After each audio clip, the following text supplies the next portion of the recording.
Chapter 36:16. As Yang Ling was fantasizing about the resplendent past, a poof could be heard as flames appeared around Li Qia's hand. I'm about to refine a weapon. He glanced at the flames with a smile. Really? Yang Ling said, which cauldron are you picking? I'm afraid there are students waiting every day, you'll have to line up. No, the one at the peak will do. He said. The master cauldron? Young master, it has been extinguished for who knows how many years, not even a little spark or any trace of heat are left. I'm here now, it'll be there. Li Qia nonchalantly responded. Yang Ling was at a loss for words from hearing this domineering response stated in such a casual manner. She felt that this was actually a possibility, as if his words would definitely come true. The flames of the master cauldron would return. She didn't need any reason to trust him. Zzz, vapor formed the moment he touched the wall. His Dao true fire melted the rocks as if they were snow and ice. His hand started sinking deeper into the peak while she watched curiously. Poof! Yang Ling also activated her own flames and copied his action. Unfortunately, there was no melting sound. The rocks had no reaction to her flames, let alone melting. She didn't give up and roared, adding more power to her flames. This still didn't leave a single mark. Zzz, as Li Qia delved deeper without any resistance, white fog oozed out. Yang Ling found this astonishing after her own experiment. Her cultivation was higher than Li Qia, but her flames couldn't do a thing to the rocky wall. Young master, why can't my Dao true fire do anything? She asked, perplexed. Do you know what these rocks are? Li Qia chuckled. Just regular rocks, no. She shook her head. No, they're the waste products from the refinement processes of the Dao lords and heavenly sovereigns. She was startled at first and started thinking. Eventually, she realized something. Young master, you're saying that the walls starting at the ridge aren't actually part of the peak. They're just layers added by the historical refinements. That's right. Li Qia smiled. She thought that this was quite plausible. The refinement processes of the great masters were certainly magnificent. It wasn't easy creating an invincible weapon, it required beating all the challenges while needing immense materials. Thus, the melted materials have accumulated on top of the peak. I see, I get it now. She murmured. Though the rocks and stones forming the upper portion were nothing more than dregs, they were still extremely tough. After all, they used to be priceless materials.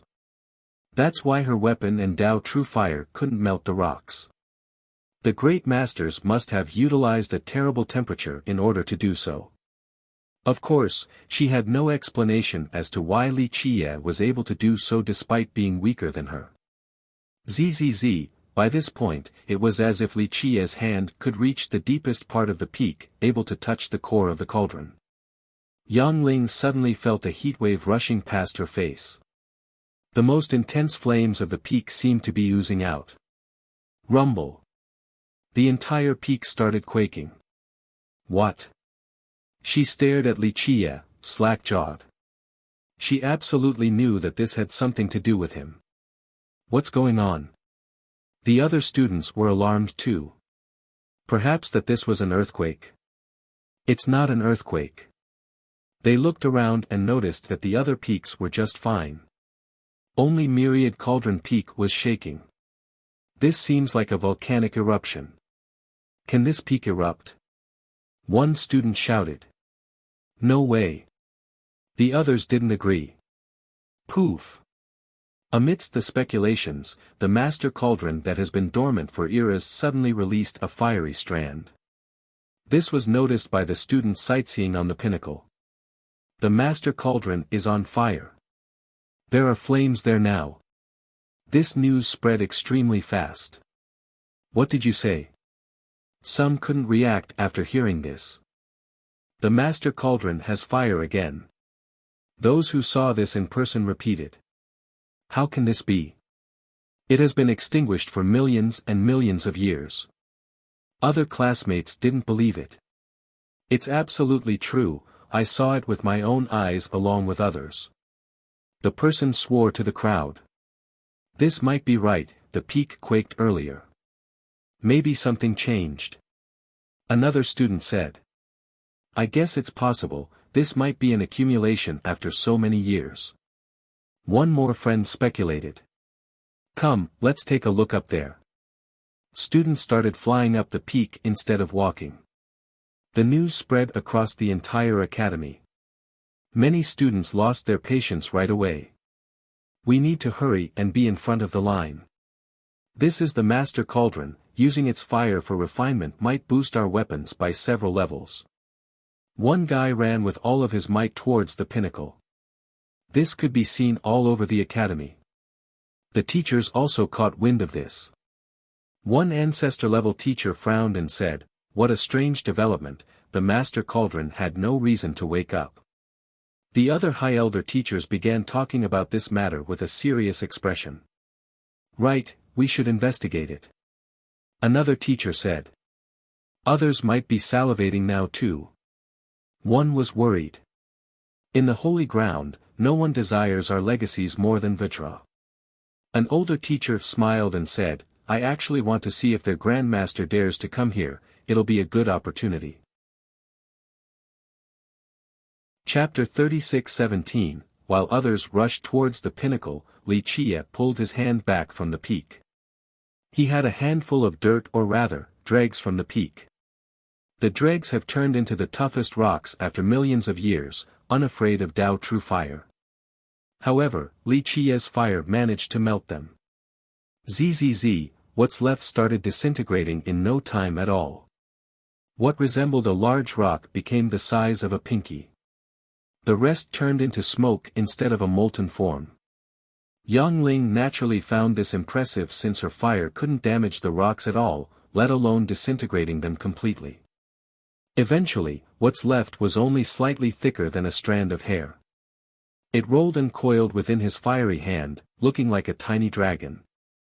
The fire didn't seem to affect it anymore. Yang Ling took note of this and realized that this tiny piece might be extremely precious and tough. What is it, young master? She became curious. Li Chia actually dropped the little thing into her hand.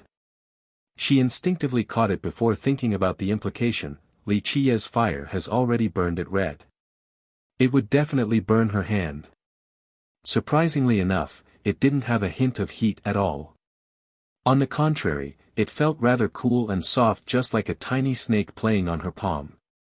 She was surprised to see the dregs refined into something so magical. There's a saying, 100 refinements to make fine steel. What about 10,000 refinements? Li Chia smiled. 10,000 refinements. Yang Ling had heard of this popular phrase before. This place is perfect for creating an excellent weapon. Li Chia stared at the top and continued, Duality Master had his reason for bringing this peak here, the same with letting Tao Lords and Heavenly Sovereigns borrow it. What is the reason?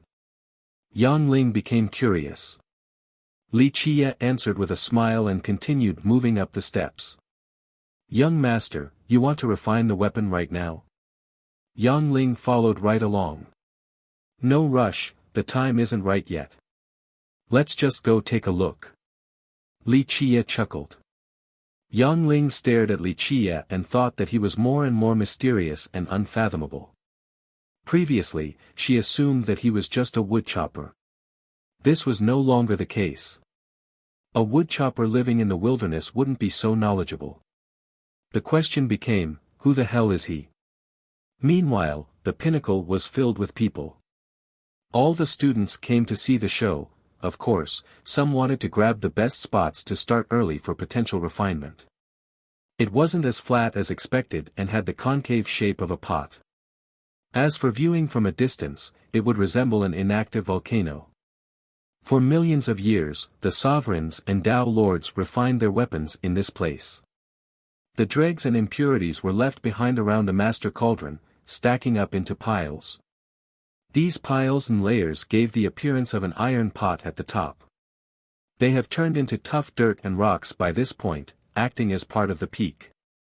The students had no idea what these layers were made of and assumed that this was the normal shape of the peak. Some might have known about this history after listening to the teachers, but they wouldn't care either. These dregs were useless at this point.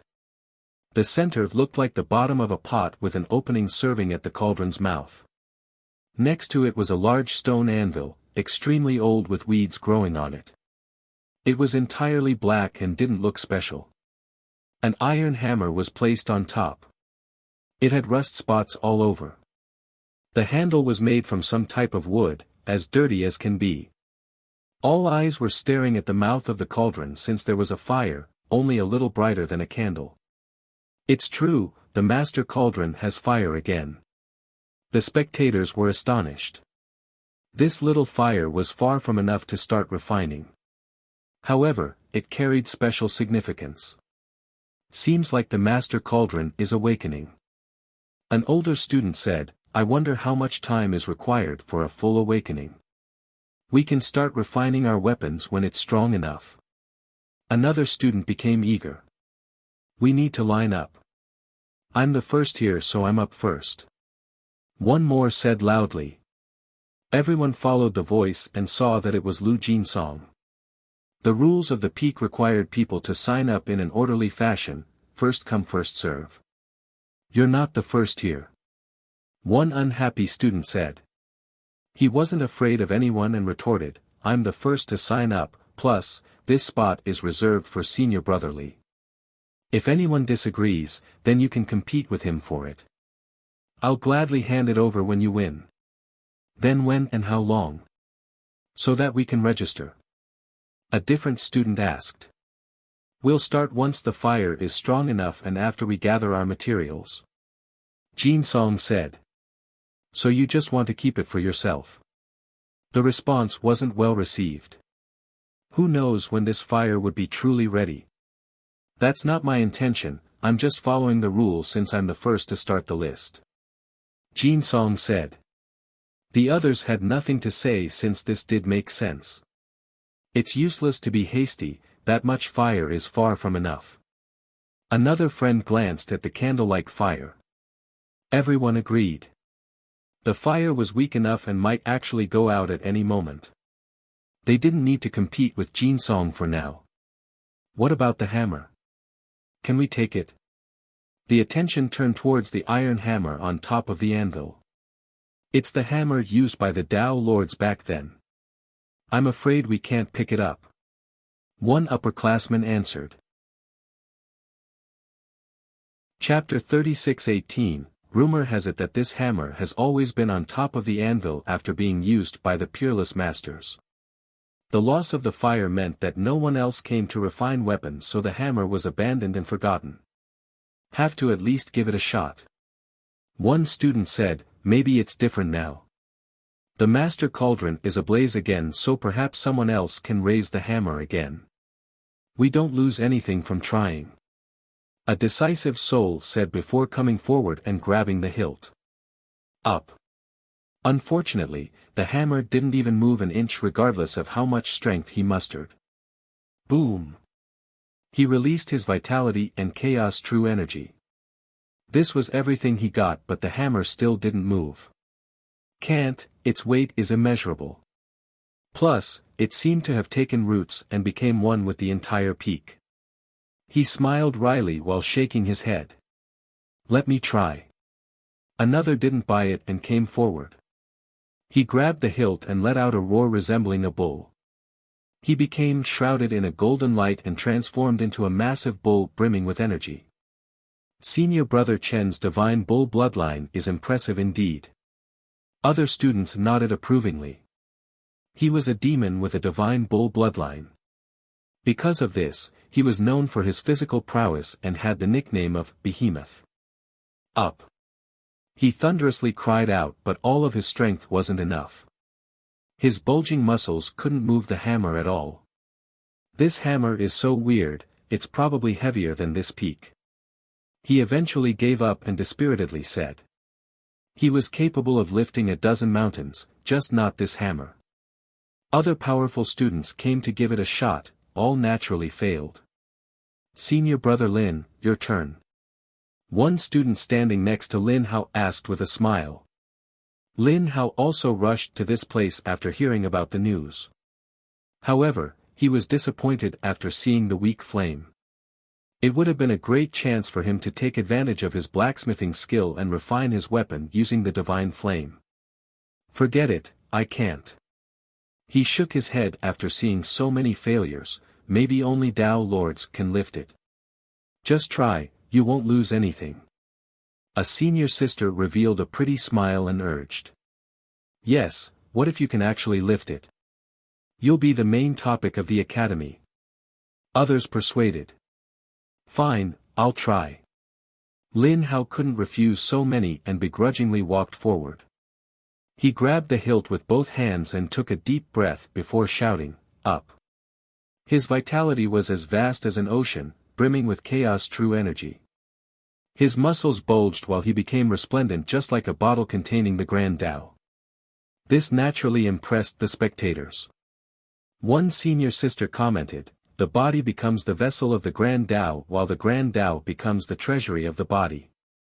This phrase is exemplified by junior brother Lin. His foundation is among the best in the academy. The students were envious of his current state. This was a testament to his indomitable Tao foundation. As a regular mortal, he didn't have the best mantras and merit laws to start with. Nonetheless, his body and Grand Tao have been refined numerous times through training. His average cultivation laws didn't hold him back. The same scene happened. He tried his best to pull up, but this was only an ant struggling to pull up a tree. Let's go. He roared and released his 10 fate palaces. Boom. The palaces hovered above, looking intimidating with loud explosions. They lined up and formed their own firmament. 10 palaces forming a grand avatar. One student shouted. It was impressive for such a young student to be in the myriad form sanctity realm. That's why he was deserving of his spot among the 5 heroes. Poof. The palaces poured down an endless amount of life fire, looking like an ocean amassing in the firmament. Boom. The flames then came together to form a visual phenomenon, a fire god pulsing with flames capable of incinerating everything. Lin Hao was no longer there, it seemed that he and fire god were one now. Many became startled to see this new development. This fire god phenomenon was clearly the manifestation of his special cauldron of life. Rumble. The fire god used all of its power to lift up the hammer. The entire peak quaked once as a result. Everyone felt that even the earth could be pulled up, not just the hammer. Alas, this wasn't the case. Lin Hao's mighty technique was proven ineffective. He had no choice but to give up. Looks like I don't have the ability to lift it. He recalled his technique and assumed his original form, albeit covered in sweat from top to bottom. No one can move it. The classmates present wanted to give up. As one of the 5 heroes, Lin Hao was one of the strongest students in Duality Academy. The rest didn't have a chance. Maybe call first sister. She might be interested. Someone thought about their best student, Du Gulan, one of the 4 greatest geniuses in the Holy Ground. It's useless, she actually tried several years ago. An older student shook his head. Then only Tao Lords and top heavenly sovereigns can lift it. The first speaker concluded. Not necessarily. Another joined the conversation. Teacher. People followed the voice and saw Teacher Du standing there since who knows when. Teacher Du heard about the awakening and came to take a look. Teacher, who else can lift it? One student asked. The hammer was brought back by Duality Progenitor, it's special. Top masters are capable but also the fateful ones. Teacher Du smiled. Fateful ones? Who? The students exchanged glances, thinking that this response was too vague. What were the criteria? Power? Talents? Or something else? Chapter 36:19, Fate was an intangible concept for the students. This didn't explain who would be able to grasp the hammer. Teacher Du only smiled and instead focused on one person who just got here. Young Master Li, you're here too. He smiled. Li Qie and Yang Ling finally arrived and saw the massive crowd. Yang Ling had to pull him through them to make it to the cauldron's mouth. Other students naturally glanced at Li Qie since a teacher took the initiative to greet him. Moreover, Li Qie had some fame right now in duality. Of course, this was strictly limited to his strange style with the boar. The majority hasn't met him before and merely became curious. Some also disliked him and showed it on their face, such as Lin Hao's fans. Young master, will you give it a shot? Teacher Du waved at him and said, this hammer is a treasure of our academy, only the Dao lords and a few sovereigns can pick it up. This request surprised the students right away. Teacher, you're playing with us, right? One student regained his wits and laughed. Senior brother Lin Hao is one thing, even first sister couldn't do it, let alone a woodchopper. Others started laughing as well. Another said, Teacher Du is trying to be partial and letting everyone have a shot regardless of who they are. Such shallow opinions. The usually hot-headed teacher was in a good mood today. He smiled and shook his head, not annoyed in the slightest. The students became bolder after seeing this and didn't hold back. Teacher, the geniuses of our academy can't do it, let alone someone at the conqueror level. Another student stated his skepticism. That's right, a person who can wield this hammer can't be at the conqueror level and definitely not an ignorant woodchopper. Those who didn't like Li Qie took advantage of this opportunity to insult him. If he can lift the hammer, then I'll swallow all the dregs here. One more took it to the next level. Not all of them actually looked down on Li Qie since the hammer was only used by the top masters. Putting aside the past, Dugulan in recent times couldn't pick it up. However, Teacher Du ignored them and smiled at Li Qie, young master, feel free to try. Do it, young master, teach those dog eyes a lesson, stop them from looking down on others. Yang Ling felt indignation for Li Qie and urged him. Junior sister Yang, don't be so naive. An older female classmate shook her head and said, how could someone at his cultivation lift this hammer? Trying will only invite embarrassment. Our young master's methods and ace cards are beyond your imagination. Yang Ling retorted. That's useless, only absolute power matters here. Princess, you don't understand. To be frank, one needs to be at the myriad Dao heavenly physique to even try, this is the starting point. One student disagreed. Just let him do it so that we all can watch. I guess some are better at inviting humiliation and embarrassment than others. Someone who didn't like Li Qie snorted. Teacher Du didn't bother correcting these students and waited for Li Qie's choice. The latter's eyes were fixated on the cauldron fire. It was weak enough to go out from a gust of wind. He frowned and walked closer. Stop right there, you can't come closer. Lu Jinsong immediately shouted at Li Qie. What, there's an order. Li Qie glanced at him. Yes, and I'm first in line. No one should think about cutting before I finish. Jinsong coldly stared at Li Qie. Others became annoyed but didn't bother contesting him. After all, the fire was still too small right now. They would be wasting their effort. Oh. So are you refining one now? Li Qie chuckled. Jinsong considered this disrespectful. His expression soured as he uttered, a junior like you shouldn't worry about what I do. Scram to the side while I still have some patience or don't blame me for being impolite. Teacher Du furrowed his brows after seeing Jinsong's attitude but continued to observe.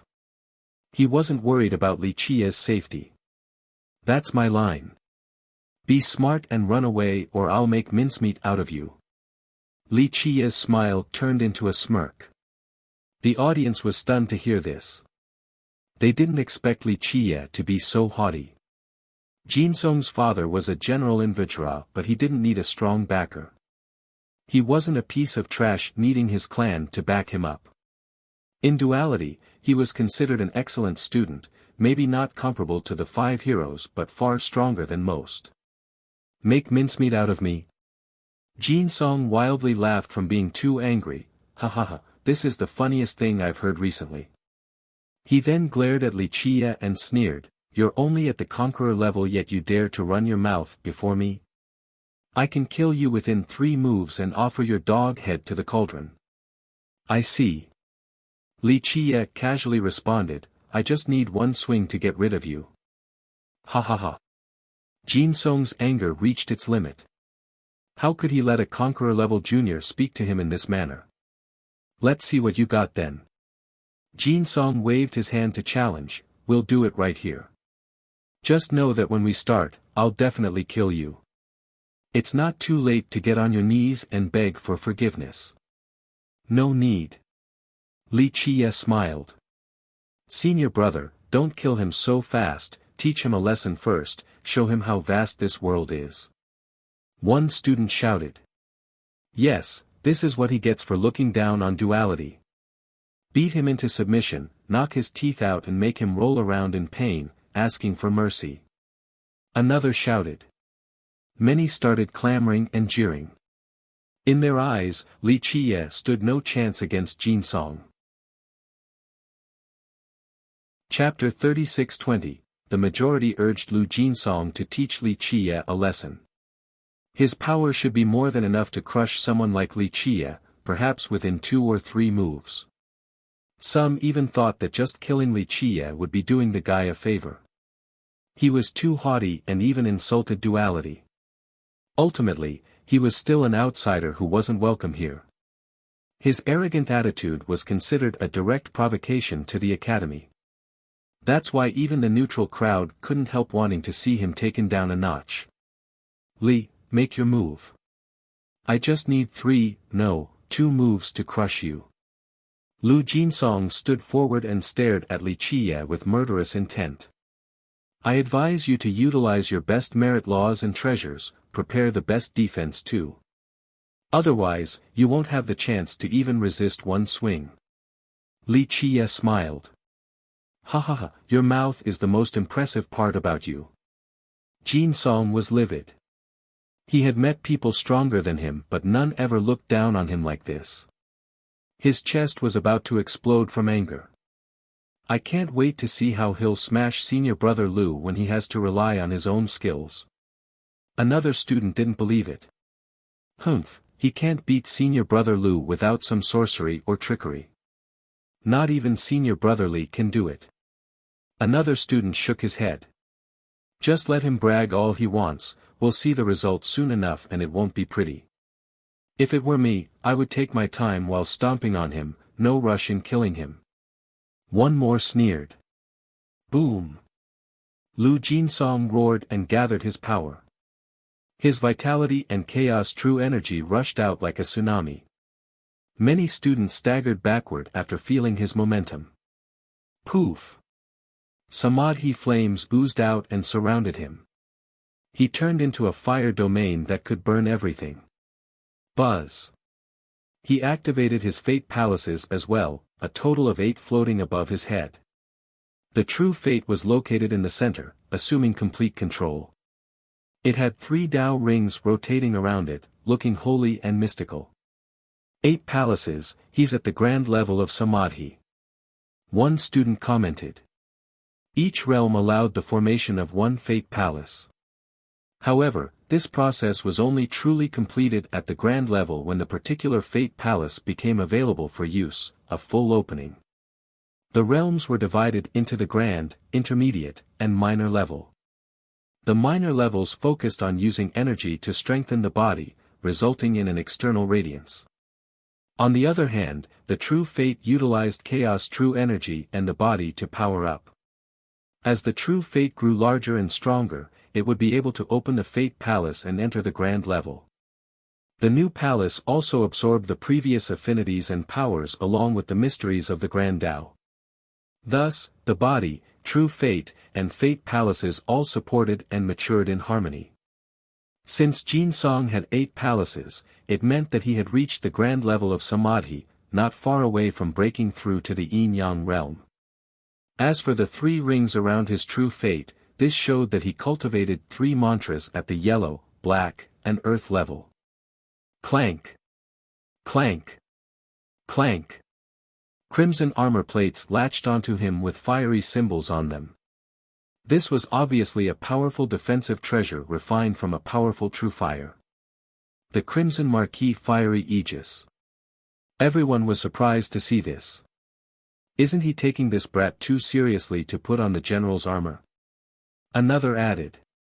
This treasure was given to him by his father. It could easily stop an attack from other treasures at the same level. Humph, that Li guy has no chance of injuring junior brother Lu when he has that armor on. A senior sister snorted, remember, the general wore that to numerous battlefields.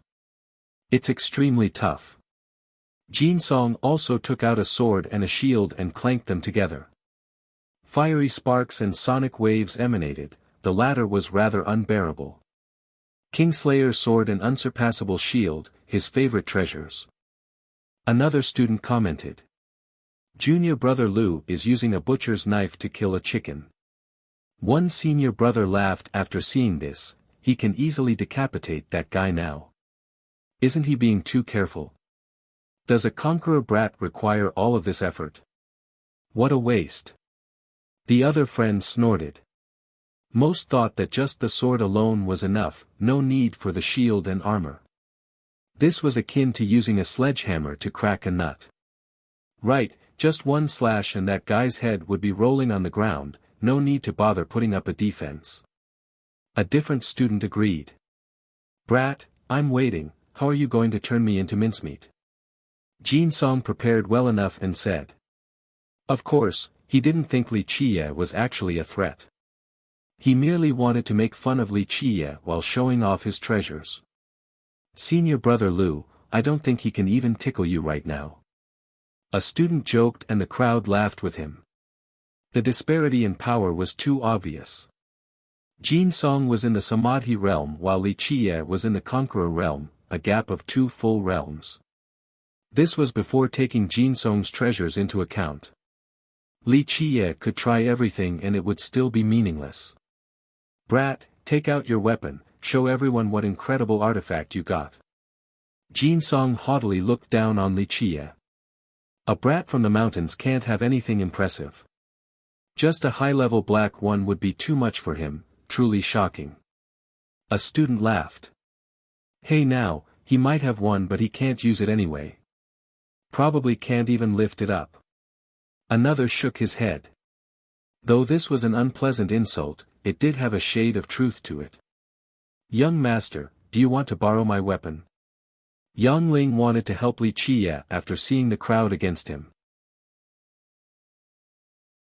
Chapter 36-21, No need, I have something better. Li Qie smiled and quietly told her. He walked forward and glanced at the crowd before stopping on Lu Jin Song. Ahem, he coughed and waved his hand, all of you are right, I don't have anything good to take out. Then I'll lend you some, I got a few earth-level weapons, see if it's suitable. One guy offered. Ha ha ha, he can't pick it up or actually use it, it'll be no different than scrap metals. The crowd laughed right away. True. The first person laughed as well, let me ask our friends here then and see if they have lower-level weapons, like a black one, how about it? I don't know, I've never used a black-level weapon before, it might not be suitable. Li Qie had a half-smile. You're making it difficult for us. The guy responded, we have a lot of weapons but a yellow-level one might not be available. It's too weak. I'll go down to a store by the base and buy him one. Another snorted. The unfriendly group continued laughing and taunting Li Qie. If you can't even use a black-level weapon, it's best to accept your defeat and lower your head to junior brother Lu, I'm sure he'll spare you. Otherwise, your head will be rolling on the ground. A senior brother actually had good intentions, unlike the rest. That would be too boring, don't you remember how he bragged earlier? We want to see his amazing abilities and incredible weapons to make mincemeat out of senior brother Lu. Another student shook his head. Brat, pick a weapon already. Your life is mine. Lu Jinsong coldly uttered. There were mixed emotions among the entire student body, disdain, contempt, pity. He's finished. One student said while staring at Li Qie. He asked for it since he was dumb enough to provoke senior brother Lu. A friend commented. Teacher Du didn't say anything. The one courting death here was actually Lu Jinsong. However, this was a fight between students. A teacher like him wouldn't interfere. Jinsong can only blame himself for being weak. This was a rule at the academy as long as both sides agreed. Fine, I guess I'll have to try this iron hammer. Li Qie started walking towards the anvil. What did he just say? People thought that they misheard him until they saw him moving. Is this a joke? Using that hammer as his weapon? One person immediately said. Brat, you don't know what this hammer is. Another said. He wasn't here when the students tried to pick up the hammer. Because of this, they thought that this was due to ignorance. It's not an ordinary hammer. Only Dao lords and sovereigns used it for weapon refinement, you can't lift it. The student went on. Just let him experience it for himself, that's how he'll learn about the immensity of heaven and earth. One more sneered. You're dreaming, no students in duality can do it, let alone a woodchopper like you. An upperclassman snorted. Then this shows how useless the students of duality are. Li Qie suddenly changed his tone. He offended virtually everyone present. Their expression became ugly. After all, the students here were considered exceptional versus others at the same age. Being called useless wasn't appreciated.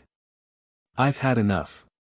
Even if senior brother Lu decides to spare you, I'll still kill you. Another student lost his cool. That's right, insulting Duality Academy is unforgivable. Another shouted. Teacher Du smiled wryly and shook his head. He still chose to watch on the sideline. I can't spare you now after your ridiculous comment. This has nothing to do with my personal wish, it is about the reputation of duality now. Death to those who insult duality. Lu Jinsong threatened and earned himself a favorable impression. Remember, don't kill him so fast, teach him a lesson about the fate of those who insult duality. One student shouted. Li Qie smiled and grabbed the wooden hilt of the hammer. The students saw this but didn't take him seriously. You can do it, young master. Only Yang Ling cheered for him while clenching her fists. It is really heavy, looks like this won't be easy. Li Qie smiled. It's whatever, I still won't show mercy whether you have a weapon or not. First, I will cut off your hands. Go ahead and make your move. Lu Jinsong pointed his Kingslayer at Li Qie. You better prepare your defense or you'll be finished soon. Li Qie glanced at him. You. Jinsong trembled with rage. Still won't accept his mistake. Senior brother, cut off his hands and break his legs. Another student said loudly. Alright, let's see how long you can keep this up. Jinsong shouted and activated his merit law. Rumble. He became resplendent. A wall of runes formed before him, separating the realms. People couldn't help but look up, feeling immense pressure. 30,000-mile blockade. They were surprised to see him use a powerful merit law right away, the brat has zero chance. Well, at least he got to see a top merit law before death. Another commented. Brat, I will make mincemeat of you today in order to quell my anger, Lu Jinsong said with hatred. I'm afraid you won't have the chance. Li Qie smiled and raised his hand. Clank. The hammer that has been stuck was actually lifted from the anvil. This came without warning because Li Qie didn't channel his energy nor use a merit law. In fact, it seemed as if he didn't need to use any strength. It was just a casual raise of the hand. All the students became slack-jawed. Some of them have tried everything to no avail. Even Lin Hao failed. Their most talented and strongest, Du Gulan, couldn't do it either. But now, Li Qie made it look like a regular hammer, not heavy in the slightest. Chapter 36-22, Minds were empty from the sheer shock. No words could describe the scene before them. Even Li Qie's supporter, Yang Ling, found this unbelievable. She thought that if he were lucky enough to be somehow connected by fate with the hammer, he would still need to use all of his strength to lift. She imagined that his muscles would be bulging, his face would be red with sweat dripping down. This wasn't the case since the hammer felt so light in his hand. The disparity between reality and her imagination left her speechless. The one best prepared was Teacher Du. He thought that this was expected. Nonetheless, Li Qie just made it look too effortless. This exceeded his expectation. The mysterious hammer was brought back from above by Duality Master. Even the Tao Lords back then didn't lift it with such ease. I'm about to start. Li Qie smiled and glanced at the hammer in his hand. He even tossed it up once and caught it as if it was a stone. Jin Song regained his wits and staggered one step backward. Go! Li Qie roared and threw the hammer towards Jin Song. Activate! Jin Song released his energy to strengthen the wall. Samadhi flames erupted around him, he seemed to be entering a state of frenzy. The wall became ablaze. Boom! Whatever wall, Kingslayer sword, unsurpassable shield, and fiery aegis were useless. Everything crumbled after clear cracking sounds. The hammer instantly struck Lu Jinsong next, sending him flying. He vomited blood while his bones shattered. Boom! He eventually smashed a nearby peak, resulting in a huge hole. Blood and flesh splattered everywhere. The proud youth and his treasures stood no chance against the hammer toss. This defeat rendered the crowd speechless. Just a while ago, they made fun of Li Qie due to his cultivation and thought that Lu Jinsong could easily defeat him. They certainly didn't expect the opposite.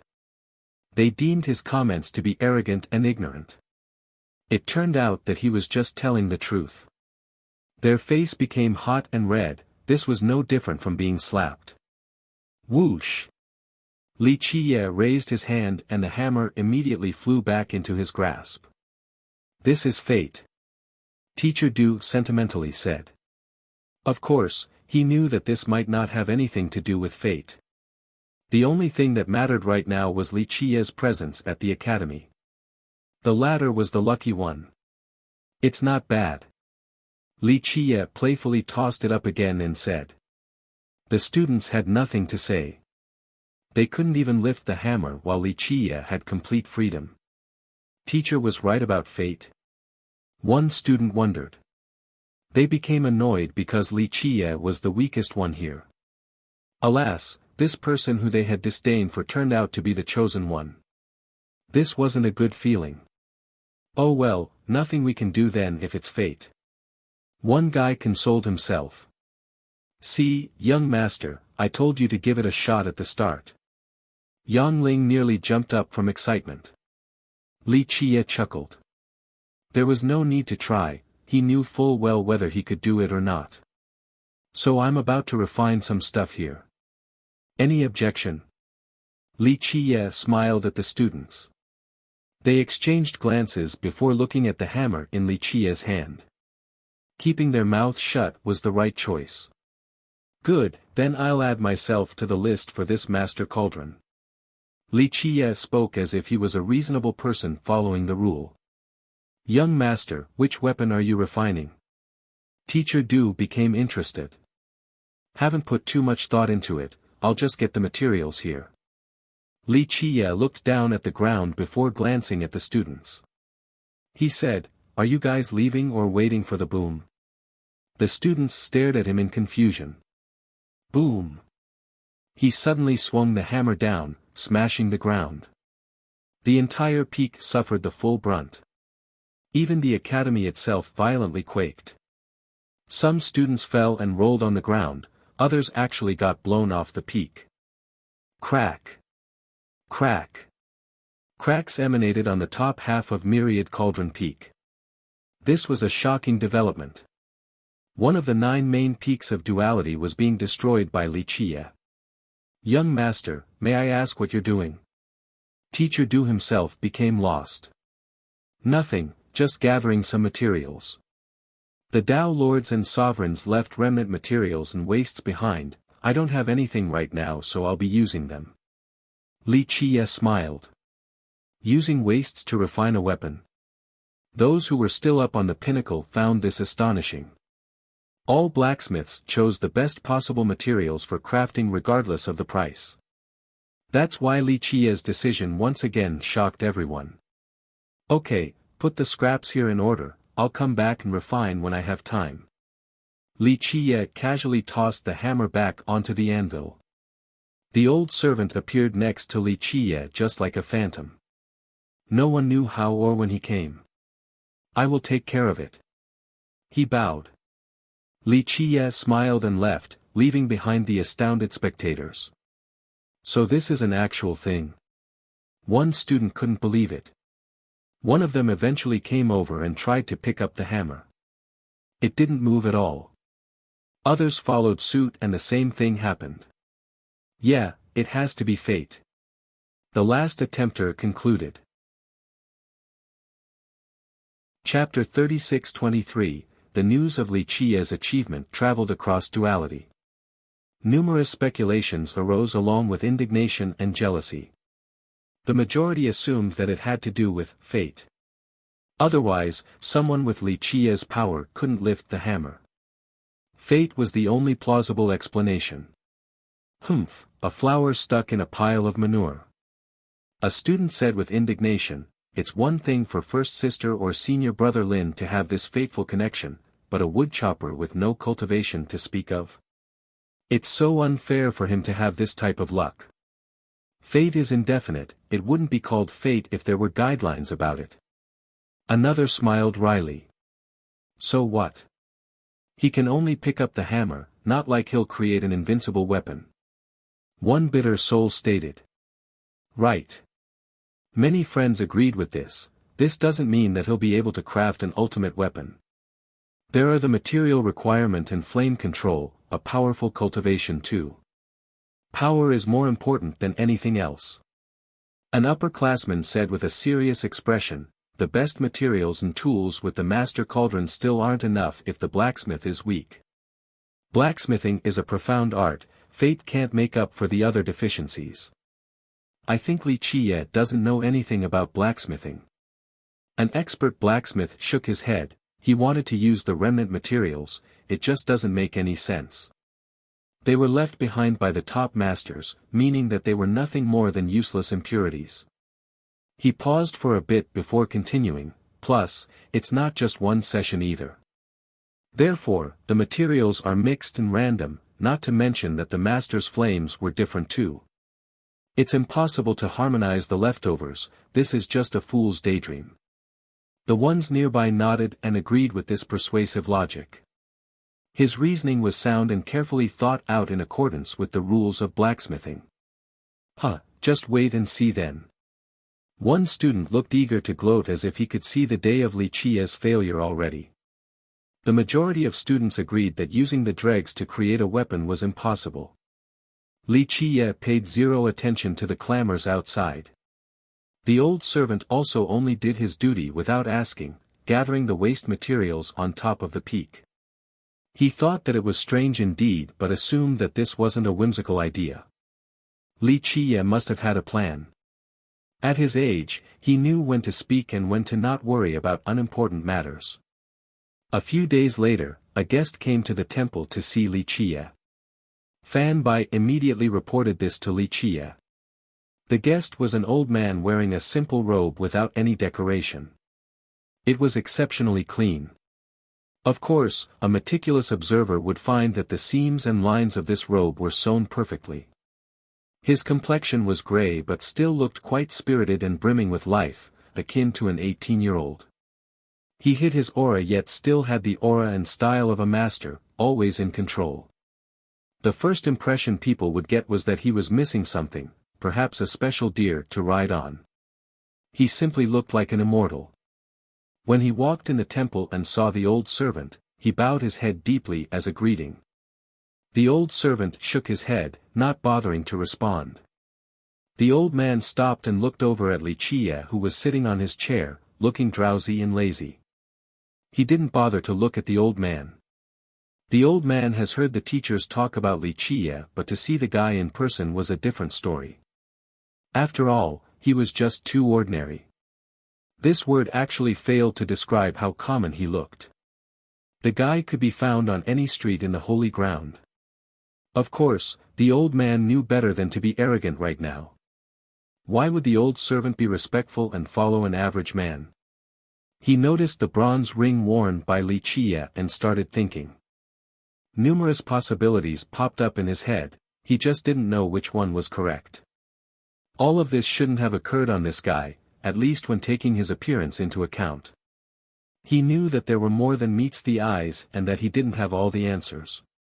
Nonetheless, he was experienced and decisive. He took a deep breath and prostrated to show the utmost reverence. "How should I properly address you, sir?" he asked. A third party would be shocked to see this prestigious old man kneeling before Li Qie.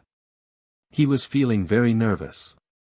The bronze ring alone had immense significance, but he knew that there were other more important factors.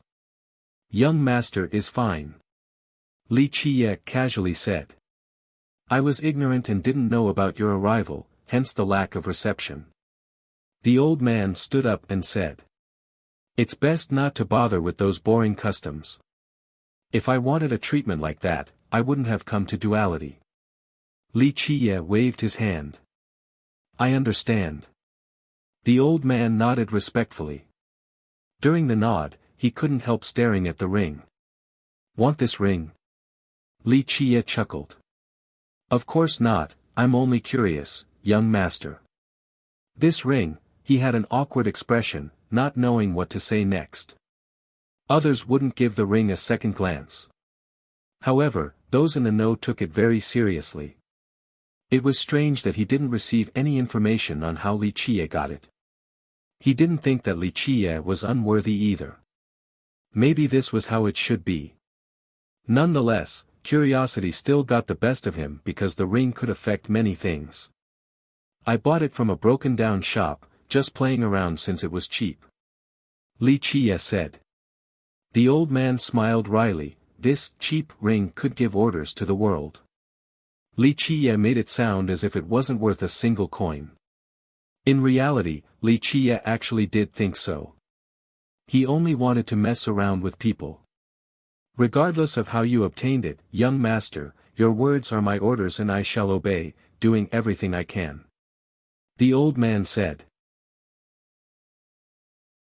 Chapter 36-24, "You're far smarter than that idiot who tried to test me." Li Qie smiled at the old man.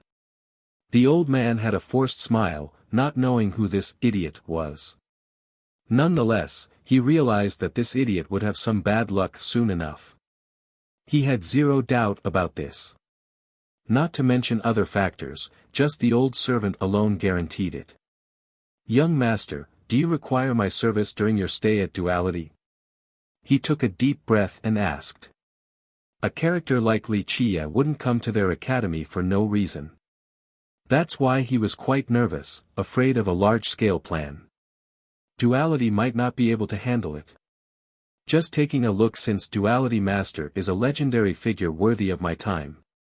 Li Qie chuckled. The old man heaved a sigh of relief. At the very least, Li Qie didn't harbor any malice, or it would be a big headache. "I heard that you plan to refine a weapon here. May I be of use?" the old man sincerely said.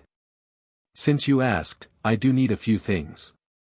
Crafting is a long process, I'll need some items for the later stages." Li Qie smiled. "The academy will do everything we can." "What do you need, young master?" the old man enthusiastically said.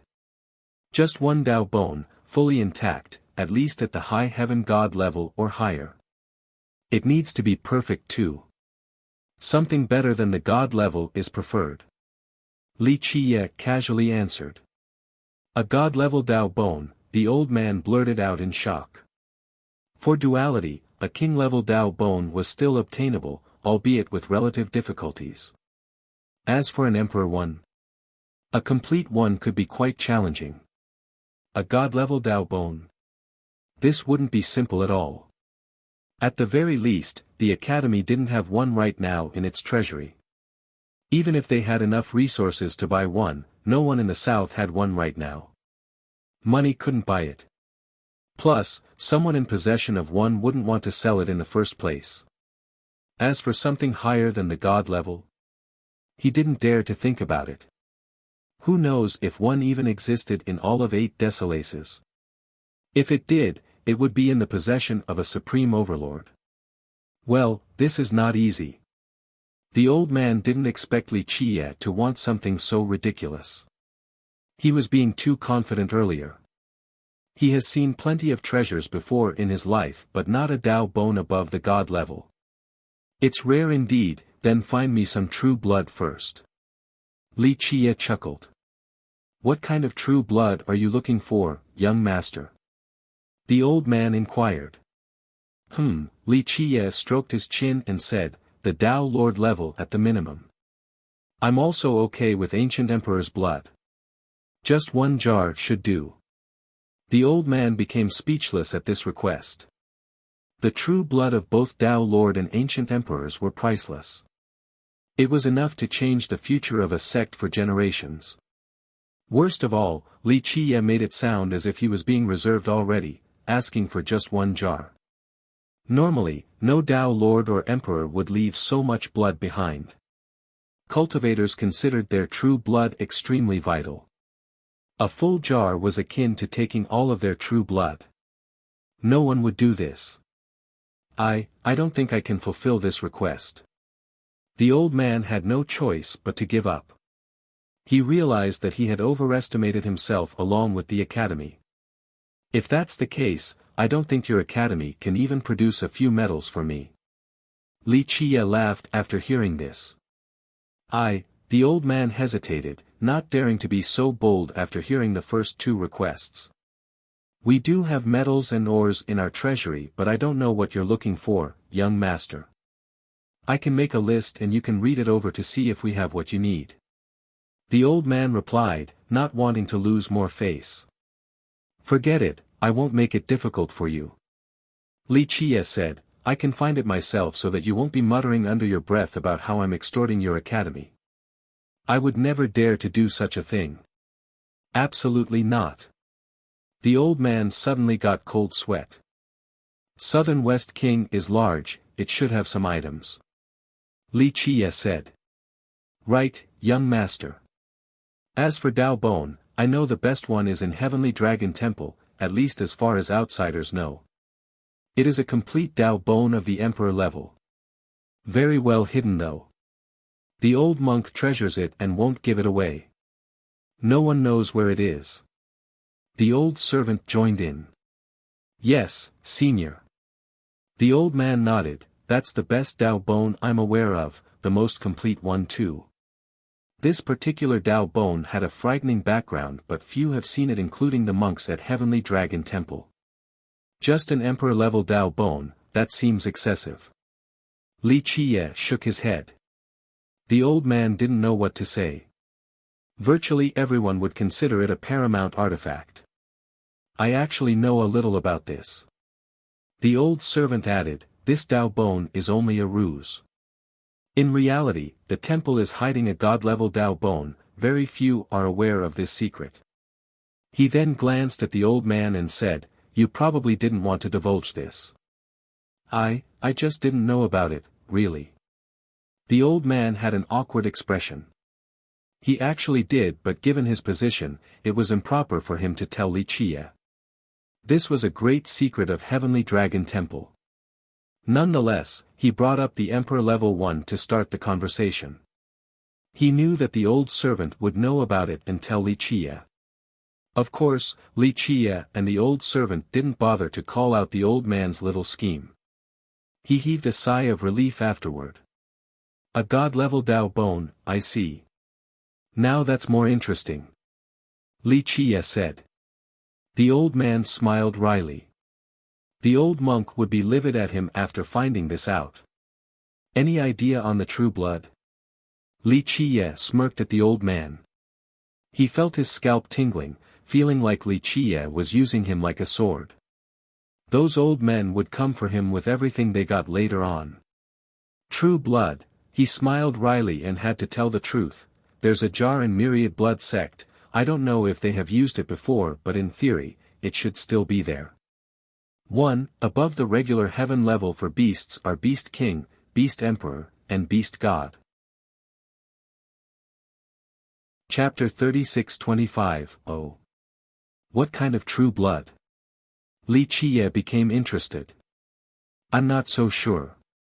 The old man mused. From several accounts, this true blood is too old to be traced, definitely from the age of the emperors. I believe it consists of the blood from several blood ancestors.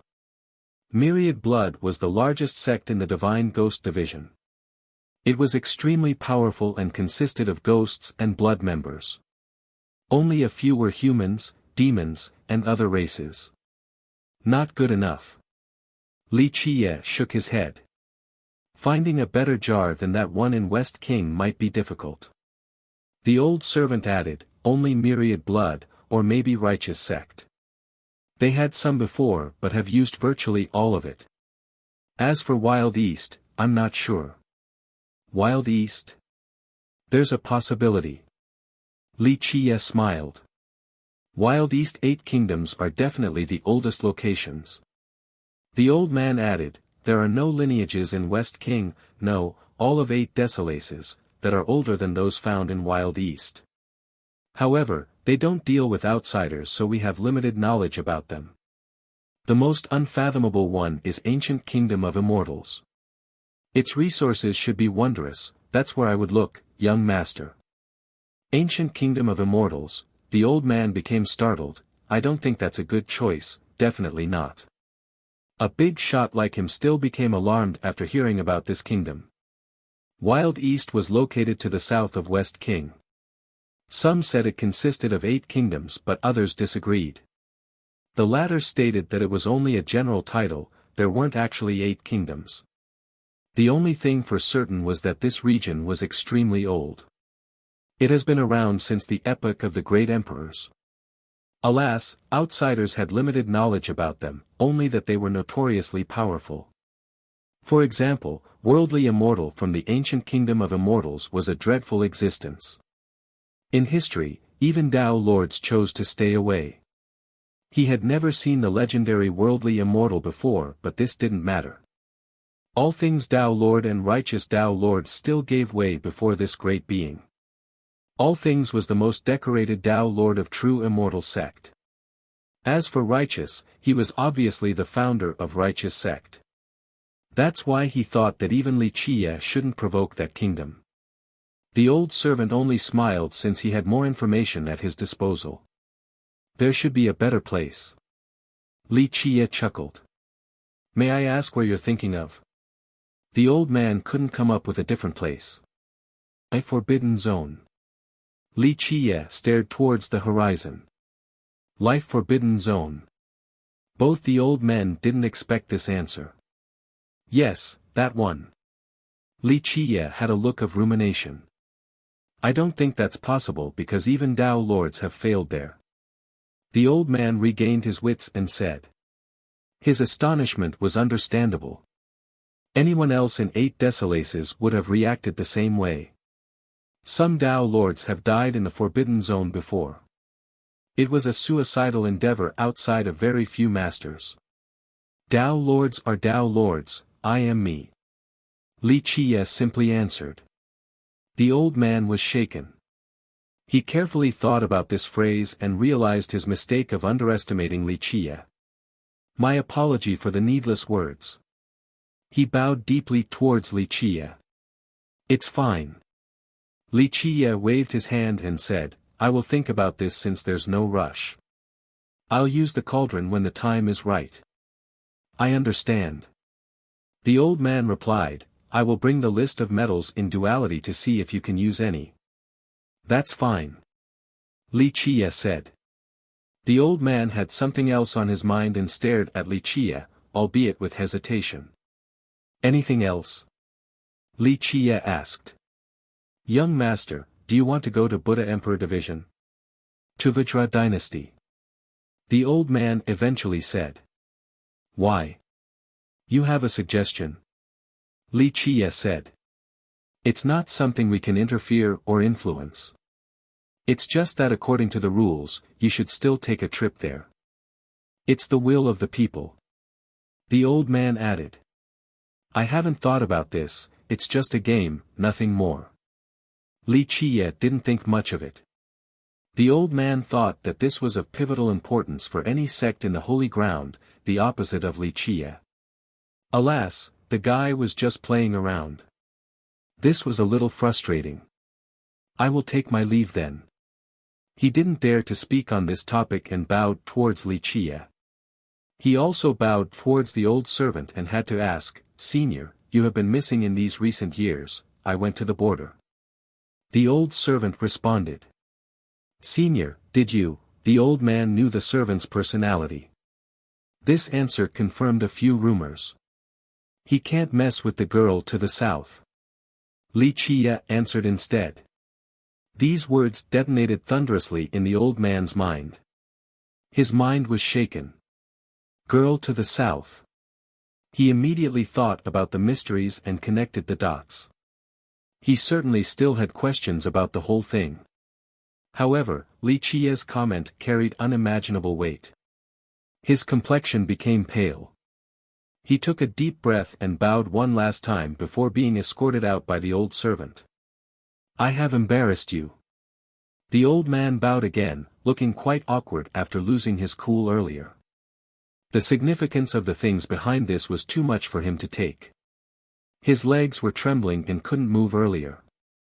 It was a good thing that the old servant helped him out. It's not embarrassing. The height of the heaven is beyond your imagination. Being able to kneel before the young master is an honor unavailable to most. The old servant said. Thank you for your guidance, Senior. The old man said. Even someone like the old servant still wanted to follow Li Chia, let alone someone like him. In fact, this meeting alone might be the luckiest event of his life. Others didn't have this privilege. Duality will be fine, at least. The old servant said, You're smart, unlike some others. They want to plan and scheme, unaware of the giant they're facing. What do you mean, Senior? The old man wasn't too sure. Don't worry about it, just watch the fun, you have done enough. The fools will be eradicated soon enough. The old servant waved his hand. I see, changes will be coming. The old man understood the implication right away. 1. I can't tell if this just means forbidden for life to enter, or it's actually the name of a forbidden zone, meaning that there are more. Need more context for this one. I'm leaning that there are multiple, otherwise they wouldn't add the life part since it's redundant. We'll see. Chapter 36-26. After the old man left, Li Chia stared at the old servant and smiled, looks like you're quite caring. This is the fate you've mentioned, young master. The old servant smiled, knowing that Li Chia wouldn't blame him for his action earlier. The playful tone made it obvious. He indeed put in a bit of effort or he could have ignored the whole thing. Alas, at his level, he had understood many things and became different from the past. This had more to it than just fate. Li Chia chuckled and stared towards the horizon. A god-level Dao bone is actually usable. If I don't have anything else, I'll pick it. Precious it might be, but if you want it, obtaining it won't be difficult. Just say the words. The old servant replied. We're men of culture and not hard to reason with. Just fighting and killing, how trite. It'll ruin the atmosphere too, let's just go ask them to see if we can borrow it. Li Chia said. The old servant smiled. No one would ever lend out a god-level Dao bone, a priceless treasure. Plus, there was no getting it back either, akin to throwing a meat bun at a dog. Nonetheless, if Heavenly Dragon Temple was smart, it would know better than to refuse Li Qie. The result would be the same regardless of its choice. "Young master, do you remember that little monk?" he suggested. "He's clever with a sharp tongue, more articulate and smooth than anyone. He's the best messenger to deal with the old monks." "The gluttonous one? Sounds like we need to prepare a good barbecue." Li Qie chuckled. "It's not a bad deal." The old man became amused. The two of them weren't in a rush and didn't bother to go gather the meat. However, a divine bull still appeared in the courtyard not long after. It was killed by a fatal bite located on its neck. What a coincidence, right when we want to roast some meat. The old servant noticed the corpse. It was obvious that this was a mount. It was muscular and looked quite cool, it still had a bright glow after death. This was indeed a good choice of meat for a barbecue. Nonetheless, it seemed a little extravagant to use a divine bull. Who did this? Li Qie glanced at Lil Yellow and Lil Black. One of them must have snuck out during the two's conversation and killed someone's mount. Lil Yellow, resting by the entrance, lifted its head to stare at Lil Black, enjoying the shade. Lil Black snored loudly as if it had no idea what was going on. Lil Yellow copied the boar and also played dead, ignoring Li Qie. Li Qie was amused. He naturally knew which one did it after seeing their reaction. The dog and the boar certainly didn't like each other. Alas, they had to get along when being around Li Qie. The former was outwardly aggressive, but the latter didn't always play nice either and was actually the most dangerous one. It looked lazy and harmless. This made others think that it only knew how to eat and sleep.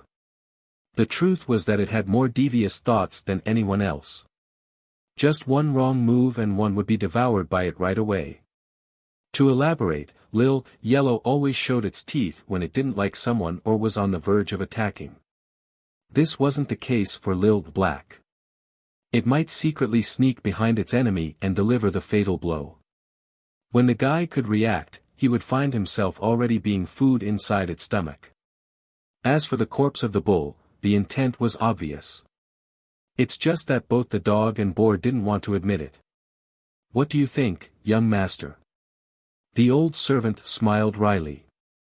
It was a good thing that Li Qie was stronger than these two monsters. Otherwise, they would cause a huge mess or even destroy duality. "What else can we do?" "We're going to roast it." Li Qie smiled. "Unfortunately, this type of beef isn't worthy of even being the appetizer. I'll take care of it." The old servant took the bull to the kitchen. Li Qie's response was quite beneficial for the two, so they immediately growled and barked. He was right. The two monsters have dominated myriad beast mountains and did whatever they wanted. Their food used to be mighty beasts. As for this bull, they wouldn't even look at it twice back in the mountain range, unfitting to be served as an appetizer. Unfortunately, they needed to play nice at duality and worked with what was available. This was akin to someone used to delicacies needing to eat coarse grains alone. Not playing dead anymore. He glanced at them. The two immediately had a guilty conscience and lowered their head. Sure enough, the victims came knocking before the old man could finish cooking the beef. "Li Qie, come out here." A dozen students or so entered the temple, looking furious. "Got business with me?" Li Qie calmly asked the aggressive crowd. The leaders were both men and women. They brought their friends here with aggression on their mind. This commotion alerted the other students. "You killed my mount." One male student gritted his teeth. He just now saw the bull being roasted on a rack by the old servant. His eyes spewed fire of anger. "That bull over there." Li Qie didn't bother defending himself. "I've been craving beef recently, that's why." "Do you want compensation?" "Name the price." "I want your dog life." The male student was livid. He spent a lot of effort and several months taming this mount.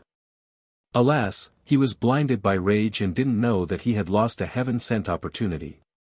That's a tough request. Li Qiye waved his hand. Humph, your life is still not enough.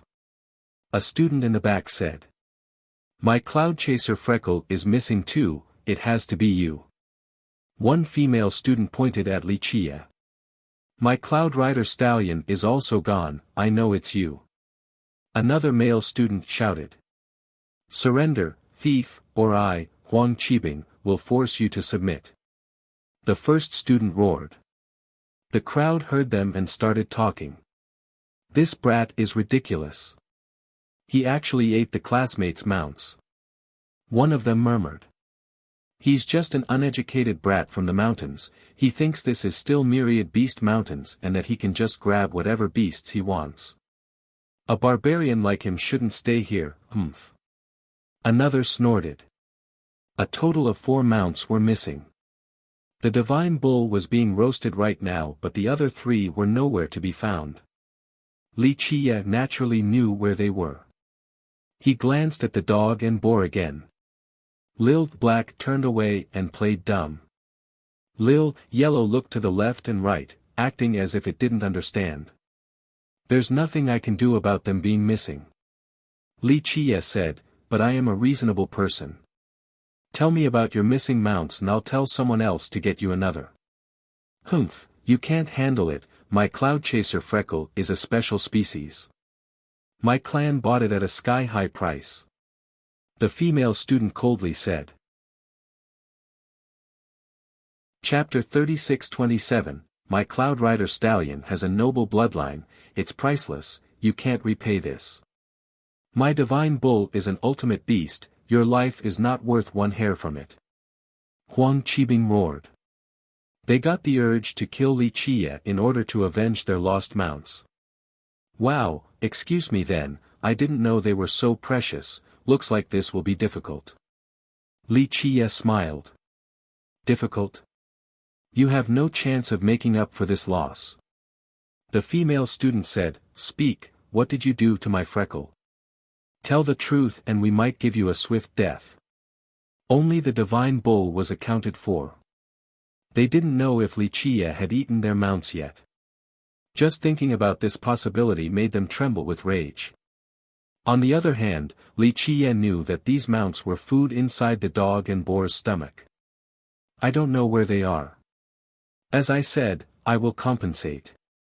Li Qiye waved his hand. With what? Just hand our mounts over or pay with your life. Huang Qibing's eyes flashed coldly. Really now? Li Qiye smiled. Just your life alone is a great deal for you. One student said, Our mounts are expensive, your life is only worth a few coins. The brat provoked so many noble students, they're from Bajra. Their seniors are all generals with numerous soldiers. One spectator said. This lesson will be good for him, he needs to take it down a notch at the academy. He's too lawless, it's time for him to abide by the academy's rules. Another has been unhappy with Li Qiye's attitude. Huang Qibing's group walked closer to Li Qiye, wearing aggression on their sleeves. Li, will you do it or do we have to force you? One student threatened. What should I do? Li Qiye still had a calm expression. It's simple, kneel and admit your crimes, then cripple your hands and legs, hand over everything you have. We might spare you then. Huang Qibing said. We're being merciful here instead of just cutting off your head and hanging it at the base of the mountain. The owner of the stallion added. They fully surrounded Li Qiye, who didn't seem to mind. However, Lil Yellow slowly got up and growled, ready to lunge forward. Stop! A resounding roar interrupted this key moment, instilling both dread and shock into the crowd. They immediately turned around and saw an approaching youth. He wore a robe made from expensive silver brocade. Agility seemed to be his essence. Just one flash and he was already standing before the main parties. He was handsome with fair skin, his fingers were long and slender, looking scholarly like an intellectual instead of a cultivator. However, upon closer inspection, one would find that there were lightning bolts flashing deeper in his eyes. They felt murderous and cold. This youth would show zero hesitation when it was time to kill. Cold-eyed lighting sword. One spectator roared. Li Xiangquan is here, I wonder if he's aiming at Li Qie. An upperclassman wondered. Many students were in awe, especially the females. One of them said, Senior Brother Li is becoming more and more handsome. In terms of style and temperament alone, he's definitely number one among the 5 heroes. Contrary to his appearance, Li Xiangquan was born in a military clan.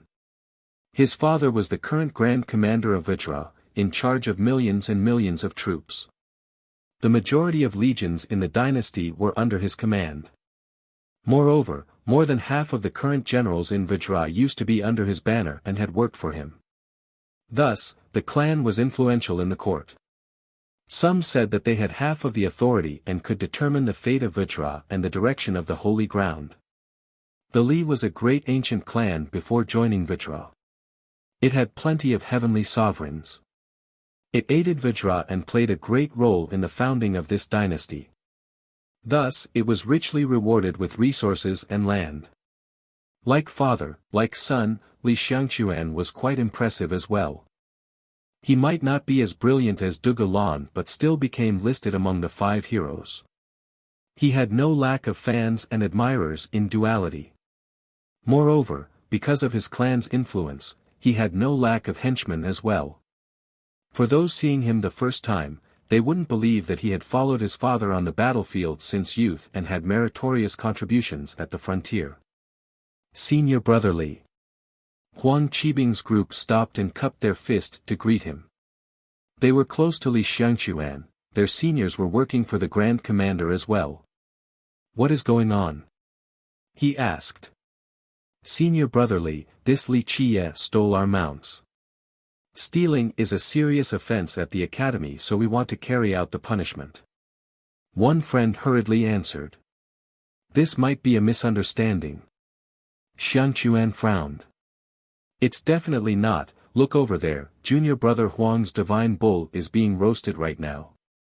The female student pointed at the old servant who was still turning the rack. The bull has been covered in oil and roasted to a golden color. People couldn't help salivating. There might be more to this. Li Xiangquan pondered.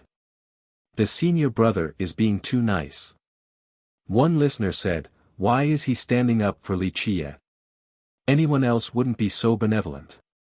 I'm surprised he's not here to cause trouble. An upperclassman smirked. What do you mean? He got something against Li Qie. A new student standing nearby became curious. You've only joined recently. Lu Jinsong is Li Xiangquan's hound, understand now? Another student answered. The new student understood right away. Lu Jinsong was crushed to a pulp by Li Qie. It was surprising to see the master, Xiangquan, not doing anything about it. Regardless of what happened, I will pay for the damage. Xiangquan said. But, one victim didn't want to accept this. Go to my house and pick any mount you want. Xiangquan repeated with a firm tone. I got it. What else could this student do? He accepted the deal, then glared at Li Qie. Brat, looks like it's your lucky day with senior brother Li helping you. You can keep your lowly life now. Huang Qibing coldly said. Li Qie still wore a lazy smile, not caring about the insult. Meanwhile, Lil Yellow sat back down. Huang Qibing's group had no idea that Li Xiangquan had inadvertently saved them just now. Otherwise, they would be inside Lil Yellow's stomach. Chapter 36-28, Cold-Eyed Lightning Sword has agreed to compensate Huang Qibing's group for their lost mount. The latter had no choice but to agree. He then cupped his fist towards Li Qie and smilingly said, Young noble Li, I feel bad that I haven't gotten the chance to welcome you to the academy. There is a student gathering coming up soon, will you grace us with your presence? Some students exchanged glances after seeing this clear attempt at recruitment. Someone like Li Xiangquan didn't make friends so easily since few were qualified. This was still the case in the academy. Thus, a few students took pride in being his associates. Now, since he tried to befriend Li Qie, it showed that Li Qie had value. No need. Li Qie refused right away. It is just a small gathering to welcome you, please reconsider. Xiangquan didn't give up. Not interested. Li Qie said before going back inside. Brat, don't refuse face when given or fail to appreciate kindness. A student in the back immediately felt indignation for Li Xiangquan.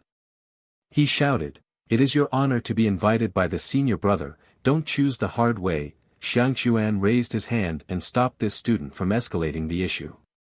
The latter had to swallow his words. The spectators started thinking about the implications. This Li Qie is quite inconsiderate and arrogant, who does he think he is to not show senior brother Li any face? One of them murmured. Because that's who Li Qie is. He even refused an invitation from Teacher Du. Who do you think has more weight, Teacher Du or senior brother Li? Someone who had visited myriad beast mountains replied. The first speaker immediately shut his mouth after hearing this. He has offended too many people in duality. Another started, how is he going to stay here? Most listeners felt that his response to senior brother Li was quite insulting. Very few dared to do so in duality. Let's go. Li Xiangquan ordered, and the indignant group left with him. As they followed him, one of them said, "Senior brother, that Li guy didn't show you any respect. Your benevolence might be viewed as a weakness by others. You should teach him a lesson so others know that your prestige is unquestionable." Right, that guy went too far. Another chimed in. Don't bring this up again. Li Xiangquan waved his hand and stopped speaking. However, a lightning bolt flashed deep in his eyes. The others naturally dropped the issue. Back in the temple, the old servant has finished roasting the bull. The beef had a tantalizing fragrance along with a golden glow. The texture seemed to be both soft and crunchy. The glow made others salivate uncontrollably. Amitabha. Suddenly, they heard a Buddhist chant. Looks like it is a fortuitous day for food. Golden cicada popped out of nowhere just like a phantom. A cowardly soul would have been frightened by his sudden appearance. His eyes fixated on the glistening meat were as bright as two suns. He seemed eager to come for a bite. You seem hungry, want some meat? Li Qie was sitting on his master chair and leisurely said. I do. The monk placed his palms together while saliva dripped out of his mouth. Benefactor, we are truly connected by fate, let's continue on this path. Just eat if you want to eat. Li Qie revealed a friendly smile. Really? The monk thought that he had misheard. What a generous guy. Of course. Li Qie replied, the meat in front of you isn't fake, it's not paper nor an illusion. True. The monk scratched his bald head and smelled the meaty fragrance. The meat was definitely real. Then why are you hesitating? Li Qie smirked. Amitabha, thank you for your generosity. May the great Buddha protect you. The monk placed his palms together and bowed. He then threw caution to the wind, unable to resist the temptation, and rushed forward. He picked up the entire bowl and started taking one bite after another. How's the taste? Li Qie asked with a gentle expression, seemingly glad. This was the face of a hunter successfully catching his prey. Delicious, it's crisp yet juicy, simply incredible, Amitabha.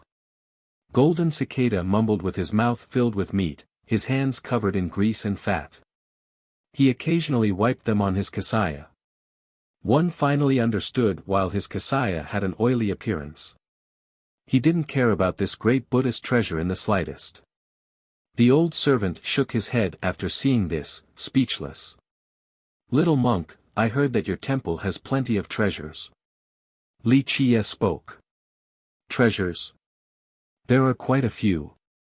The monk kept on eating and replied without looking at Li Qie, after all, our ancestors have gathered them for millions of years. Bodhisattva cauldron, myriad Buddha diagram, golden Tao lotus, yeah, there are all types. He forgot how to be discreet while chewing on the meat. I've heard of them before. Li Qie went on, but I'm more interested in Tao bones recently, not Buddhist treasures. Tao bones? The monk swallowed a big portion and quickly responded, we have a high-level Emperor Tao bone, it's not bad, the Tao rhythm is present as if the beast itself is still alive, I'm not interested in that one, what about the God-level Tao bone? Li Qie interrupted him. Our God-level Tao bone, the monk spoke without thinking but actually stopped this time. He became frozen, his teeth were on the meat held by both hands. Ahem, Amitba, I don't know anything about a God-level Tao bone, never heard of it being around either. He dropped the meat and placed his palms together. Is that so? Li Qie smirked and stared at him. The monk became nervous after lying. He responded, Amitba, monks do not lie, I've never seen a God-level Tao bone in Heavenly Dragon Temple. This is the absolute truth. Sure, you've never seen it, this doesn't disprove its existence. Li Qie said. Well, the monk hesitated and smiled wryly, I don't know much about this, benefactor.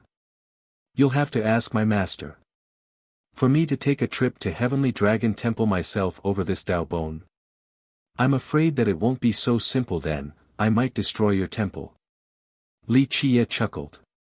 Amitba. The monk closed his eyes, not refuting Li Qie's claim.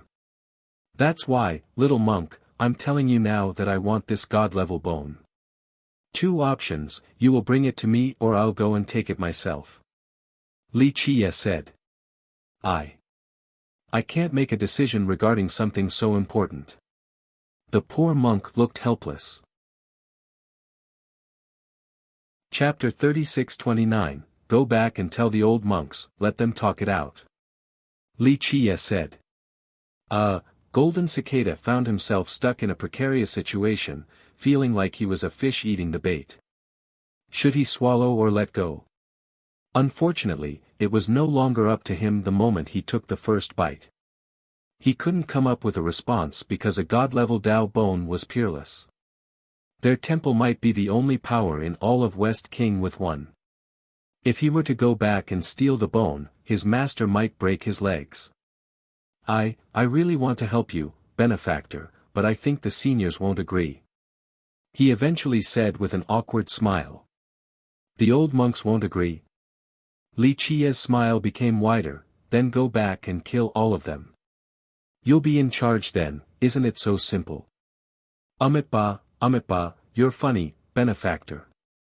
The monk's expression darkened. I'm not joking.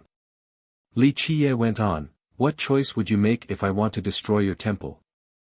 I naturally will fight alongside the temple, I was born as part of Heavenly Dragon and will die in the same manner. The monk put on a serious expression. Now this is an interesting topic, how long has your temple been around? Li Qie casually asked, a stark contrast to the current grim topic.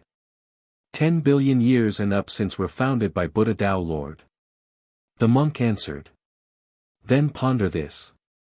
Li Qie smiled, your temple has been built on the effort and blood of countless sages, accumulation from one era to another. Now, there are 2 paths before you. First, to either keep your grand words and die with the temple. Second, be loyal to me and kill those old monks, then hand the Tao bone over. The latter is naturally treacherous and unforgivable, you'll be branded as a traitor. But in exchange, you'll save your temple and avoid the sage's effort from going to waste in just one day. Li Qie seemed to be pondering the subtleties before smiling, little monk, which is the better choice? To be heroic and die with your temple or to live in infamy, saving the temple? The monk couldn't come up with a response right away. There are several Buddhist phrases on this. If I don't enter hell, who will? Abandon the self for others, cut your own meat and feed the hawk. Your body might be tainted with meat and wine but your heart still has Buddha.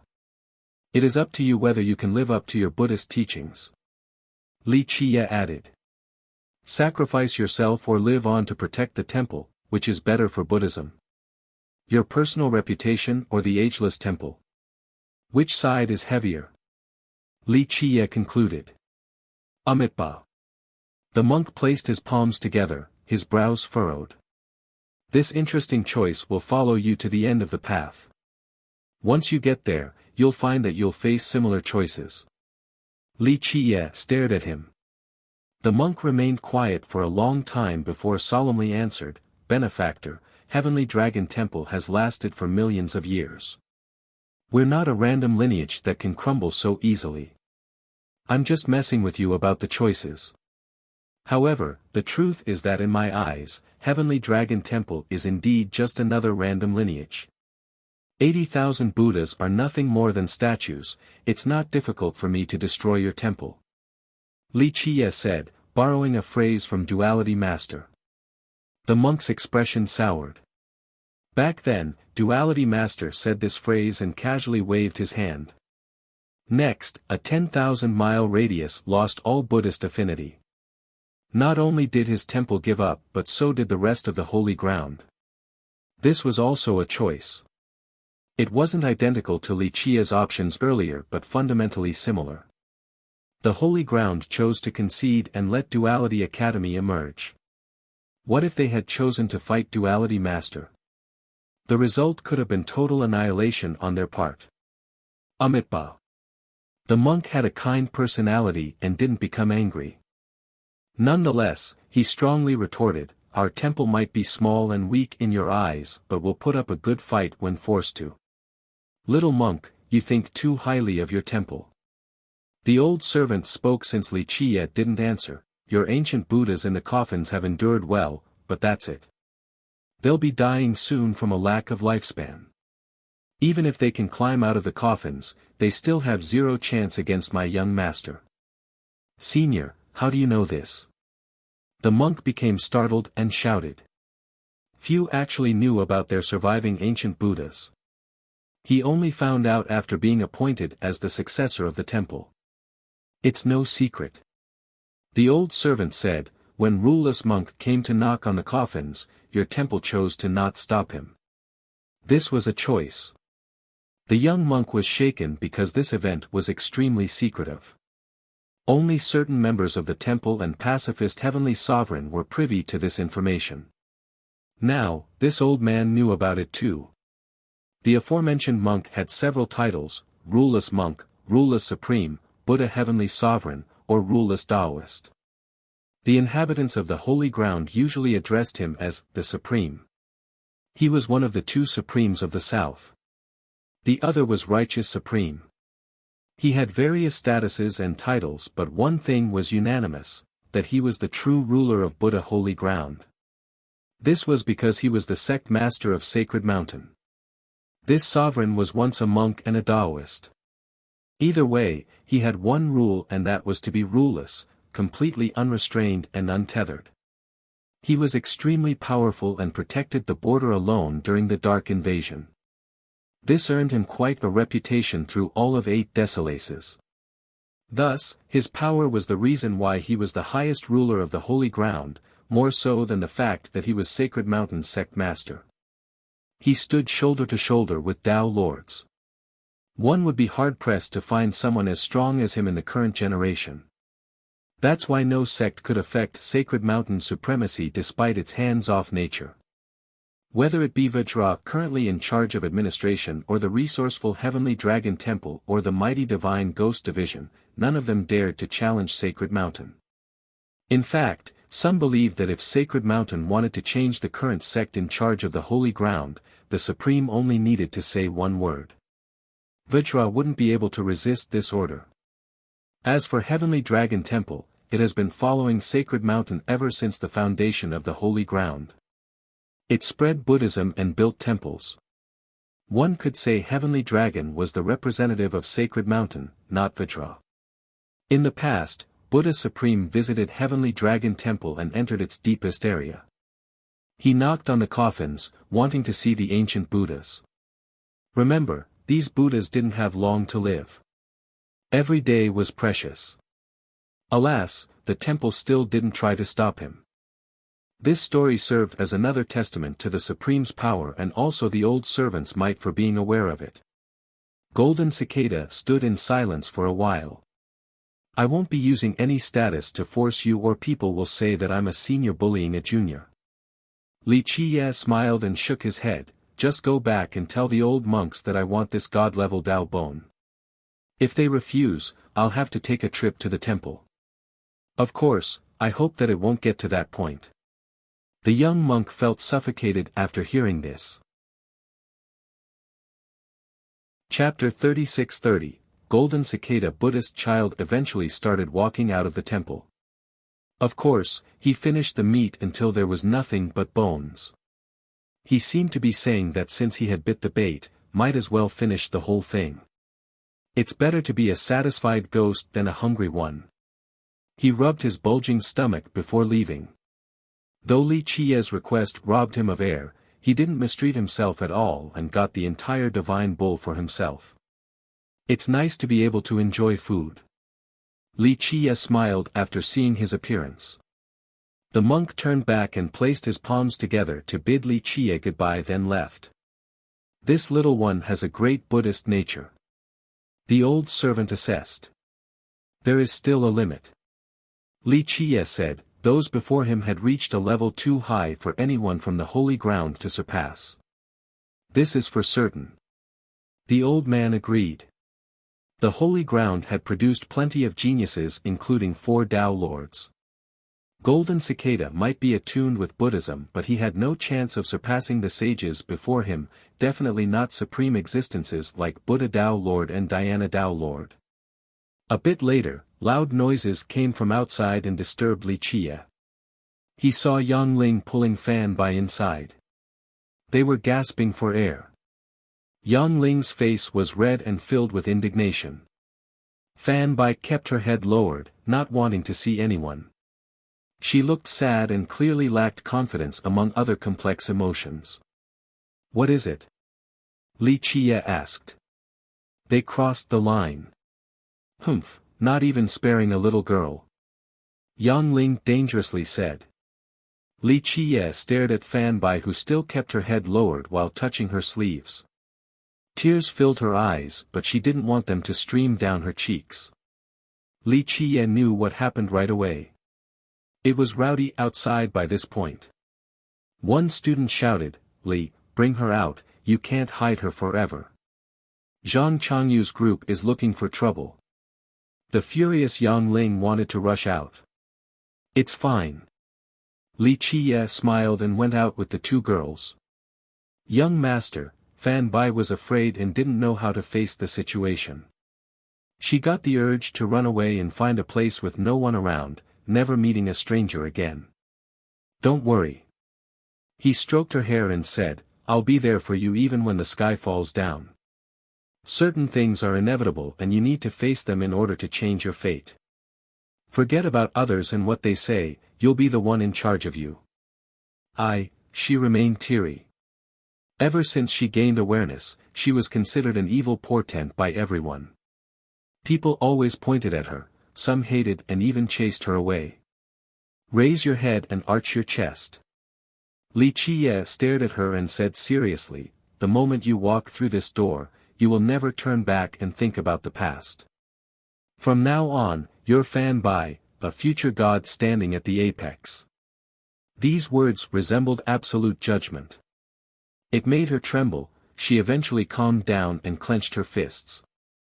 She raised her head and arched her chest to assume a confident pose. Let's go. He grabbed her hand and gave her more courage. There were many students crowding the temple. A dozen or so stood in front of the gate. The ones in the distance were gossiping. Is it true? One student came after hearing the news. Yes, the legendary Foredoomed Star. She's actually here in our academy. Another friend nodded. It'll be a misfortune to have her around, she shouldn't stay here. A different student said with scorn. She's just a young girl, it's not that serious. Foredoomed Star. It's just a series of coincidences. One friend disagreed. Right, our academy has been around for millions of years, successfully surpassing all calamities. This so-called legend won't matter. Another said dismissively. So it turned out that Yang Ling wanted to take Fan Bai on a tour of duality so that the latter would get used to it. Moreover, Yang Ling thought that just staying and training in the temple all the time would make Fan Bai sick. Unfortunately, during their trip, a few older students read the signs and recognized her as the legendary foredoomed star. This tale was well known in the southern West King. Misfortunes occurred right after Fan Bai's birth. Her parents died soon after and her clan suffered a disaster. A couple adopted her but they also died, their sect fell as well. Next came a powerful cultivator. This person didn't last for more than a few days, having exploded to death. The enemies of his sect came a bit later and massacred everyone. Fan Bai was the sole survivor. Thus, anyone who helped her had a terrible outcome. She was the only one who came out alive each time. Thus, she became known as an unlucky star. Her stories spread like wildfires and people stopped helping her. In fact, many cities and sect territories didn't allow her in. They would instantly banish her on sight. She became a wanderer hated by all. Children would throw stones at her, this was a regular occurrence. She eventually focused on finding abandoned places and became afraid of people. She started to change after meeting Li Chia, he showed her a new possibility. By this point, numerous students have arrived after hearing the news. Some wanted to chase this symbol of misfortune away from duality. Yan Jingxian and Zhang Changyu advocated for kicking her out and garnered plenty of support. The group ran here to the temple afterward. Li, hand the unlucky star over now or you'll be provoking the academy. Zhang Changyu shouted. He came to seek retribution for the previous humiliation. This was a godsend opportunity for him. This is too much. One female student thought that chasing away a little girl was too much. No. On one hand, our academy will be just fine and one unlucky star won't do anything. This might not be the case for the students. We're just regular people, can we really avoid something nefarious haunting us? Her male friend retorted. The group exchanged glances. Sure, duality probably wouldn't fall but this might not be the case for the students. Death was a possibility. The legends were quite scary after being spread for so long. The students became slightly afraid. It's better to be safe then. A student changed his mind, if something unfortunate were to happen, we'll be throwing our lives away, the same with our clan and sect. No one had a response this time. Chapter 36-31, True or Not, there were plenty of rumors and stories regarding this foredoomed star. Many students believed in them so they viewed her as something to avoid. Look, they're coming out now. One student shouted and all eyes turned towards the entrance. Li Chia walked out first with Yang Ling and Fan Bai behind him. Though Fan Bai walked with confidence due to Li Chia's encouragement, her eyes still avoided others. Her expression remained timid. It became worse once she noticed herself being the focus of everyone. She hid behind Li Chia right away. That's her. Another pointed it out. She's the foredoomed star. One student had seen her back in Myriad Beast Mountains and became surprised. It was hard to connect her to the symbol of bad luck since she looked just like an ordinary girl. Why would misfortunes linger around her? A female student sympathized after seeing the delicate and frail girl. Perhaps it is a curse from the high heaven, a predetermined fate. One student speculated. It's that serious? Most felt dread after hearing this. Cultivators certainly had impressive abilities, able to soar in the sky and enter the earth. They weren't afraid of anything. Well, there was one exception, the high heaven. Even the strongest cultivator feared the heavenly tribulations. Most believed that the high heaven had eyes, meaning that it was real and could affect the mortal realms. A curse from the high heaven was nothing short of horrific. She's the foredoomed star. A member of Zhang Changyu's group pointed at Fan Bai. So. Li Qiye lazily stared at the crowd and smiled. Hand her over, this is for the sake of the academy. Zhang Changyu roared. He still remembered how Li Qiye stomped his face a while ago and wanted to drink the guy's blood. He gathered powerful students in order to deal with Li Qiye this time. You must be tired of living, no need for the young master, I alone can teach you a lesson. Yang Ling barked back. Zhang Changyu found it exasperating that Yang Ling would always stand up for Li Qiye against him.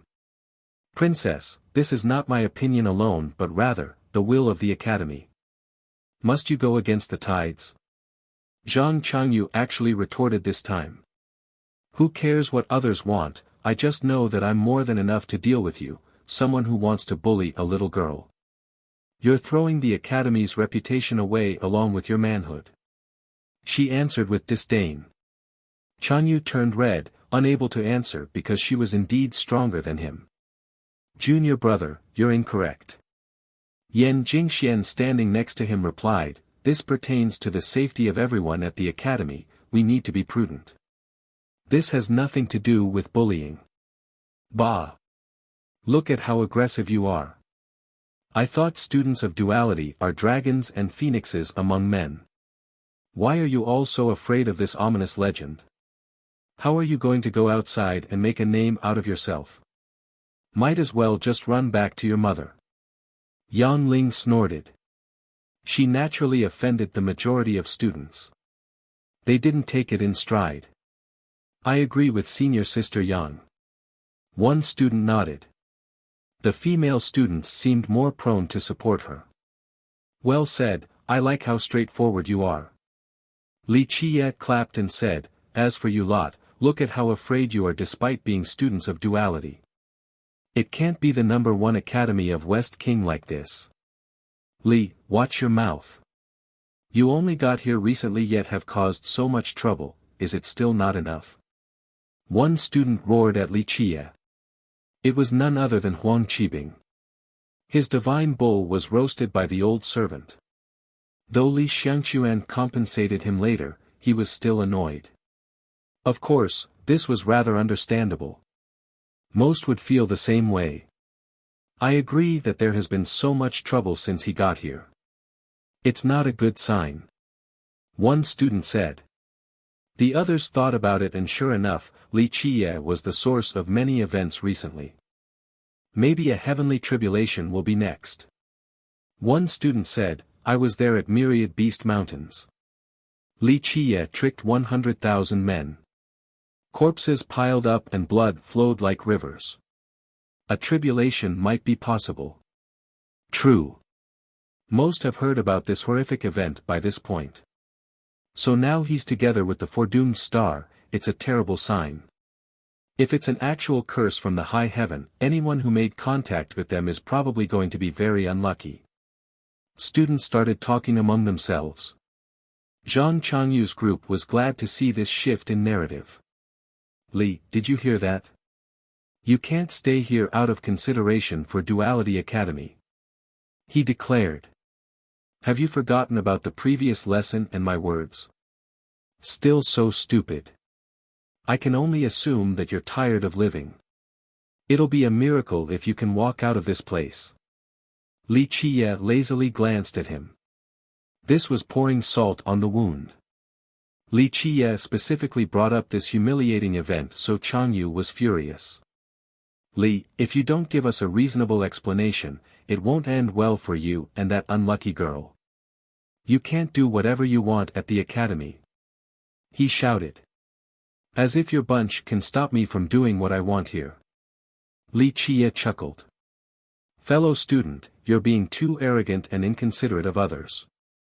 A calm voice answered. The speaker landed from above, not far from the temple. He had an impressive momentum, akin to an awe-inspiring rainbow.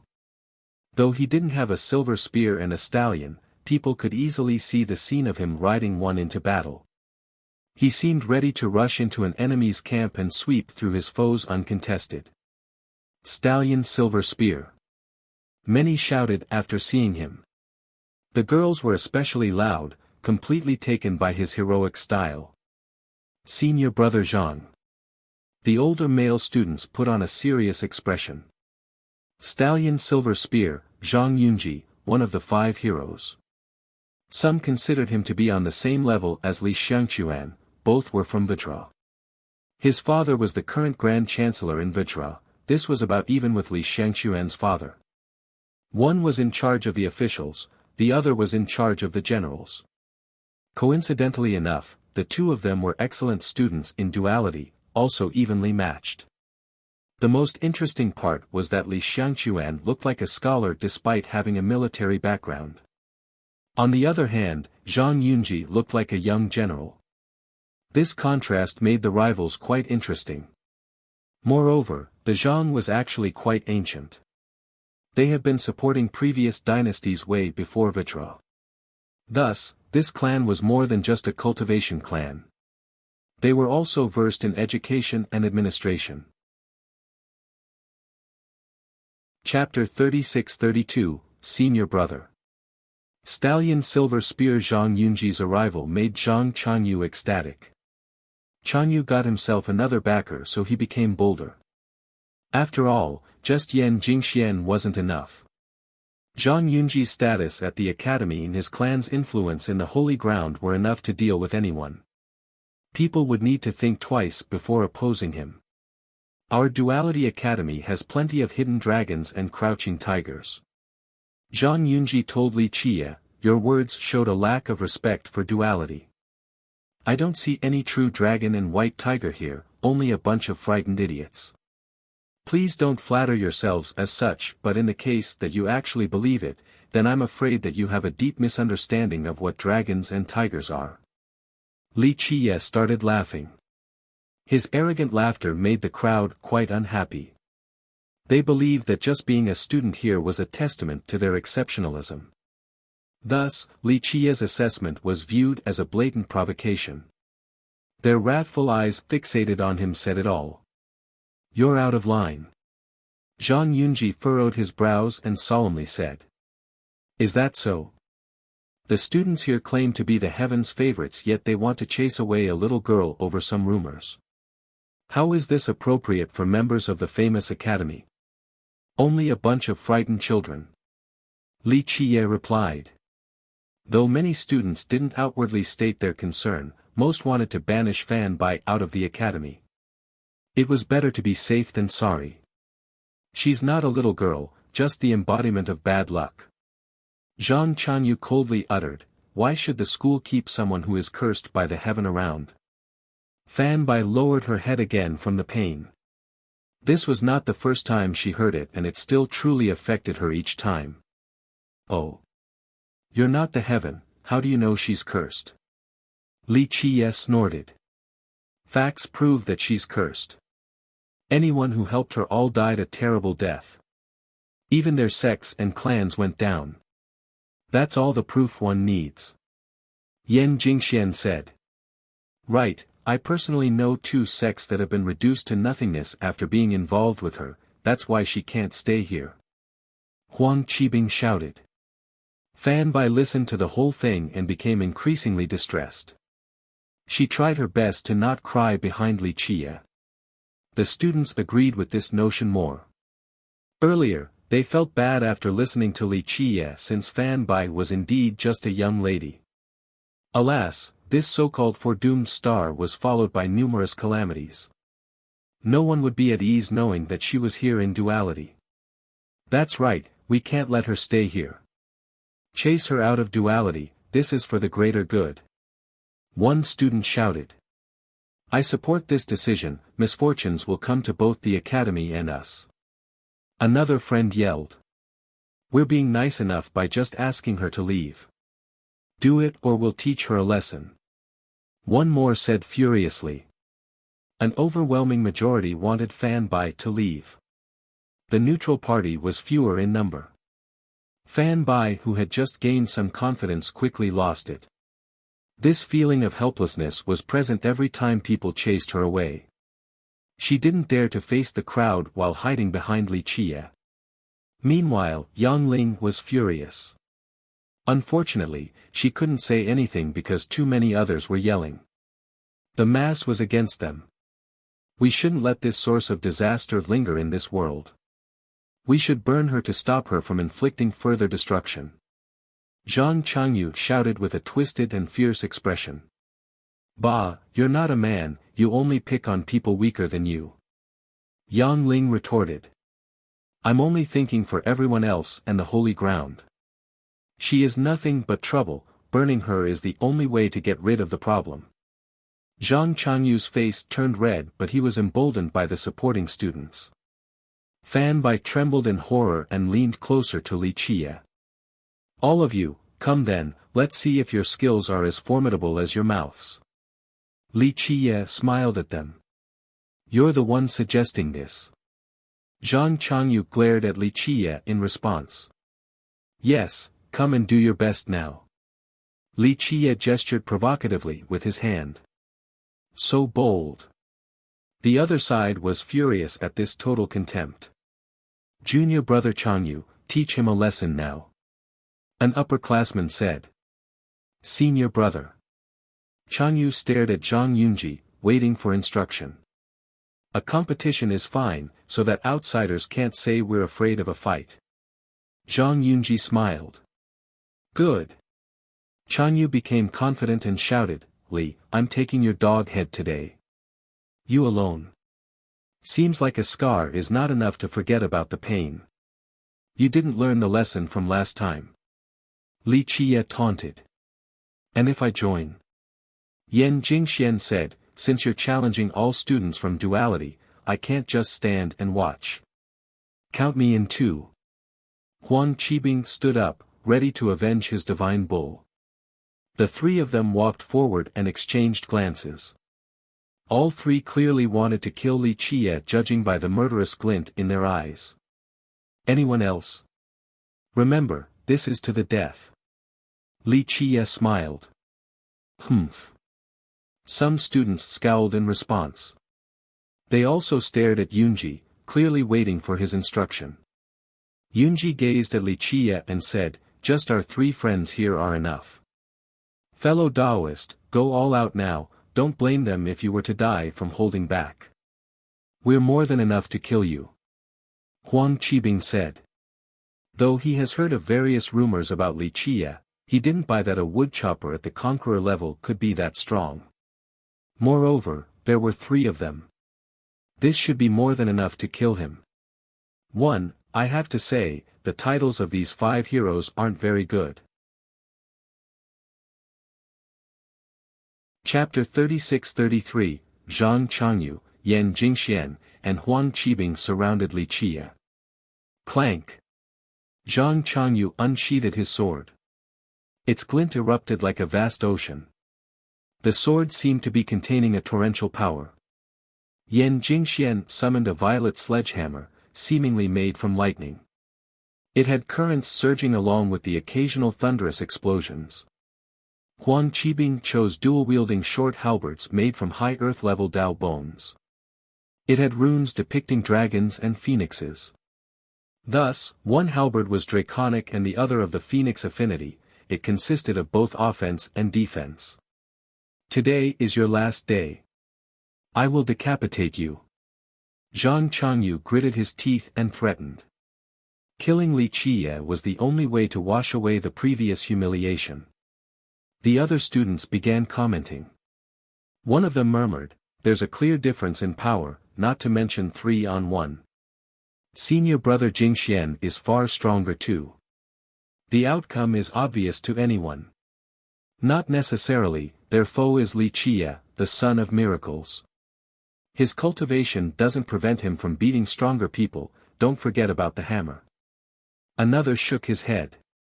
The students took a moment to think. In history, only Dao lords and top sovereigns were able to lift the hammer off the anvil. Generations of students in duality have tried and failed. This was definitely a miracle. True, Don't use common sense to judge Li Chia. One more added, Teacher Du said that he is extremely devilish, no one else can match him in this regard. The impossible becomes possible with him around. You can attribute the hammer thing to luck, he might not be that strong. This is an actual fight, luck isn't enough. Just losing one move can result in death. Someone else didn't buy it. Senior brother Yen, teach him a good lesson. One spectator shouted. Let him know that the Academy's prestige isn't to be trifled with.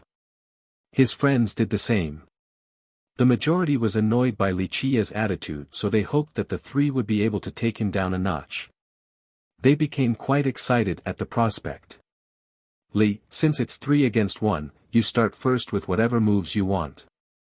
Chanyu pointed his sword at Li Chia. Seems like there's a misunderstanding. Li Chia shook his head and smiled, I won't be the one fighting. She is. He slowly stepped back and revealed Fan Bai, who was hiding behind him. Fan Bai didn't know what to do after hearing that she would be up to fight these three. She stammered and stared at him, young master, just facing the crowd was an ordeal to her, let alone actually fighting. She trembled with fear. What? Yang Ling became startled and stopped Li Chia. No, she has only cultivated for a few days, how can you let her fight? She has no chance. The rest didn't expect Fan Bai to fight instead of Li Chia either. The whole thing made little sense. Is this a joke? One finger is enough to crush someone of her cultivation. This isn't a fight. One student loudly said. Is the brat crazy? Letting a new cultivator fight against those three? Ridiculous. Everyone stared at Li Chia and Fan Bai. He must be trying to kill her. A student with a darker mindset speculated, maybe he knows that he can't win, that's why he's letting her die instead. This coincidentally ends the whole debacle with him not doing anything.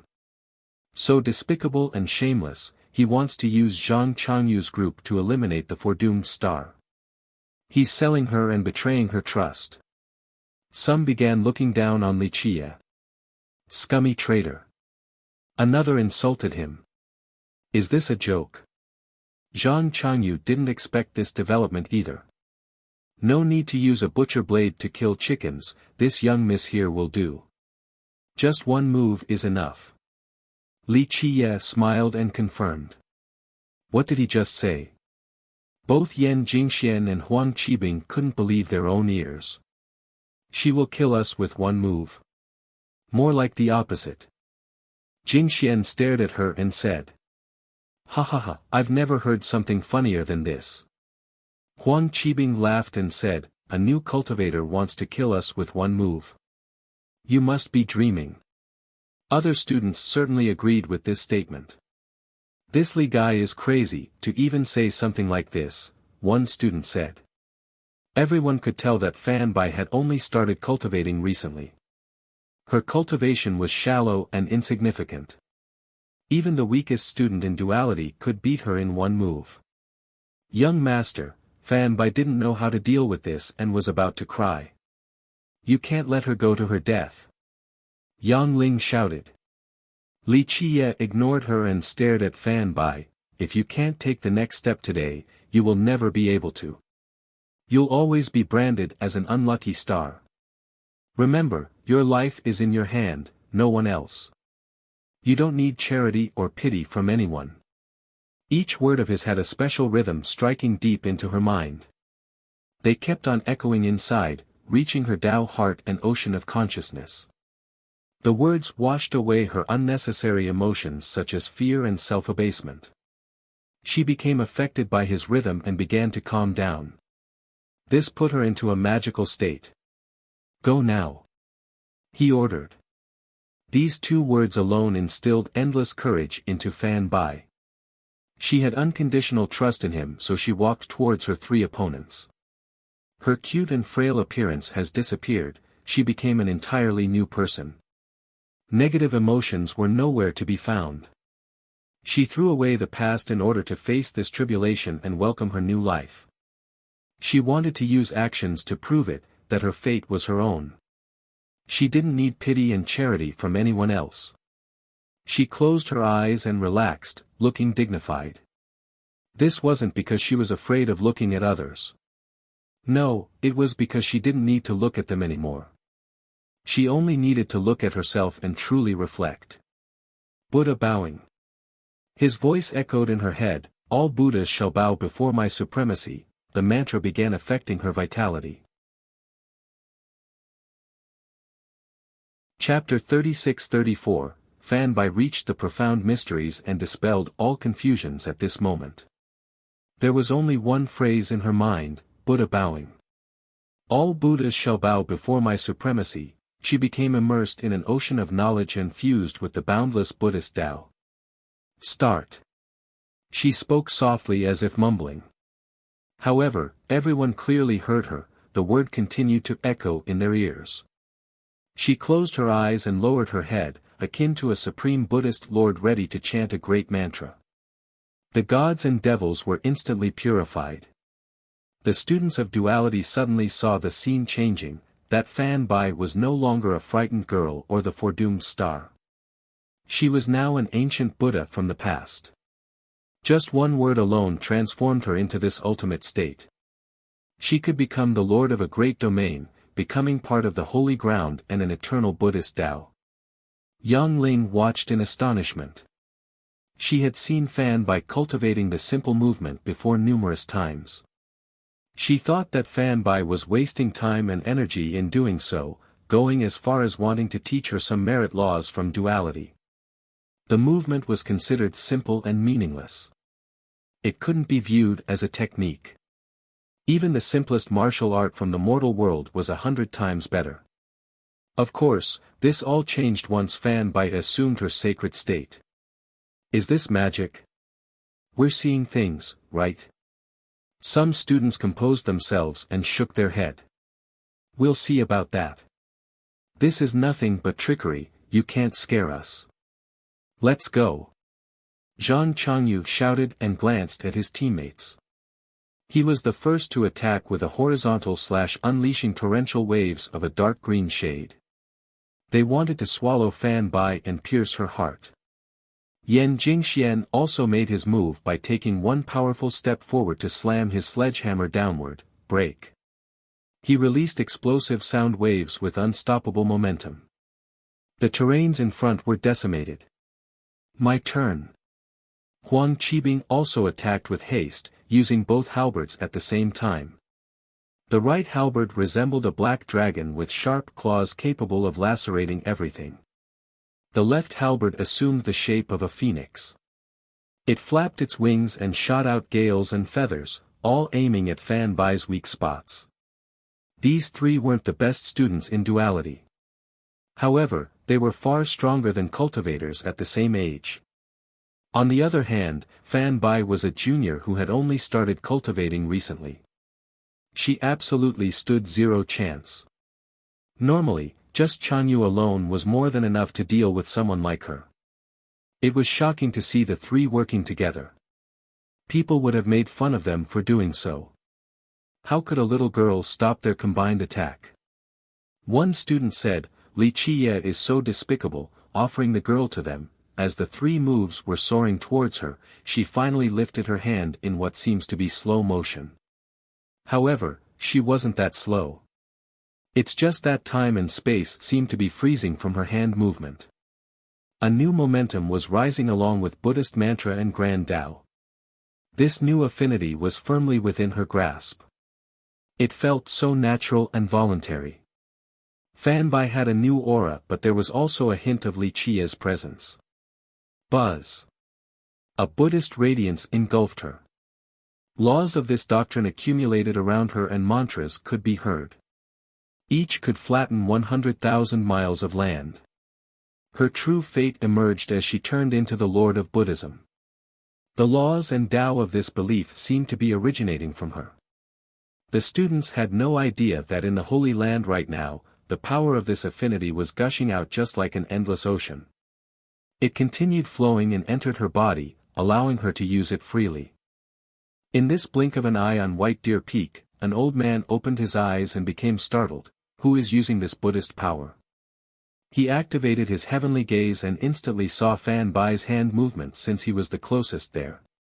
In an old shrine in Heavenly Dragon Temple, an aged monk felt this power and couldn't sit still. He stared towards the horizon and placed his palms together. Amitabha, a fortune for Buddhism. In a pavilion inside Divine Ghost Division, one old man stood up. His blood eyes could see through the samsara. He became startled and said, "Who is it?" To have such high attainment in Buddhism, a high monk from Heavenly Dragon Temple. Deep in the royal palace of Vajra, two people became alarmed. One of them looked around, shocked. There are only two people in the holy ground that can channel this much power, the donkey from Heavenly Dragon and that man. How can he be alive? The other smiled wryly and shook his head. Another potential unrest. What a shame. Alas, these great masters failed to see one thing. Even the old man in duality didn't notice it despite being so close.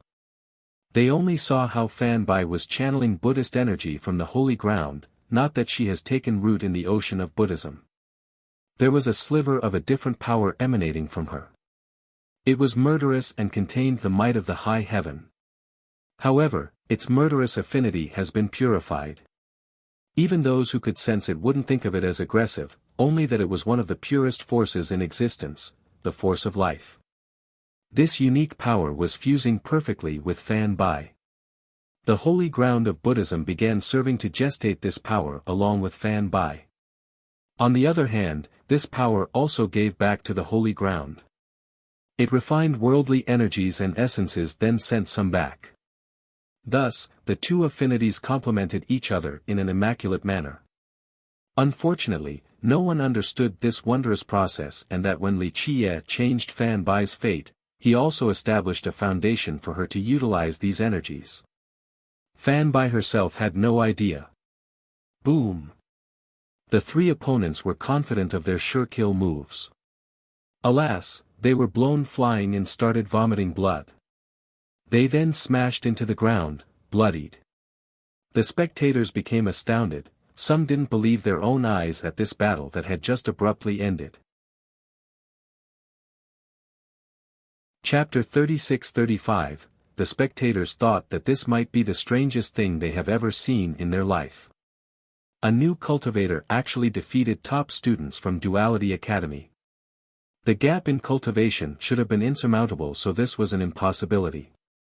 Just think about it, trying to defeat someone one level higher was tough enough, let alone a whole realm. This required powerful treasures or special methods.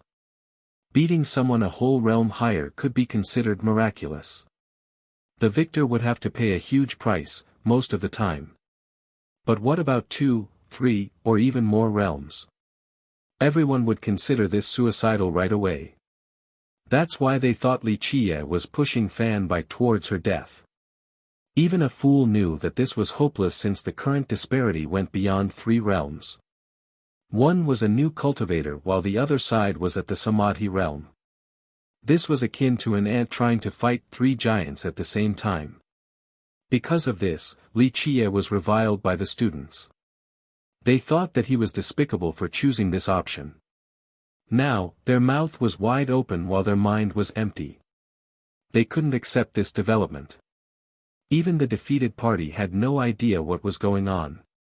They were certain that their moves would kill Fan Bai. However, the boundless Buddhist power descended and they saw a supreme lord instead of a little girl. This ancient Buddhist lord could easily take anyone down. Even the top talents such as Zhang Yunji were lost. They didn't see everything clearly. Fan Bai simply pressed her hand down. This wasn't a technique at all. Nonetheless, the simple move managed to defeat 3 geniuses. Yang Ling was the most affected one out of them all. She saw this simple movement many times previously and even wanted to teach Fan Bai something better. This shocked and embarrassed her. The technique was fine, the problem was her lack of knowledge and inability to see through the mysteries. This merit law was created by Li Qie, so she began staring at him. She found him to be unfathomable despite his ordinary appearance. It's that simple, defeat your heart devil first then subdue your foes. Li Qie said. Fan Bai eventually regained control. She had no words to describe her current emotions. She stared at her hands and saw the light of dawn leading her to untold possibilities. She was no longer the rat who needed to hide. There was no need to feel inferior to anyone. Fear and weakness were no longer necessary. She has done nothing wrong in the past and still suffered greatly. Her fate did a number on her, but now, she could finally change and control it. She didn't need to wander aimlessly and lament her own situation. Now, she can be herself, a new Fan Bai instead of the foredoomed star. My fate is up for me to decide. She murmured while looking at her hands. Tears inadvertently streamed down her cheeks. When she was being reviled and chased, she always held them back. Tears would only flow once she became alone. Staying tough mentally was crucial in order to survive. Now, the tears had nothing to do with fear and pain. This was because her life has completely shifted direction. Kill them. Li Qie interrupted her emotional reflection. She stared at the three opponents, unable to answer. She had never killed anyone in the past. Plus, this would be a serious offense in duality. The students heard this and exchanged glances. No one told her to stop because the winner had the right to do whatever they wanted. This was a fight to the death in the first place, not a friendly spar. The three would have killed Fan Bai in the case of her defeat. It was a matter of course for her to return the favor. Go. Zhang Changyu's group heard this and was horrified. They wanted to run while Fan Bai was still lost. Unfortunately, a black shadow got in front of them and stopped them from escaping after several steps. Boom! They got sent flying by the aggressive shadow, smashing into the ground once more while vomiting blood. People finally got a good look at the shadow. It was Li Qie's boar that somehow got behind and hit them just now. It grumbled a couple of times before returning to its place. Everyone became speechless. The trio moaned and groaned. The boar hit their chest and broke bones all over. They couldn't even move now, let alone trying to escape. Do it. Li Qie didn't bother to look at the three squirming on the ground. Young noble, help us. They had to ask Zhang Yunji for help. Yunji grimaced since he didn't expect the trio to lose. He thought that they would actually be able to capture Li Qie. Fellow Daoist Li, the outcome is decided. They have lost and admitted defeat, how about sparing them? Yunji asked Li Qie. All eyes turned towards Li Qie. Most would give Yunji some face because opposing him was unwise. Forget about it, they wouldn't have spared the young girl if she had lost. Someone scowled and answered before Li Qie could. Chapter 36-36, The crowd followed the voice and saw that the speaker was none other than one of the five heroes, Samban Furious Axe, Lin Hao. No one retorted because this was an obvious truth. In fact, the trio would have killed Fan Bai then moved on to kill Li Qie as well. It was understandable for Fan Bai to kill them now after winning. In reality, Zhang Yunji was wasting his breath. Li Qie didn't give a damn about him and Fan Bai only listened to Li Qie. This will ruin the atmosphere of duality. Zhang Yunji frowned and said. Lin Hao snorted in response, three top students attacking a new cultivator, that's what duality is about. Nothing is worse than this in the first place, they've embarrassed themselves, it's their fault for being weaker. Lin Hao was as direct as can be. Zhang Yunji's expression soured but still kept his cool. The students thought about it and some agreed with Lin Hao. Nothing was more humiliating than three grown men losing to a little girl. This wasn't the spirit of Duality Academy. Of course, none of them said anything because they had wanted to chase Fan Bai out. Do it. Li Qie told Fan Bai, ignoring the plea. Fan Bai took a deep breath and walked slowly forward. She was in the best state of mind, no longer a frightened girl. Don't be insane. Zhang Changyu turned pale with fear as he shouted, this is a serious offense in duality. Fan Bai ignored him, she only had ears for Li Qie. Yan Jingxian was overwhelmed with dread as death was approaching. He shouted, I am a prince. Touch a hair of mine and there will be no place for you in the holy ground, Li Qie. Tell her to stop. Huang Qibing bellowed. Unfortunately, Li Qie didn't listen. Fan Bai moved her hand and brimmed with Buddhist energy. No one saw how she did it, but the technique was already underway. Boom! It smashed onto the three, reducing them to particles before they could scream. The particles then scattered with the wind, nothing was left behind. The crowd couldn't believe it. The trio was so confident at the start and now they no longer existed. Zhang Yunji's expression became ugly. These three were his henchmen or little brothers. Now, they died because of Li Qie in spite of his pleading. Li Qie didn't give him any face at all. He scowled and left, not wanting to linger behind. He arrived in a cool manner while leaving in the opposite way. This was quite embarrassing, but all he could do right now was to hold a grudge. Anyone else wants to chase her away? Li Qie smiled and asked the crowd. Meanwhile, Fan Bai calmly stood still like an entirely different person. She could finally stare straight at the crowd and meet their eyes without hesitation. It didn't matter if they thought of her as the foredoomed star. This was no longer important since she knew that she was just herself. Those shouting earlier for her banishment kept their mouths shut this time after seeing the demise of the trio. Leave if there's nothing else. Lin Hao laughed and told them. They exchanged glances and started dispersing. As they were leaving, one student murmured, how could a new cultivator defeat those three? Magic or sorcery? Who knows? I didn't even see how she did it. His friend shook his head. Everyone saw her move her hand up and down, but that's it. They didn't notice anything peculiar, yet it was enough to defeat three powerful cultivators. Are you forgetting that she's the foredoomed star? Maybe she used this ominous power. Well, we just don't know anything about this evil power. A smart student speculated. Many found this to be a logical explanation. No, I feel that her power is very close to Buddhism. It's similar to Heavenly Dragon Temple. A stronger student mused. No way, Heavenly Dragon Temple is a system of our holy ground. Its power comes from the blessing of the Buddhist Tao Lords. She has a cursed fate, how can she use Buddhist power? Someone disagreed. Most thought that Fan Bai couldn't possess an orthodox power of the Buddhist doctrine. They assumed that she had access to an evil and ominous force. The old man on top of White Deer Peak stopped watching. He sat back down on his chair and sighed while feeling pretty good. I'm so lucky, truly unfathomable. Fan Bai was just a regular girl, yet Li Qie immediately taught her how to borrow the power of the holy ground. This was terrifying. He was shocked to see the process because very few in this world could do so. Just the little girl was dreadful, what about the master? He shivered and thought that he was wise for being subservient.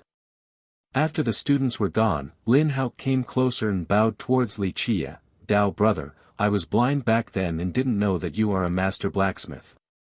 Please forgive me. A while ago when Li Qie criticized his weapon refinement, he didn't agree and thought that Li Qie was spouting nonsense. However, he was smart enough to change his mind after seeing the guy lift the hammer on top of the pinnacle. He came back and carefully thought about his own weapon and other possibilities within the refinement process. Eventually, he chose to believe Li Qie and came here specifically to seek advice. What is it? Li Qie said flatly to the polite guest. He smiled wryly and rubbed his head. Dao brother, I took my time to consider your comment last time and I think there are problems with my refinement process. I come here to respectfully ask for guidance. Lin Hao got straight to the point. Li Qie glanced at him and responded, your stupidity is still salvageable, able to change your mind. Lin Hao coughed awkwardly after hearing this comment.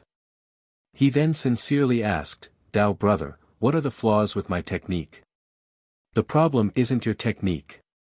Li Qie said, it's that you're too persistent, brittleness comes with toughness, think about it.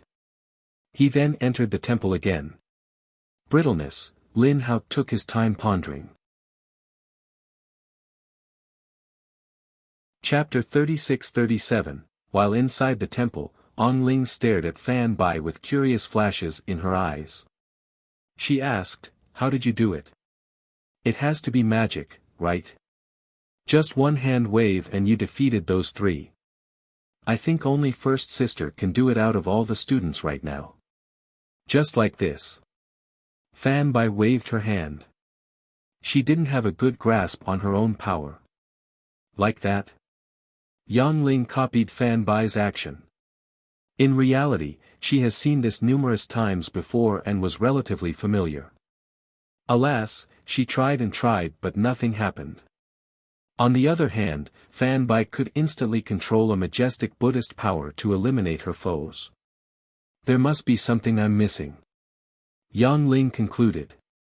This movement looked extremely simple and useless in battle. Even a weaker foe would easily strike her down if she were to do something like this. I don't know. Fan Bai shook her head. She didn't know the innate mysteries right now because she hasn't reached the right height. Once at that level, she would have full mastery over it. Li Qie told the old servant that she would be able to stand at the apex. Understanding this power was essential. Young master, what is this peerless merit law?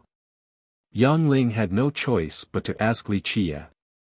Buddha bowing, it's useless to tell you anyway since you don't know. Li Qie flatly responded. Young master, how about teaching me? Just a little bit is okay. Her eyes turned bright as she smiled. It's not suitable for you, I can try and you still won't be able to learn it. Everyone has a suitable merit law. That combined with perseverance is the only way to reach the apex. Li Qie elaborated. Then what do you think is a suitable merit law for me? Yang Ling was smart enough to go down this route while acting cute with her eyes. How do I know? Li Qie chuckled and ignored her request. Young master, just teach me one or two merit laws. She was also thick-skinned today and started acting coquettish. No, even half a technique is fine, young master. She realized that this could be a great opportunity, especially today due to the current mood. Fine, I guess this is fate. Li Qie smiled and said, how about sword point? Sword point. Yang Ling became excited. Are you talking about the technique left behind by Sword Emperor on Comprehension Peak? Yes. Li Qie nodded. You actually understood this? Yang Ling was startled at first but then again, she thought that this wasn't strange. Li Qie had a penchant for surprising people. What about the technique left behind by Duality Master? Yang Ling became curious. Li Qie smiled without responding. You understood that too? This time, she was truly astonished. Anyone else wouldn't believe Li Qie but she had absolute confidence in him. Young master, can I learn that technique then? She composed herself and blinked cutely. Li Qie stared at her. Please, young master, I will work hard, harder than ever before, 100 times harder. She hurriedly convinced him. Seems like you're smarter than you appear.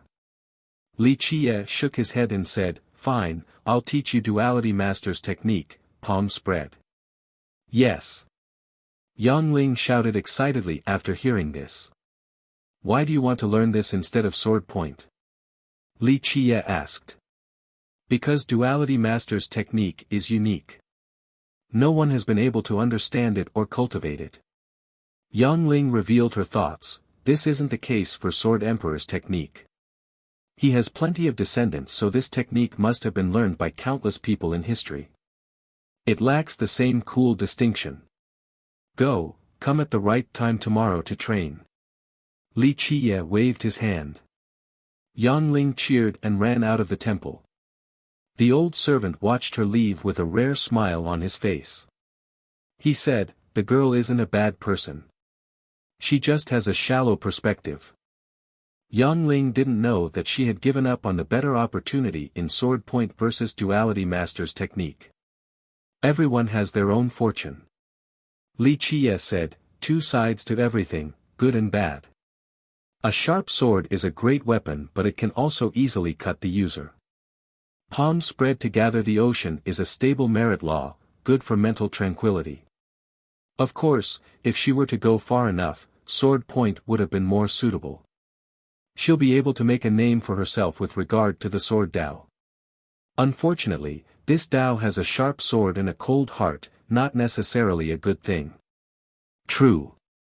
The old servant nodded, all paths are different. There have been plenty of masters in history, but none can truly claim perfection. A heart without regret is a type of perfection, something worth cultivating. Being number one at cultivation doesn't equate a perfect Tao. Li Qie replied. The old servant paused for a moment before nodding his head, agreeing with the comment. He then took his leave to perform his duties. On the next day, the old man came to visit again. He was more respectful and nervous this time while standing before Li Qie. He brought a long list and handed it to Li Qie. "Young master, these are all the ores and metals in our reserve, do you need any of them?" The long list contained extremely precious metals and ores. Some were coveted by all.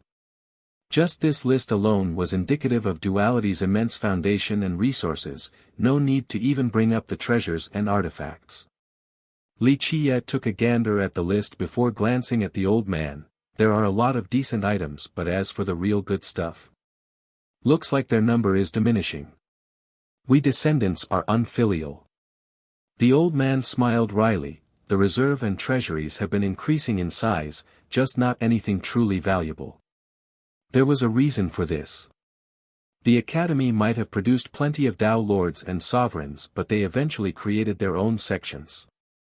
They left behind gifts to pay the academy back, but certainly not their best items. There are a few decent ones, just not suitable for me, it's a shame. Li Qie shook his head and returned the list to the old man. "I apologize for my uselessness." The old man accepted the list and told Li Qie, "I think 2 places might have what you're looking for." "Oh. Go on." Li Qie chuckled. "You certainly have heard of the first place." The old man said, "Sacred Mountain." He stopped here without elaborating. "I know what you're trying to say." Li Qie shook his head. "It's not hard for me to go up there, it's just that I don't want to bother with the long trip." The old man thought that it was strange but didn't pursue the issue. "The other place is closer to duality, Wish Ward." The old man continued, "It's the biggest market in the Holy Ground, might be all of southern West King too. You might be able to find what you need there. If not, they'll be able to help you procure the items." He paused for a bit before finishing. "I heard that some top-level artifacts are there right now, many big shots will be coming to take a look. You should too, young master." "A bit interesting." Li Qie smiled. "Would you like me to go make preparation?" he asked. "No need, I can go take a look myself." Li Qie waved his hand. Chapter 36-38, The branch here of Wish Ward is the largest one in the southern West King. You can spend 3 days and 3 nights there and it still won't be enough. I've been there several times, so let me guide you, young master. Yang Ling also wanted to follow along after hearing Li Qie's intent on visiting Wish Ward. Li Qie agreed and told the old servant and Fan Bai to stay in duality. He packed lightly before embarking. Yang Ling was ecstatic to be able to tag along. She prepared in a jiffy and waited for Li Qie. The two of them only got out of the entrance for a bit before a carriage slowly stopped near them. Creak. The carriage door opened and a gorgeous girl walked out, brightening the scene in the process with her presence. She had a special characteristic, a half-moon mark on her forehead. It didn't hinder her beauty in the slightest and actually made her even more visually interesting. She had a light touch-up of umber black dye for her eyebrows, bright eyes and white teeth and a perfectly oval face. Her features were perfectly balanced, meaning that it was beautiful from all angles. One would never get tired of looking at her. She wore a simple, light yellow dress, elegant yet vivacious. A pendant with a few gems was chosen. They made her look both youthful and noble. This was quite suiting for her aura, refined yet still amicable, hidden yet still prestigious. People wouldn't view her as being superior or conceited. This was akin to having a noble or a big sister for a neighbor, something quite pleasant to enjoy. She also had an air of auspicious clouds around her. They didn't originate from a merit law or cultivation but rather innate. It made her look mysterious. Princess Ling, young nobly, where are you going? Would you want a ride? Her voice was pleasant like an oriole chirping. Senior sister Xiaoya, we're going to Wish Ward. Yang Ling seemed excited to see this girl. What a coincidence, me too. Let's go together. Her reserved smile resembled a blossoming apricot. Young master, is that okay? Yang Ling stared at Li Qie, awaiting his decision. Duality Academy was far away from Buddha Emperor Division. Moving on feet would take a considerable amount of time regardless of their speed. It's fine. Li Qie smiled and carefully judged the girl without holding back, checking her inside and out. She seemed free-spirited and at ease, not offended by his prying eyes. The group entered the carriage and their journey began. From the outside, it resembled an ordinary carriage but inside was an independent dimension looking like a palace. Thus, this was a mobile palace. Senior sister Xiaoya, you travel with style. Yang Ling judged the carriage and praised. She was a regional princess of Vajra but didn't have a mobile palace. A senior in the clan lent it to me since my house is far from duality. The girl smiled. Possessing this artifact meant having a prestigious background. However, her pleasant words showed no sign of arrogance. In the middle of the palace was a master chair. Li Qie walked there and lay down without any hesitation. He seemed to be at home. The girl usually rested there but she didn't mind Li Qie taking her spot. Young master, senior sister is one of the 5 heroes of duality. Yang Ling introduced the two since she thought that Li Qie didn't know. My name is Qi Xiaoya, though this is our first meeting, I have heard of your name before since you're quite famous. Qi Xiaoya bowed slightly. Her title was Exquisite Pagoda. She usually kept to herself the most out of the 5 heroes. Moreover, she was the only one not from the Holy Ground. Her clan was an ancient one located at the end of Righteous Sect. A mortal would never be able to traverse this distance, hence her comment earlier about the far journey. Call me young master. Li Qie chuckled.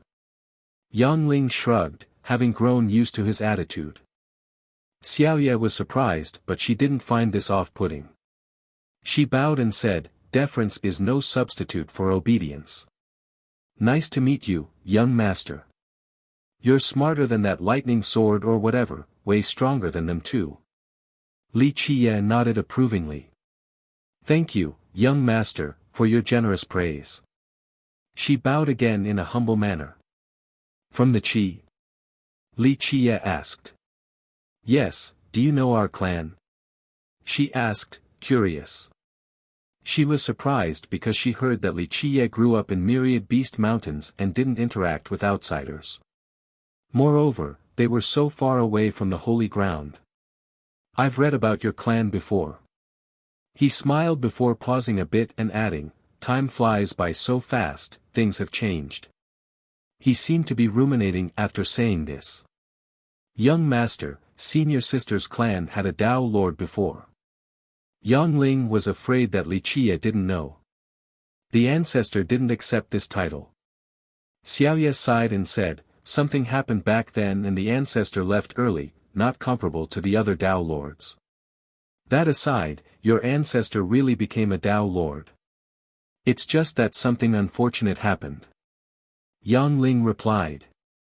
The holy ground wasn't around when the Qi had a Tao Lord. Unfortunately, this Tao Lord entered the life forbidden zone and never came out. This was a tragedy for their clan. Since the start of the myriad Tao era, Tao Lords rarely disappeared without a cause. An exception was their Tao Lord, Scarlet Moon. Back in the Chaos era, many Tao Lords died or disappeared for a multitude of reasons. However, after numerous expeditions from Duck Egg Tao Lord, Azure Ancestor, Space Dragon Emperor, Golem Ancestor, Sword Queen, and many others, 8 Desolaces stabilized. That's why the case of Scarlet Moon Tao Lord from the Myriad Tao era was considered aberrant.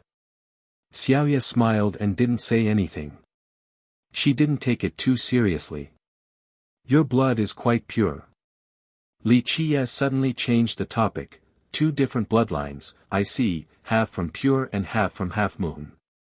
2 in the same body yet still pure, extremely rare. You can see it? Qi Xiaoya became startled. Her bloodlines weren't considered a secret or anything, but she never told outsiders. Moreover, her clan was reclusive as well. Only a few outsiders actually knew about her 2 grand bloodlines. Now, Li Qie, whom she had never met before, was privy to this information. Yes. Half Moon and Pure Blood tribe, so long ago. He looked to be pondering again after saying this. It was because he had nearly forgotten due to the passage of time. Young master, how do you know so much about the Qi? Yang Ling was surprised too. She only knew that Xiaoye was from the Qi. However, her knowledge was limited to general information. For example, the Tao Lord who had an unknown fate. I've read enough books. Li Qie smirked. Really? Yang Ling was skeptical. She didn't think that the bloodline thing would be written down. Then do you know the most famous story about the Qi? The one that is admired by all. She wanted to test Li Qie. What story? Li Qie smiled. You don't know then, it's a story envied by all future generations. Yang Ling was happy to have the upper hand. Chapter 36-39, Go on. Li Qie didn't mind the gloating girl. You know about their bloodline but not their legend. This is one of the most famous stories in all of West King. It's very romantic. Yang Ling rolled her eyes. Do tell. Li Qie chuckled. So it pertains to the progenitor of the Qi. Yang Ling began. Rumor has it that a very long time ago, well, too long for anyone to know when. The progenitor was only a mortal, yet he was in love with a fairy from a big sect. Everyone thought that he was a frog trying to eat swan meat. No one expected him to actually be loved by the fairy. The two eventually got together. A mortal and a prestigious cultivator. How unbelievable. Her eyes brimmed with enthusiasm as she went on. The most incredible thing was that their love stood strong and they grew old together as husband and wife, becoming a subject of envy. She had nothing but admiration and envy when talking about this famous legend. The story was indeed special. After all, cultivators were virtually immortals in the eyes of regular mortals. They lived long and could travel freely with wondrous abilities. Sadly, cultivators never cared about mortals. The latter was nothing more than ants. Thus, a mortal and a fairy weren't from the same world. The two shouldn't even have the chance to meet. Just imagine, a fairy of a sect had limitless potential. She could go on to become the sect master and be in charge of millions of lives. Moreover, she certainly had no lack of suitors. Prodigies from the other sects tried to court her. Why did she fall in love with a mortal? Any listener would think that this was only a romantic fairy tale. Alas, these were the facts. In the end, she chose to grow old with him. Remember, a cultivator could live for thousands of years or far longer. This was quite normal. As for someone of her status and talents, she would have been able to live for tens of thousands of years without needing hibernation. Therefore, her sacrifice became a song for future generations detailing the greatest love. The Qi clan became famous due to this story. They were founded by the two lovers and had always been reclusive. Later on, it became more well-known due to Scarlet Moon Dao Lord. The talented cultivator brought the clan back into 8 decalaces. Otherwise, it would have been more forgotten. It's just a false interpretation by future descendants. Qi Xiaoye sighed after seeing the excited Yang Ling. Yang Ling calmed down and asked, "Senior sister, is the story not true? Your progenitor wasn't immortal." "Our progenitor is indeed immortal and his wife was a cultivator. However, a few things were exaggerated." Xiaoye had to reveal. "So the story is still true." Yang Ling let out a sigh of relief. The romantic tale was still grounded in reality. A mortal marrying a fairy must have been difficult. Li Qiye smiled and said, "You really haven't heard of it, young master. This tale is widespread in West King, there are many leisure books and plays about it."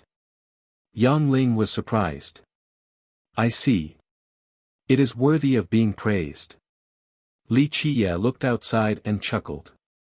This story amused him. People always wanted to embellish certain tales and legends. Alas, the truth was usually hidden. Plus, there was no point in digging it out. Thus, Li Qiye himself also didn't bother mentioning the minor details surfacing from his memories. It has been too long and he had almost forgotten about these people and events. This beautiful story and the perfect ending were better left alone. The inheritance of a bloodline, a sign of existence. Li Qiye said sentimentally. A dead person would eventually be forgotten. However, their bloodline could pass down for millions of years. At the very least, a piece of them continued to exist. Maybe in a sense, this was another reason for reproduction. As Yang Ling was lost in appreciating the story, Qi Xiaoye noticed Li Qiye's strange expression. Though she couldn't read him, she could see that he was thinking about something profound. "What are you thinking about, young master?" she asked softly. "I'm naturally appreciating the beautiful love, it's not easy to be that dedicated to someone, very grand and admirable. A great outcome from a questionable beginning, a grand fortune after a potential disaster. This culminated into a perfect tale, few are as lucky." Li Qiye stopped looking outside and said. "Right, the ending is really perfect." Yang Ling added. "That's what people say." Xiaoye nodded. Though exaggerated, this tale was still the beginning of her clan. "Your progenitor's wife is an amazing woman." Li Qiye suddenly gave this opinion. "You know more about the story?" Xiaoye could tell that he knew something special. Today wasn't the first time he heard of it. "No, first time hearing this version." Li Qiye chuckled, not worrying about the accuracies of the story. "You've heard other versions before?" Yang Ling became curious, wanting to know everything possible about this perfect love. Li Qiye didn't answer. He rather left future descendants with a perfect love story. "Seems like my heart has grown soft with old age." Li Qiye sighed and said. "Old? Young master, when we first met, I actually thought that you were younger than me." Yang Ling stared at him and said. Li Qiye smiled because Yang Ling couldn't see through him. On the other hand, Xiaoye tilted her head while pondering. She thought that this guy was unfathomable. Prior to this, she had heard about his experiences back in Myriad Beasts Mountain. Nonetheless, the students of duality still talked about him with a touch of contempt. Now, after actually meeting him, she thought that he wasn't just a simple woodchopper. Chapter 3640, The 5 divisions were located in Buddha Emperor Plateau. Among them, Metropolis and Buddha Emperor were in the same region. In reality, Necropolis was rather loosely defined. The border areas, in particular, weren't strictly allocated to a single division. Here, dozens of cities or more were connected, hence the name Necropolis. As for the floating one in the center, this was considered the core of Buddha Emperor Division, home to the court of Vajra dynasty. Beneath this giant one were numerous cities connected together, a true example of prosperity. Officials and nobles from the court lived here along with other clans and sections. All in all, Necropolis was definitely the most complex division in terms of inhabitants. Cultivators from all over the world came each day, not to mention the billions of mortals currently living here.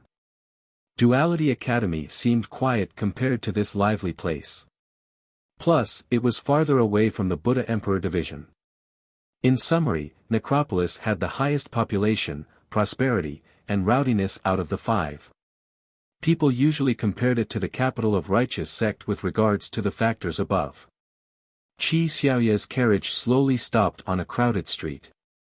Wish Ward is right here, would you like to get out now? She opened the door for Li Qie. Here is fine. Li Qie walked down. Goodbye for now, young master, see you later. Qi Xiaoyi remained polite during the departure. Li Qie acted nonchalantly but Yang Ling kept on thanking Qi Xiaoya until the latter told her to stop. Senior sister Xiaoya is definitely the friendliest person I've met. She doesn't put on an act so everyone in the academy likes her. Yang Ling commented while looking at the departing carriage. Yang Ling was right. When talking about the 5 heroes, even Lin Hao with a humble background was prideful. He wouldn't talk to just anyone. As for Li Xiangquan and Zhang Yunji, nobles like them were even prouder and more arrogant. This wasn't the case for Qi Xiaoya. She was the easiest person to talk to and always treated people with respect. In fact, her background might be nobler than the others. After all, the Qi was an ancient clan. All of this made her attitude even more amazing. She's a smart girl, who doesn't like a smart girl? Li Qie chuckled. You do too. Yang Ling blinked at him. Li Qie smiled and didn't respond. His focus shifted to the arched door ahead. The street they were on had a sea of people coming and going. People's feet were virtually touching, one could easily get lost. The arched door in front of them had an ancient character carved at the center top, Wish. This stone door was massive and seemed suitable to be the gate of a city. This is the main branch of Wish, I love this place. Yang Ling spun happily around once and took a deep breath to bask in the lively atmosphere. Duality was lively as well, just not when compared to this place. Cultivators from all over the world came in large quantities. Even mortals visited. The diversity here was incredible. Li Qie also smiled while observing the street. This main branch is probably the biggest market in the south, you can buy anything here. She added, eager to come in. This was far from being her first time here. However, as a girl, going shopping was quite exciting. There was plenty of merchandise here as long as one had enough money. She had prepared plenty of spending money before leaving. Anything? Li Qie chuckled. Other famous auction houses or markets in the past suddenly emerged in his mind. Now, they no longer existed. Yes. Her eyes brimmed with excitement, as long as you can pay the initial price, even Dao Lord Merit laws are available for purchase. Well, I don't know if this is true or not since I can't afford them. Let's go take a look then. Li Qie smiled and entered the front gate with Yang Ling right behind him. Wish Ward wasn't just a simple store since it resembled a city more. It occupied more than half of the area of the actual city. All the stores here belonged to Wish Ward. One had to admit that the atmosphere was impressive, the accumulation of thousands of stores ready to sell. There was an archaic atmosphere wafting about as well. The streets were paved with granite. After millions of years and constant visitors, the initially coarse granite pebbles became glossy and smooth. The architectural styles were showing their age as well. The green and white tiles have lost their colors, assuming a state of gray. From a distance, the ward resembled an old castle that has witnessed generations of lives. Young master, did you know that Wish Ward is actually older than our holy ground? It's already here before, Yang Ling told Li Qiye about its history. Li Qiye quietly listened with a smile while looking at the surroundings. The founding year of the ward was impossible to figure out. People only knew that it was here way before the holy ground. It had thousands of branches all over the south as well. In a sense, Wish Ward was an extremely powerful faction, albeit hidden. Some believe that it was equal to or even stronger than Buddha Holy Ground and Righteous Sect. Impressive resolution. Li Qiye nodded and praised during the trip. One could easily guess the power of Wish Ward just by the fact that it existed inside the territories of Buddha Holy Ground. After all, no one wanted to share a bed with someone else. Wish Ward actually has many fun places and interesting stories. For example, the most mythical one is the Hug Mouse. She introduced the place. Hug Mouse? Li Qiye stopped looking around and asked. You haven't heard of it, it's a legend here. Anyone who meets it will become rich right away. She became excited since this was another thing Li Qiye didn't know. Looks like you want to see it. Li Qiye chuckled. Of course. She instantly responded, I'll be a wealthy lady right away and then I can buy whatever I want at the ward. She clenched her fists, seemingly fantasizing. Okay, stop daydreaming. Li Qiye pinched her nose and woke her out of it. But the legend is true, the mouse really exists. Yang Ling said, I think a student from our academy met it before and became rich afterward. I know. Li Qiye naturally knew this story. What? How? Yang Ling didn't expect this since he hasn't heard of the mouse. From the books. Li Qiye smiled. 1. It's actually 2 characters in Chinese. Chapter 3641, Really Now? She didn't think that this was written down in the books. You tell me. He smiled. Then tell me who met it, young master. She said with skepticism. Trying to test me? Do you know who it is? Li Qiye replied. Well. I don't know the specifics, just that this student eventually became a big shot, a really important big shot. She smiled wryly. A big shot indeed, even for the standard of the academy. Li Qiye nodded. So you actually know? Tell me which student it was then. Her eyes lit up, finally believing him. Yang Ling's curiosity was understandable. Meeting this mythical mouse meant obtaining a great fortune. No one knew where it came from, only that it has been around since the foundation of Wish Ward or even earlier. It's just that in the past, fewer managed to see it. Strangely enough, this mouse could only be found in the main branch, not the other places. No one knew what it looked like either. Nonetheless, earning its grace meant soaring upward. This wasn't a legend or a fake story either. Numerous characters in history have done so. Alas, they kept their mouths shut regarding the details. This made Wish Ward more popular. People wanted to test their luck here as well. Li Qiye only smiled and didn't answer her question. Young master, please, just tell me. She started pulling on his arm and didn't give up. You really want to know? He glanced at her. Of course I do, just tell me already. Yang Ling nodded repeatedly like a chicken eating grain while anxiously staring at Li Qiye. 5-colored sacred sovereign. Li Qiye nonchalantly revealed. 5-colored sacred dash. She shouted but immediately calmed down and covered her mouth. She looked around and noticed that no one heard them. Really? The dean is the one. She quietly murmured, not expecting this answer. Li Qiye nodded. She stood there in a daze. So the favored student back then was now the dean of duality. How come the dean never talked about this? She asked. In the holy ground, people only knew that a student was chosen a very long time ago. No one knew anything about the specific, nor did they try to find out. No wonder why he became one of the 4 grandmasters. So the mouse liked him. Yang Ling murmured.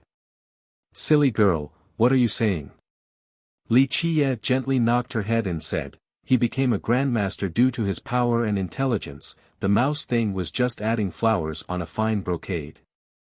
In short, he won this fortune because he was brilliant enough to have this fateful opportunity. Everyone thinks that fortune is the reason for success, that some Tao lords and sovereigns were merely lucky, and if they were to have the same luck, they would become powerful Tao lords too. This is a foolish notion. Yang Ling listened attentively. Though Li Qiye was only casually speaking, she still took it very seriously and memorized his guidance. This was indeed the case. Many young cultivators thought that they only lacked luck to become Tao lords. In reality, these powerful cultivators found success for different reasons. Fortunes and luck only added to it. Without these things, they would still become big shots in due time. It would just take longer. I think that makes sense. She eventually nodded in agreement. Yes, otherwise, the descendants of these Tao lords and sovereigns would become invincible masters too. Li Qiye said. Right. She agreed.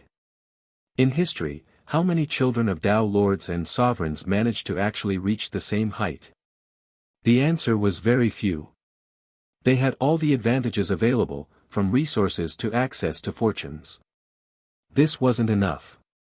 Yang Ling thought about the previous matter again and inquired once more, young master, how come the dean doesn't talk about the mouse? Being favored by the mouse was an auspicious matter, a symbol of luck.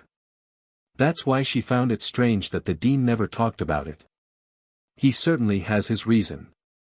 You'll understand when you have this fortune. Li Qiye smiled and entered the busy street again. What do you mean? She gave chase but Li Qiye stopped answering.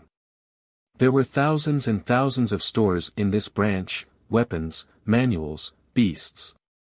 That's why as long as one had enough money, they would be able to buy anything here. There were also smaller merchants and peddlers operating on the streets. Plus, anyone who wanted to sell their stuff was around to set up a stand as well. Wish Ward didn't prevent people from selling stuff. There was only one rule, no swindling. Thus, Wish Ward had a strong reputation and buyers truly trusted the products found here. Due to the number of stores, a month still wasn't enough to see the entire ward. Though this wasn't Yang Ling's first time, she still loved looking at the stores. She saw items that made her heart beat faster. Unfortunately, she touched her pocket and had to give up. As a princess, she certainly had more money than regular students. Unfortunately, she wasn't allowed to squander. Meanwhile, Li Qiye only looked around and didn't care for much. Young master, what are you looking for? Yang Ling asked after they have passed by several top stores known for selling top-rate materials. Some ores and metals. Li Qiye answered. Yang Ling didn't need to ask any more to know that Li Qiye was looking for something outrageous. Otherwise, those stores earlier would have been enough to fulfill his requirements. Chapter 36-42, They scoured through several more large stores only to fail regarding Li Qiye's search. Yang Ling became hungry in the meantime. Young master, let's eat something first, I can't walk anymore. She complained. That's fine. Li Qiye wasn't in a hurry to buy materials. This was just a leisure stroll to him. Her eyes lit up as she smiled, I know a vegetarian place, it's super hot right now, always busy even on regular days and we need to have reservation too. But it's okay, I know someone there. She started swallowing her saliva after thinking about the food. Seems like helping me buy materials is just an excuse, you're just here to eat. Li Qiye saw her gluttonous appearance and said. No, absolutely not, I'm clearly here to help you. Yang Ling turned red and denied it with haste. I see, let's go then. Li Qiye chuckled and nodded. Yang Ling cheered and then grabbed his hand to pull him forward. This girl was clearly familiar with this place and had a food plan laid out. The restaurant turned out to be a pavilion temple, clearly famous evident from the guests waiting in line. Yang Ling did know someone here. They walked inside and met the chubby manager. She smiled and said, "Uncle Chin, I'm here again. Is there any available seat? I brought the young master to try some food." "You ran out of the academy again?" The manager stared at Yang Ling with doting eyes, clearly unable to say no to her. He seemed to be a senior. "No, we're here on official business," she said. He gossiped with the two and prepared an elegant corner near the window with a great view. One could see everything going on below. It was quiet as well, they wouldn't be bothered here. "Hee, see, I told you I knew someone here." Yang Ling gloated after sitting down. Li Qiye smiled and started looking around the place. A while later, the food ordered by Yang Ling arrived one by one. She stopped talking and started eating, no longer looking like a noble lady from Duality and more like a hungry ghost. She opened her mouth wide and chowed down. "Young master, eat." She spoke with her mouth filled with food and her cheeks puffed out. "Not bad." Li Qiye had a taste and nodded approvingly. He only sampled the dishes without eating too much. His eyes then fell on a guest not far from there, seemingly a woman with a table all to herself. She covered herself from top to bottom with a black robe. It was impossible to see her figure, fat or thin. However, from the exposed section of the veiled hat, her hair was white, looking pulchritudinous and enchanting. The ground behind her randomly flashed with a faint light. She purposely hid this phenomenon, but this wasn't enough to hide from Li Qiye's eyes. Her table was covered with different dishes, but she only had a few bites. It seemed that she wasn't in the mood for eating. She occasionally looked outside, perhaps worrying about something. The lower half of her face was covered by a veil, but a discerning soul could notice a frown. "Young master." Yang Ling stopped eating and noticed Li Qiye's gaze. She became curious and took a look too. Of course, she didn't think Li Qiye was stealing glances or had a crush on this girl. After all, he was completely aloof even when hanging around a top beauty like Qi Xiaoye. The girl's secretive clothing style also perplexed Yang Ling. However, people from all over the world came to wish ward. This wasn't especially strange. The girl seemed to have noticed the gazes and became alerted. She stood up, paid the bill, and left in a hurry. Li Qiye smiled and didn't mind. He went back to eating. "Young master, there's a problem with that girl." Yang Ling finally swallowed her food and asked. Something extraordinary must be going on to warrant Li Qiye's interest. "No, just thinking about a few things." Li Qiye smiled. After all, seeing a member of that race is quite rare. What a coincidence. What race is she from? Yang Ling had no idea because it was impossible to see her figure, let alone noticing anything else. Li Qiye didn't answer. Of course, he only found this strange, not actually caring too much. Yang Ling was smart and didn't pursue the matter. She went back to start a battle with the food again. A while later, someone came over and slightly bowed towards Li Qiye. "You must be Senior Brotherly."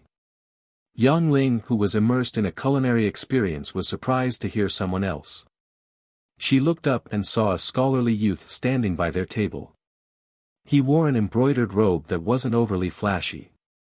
The craftsmanship was excellent and exquisite, adding to his noble aura. "Your Highness." Yang Ling got up and bowed after seeing his face. "Relax when we're outside." He smiled and shook his head. "Yes." Li Qiye had no reaction and kept on eating his food. "Brother, may I sit down?"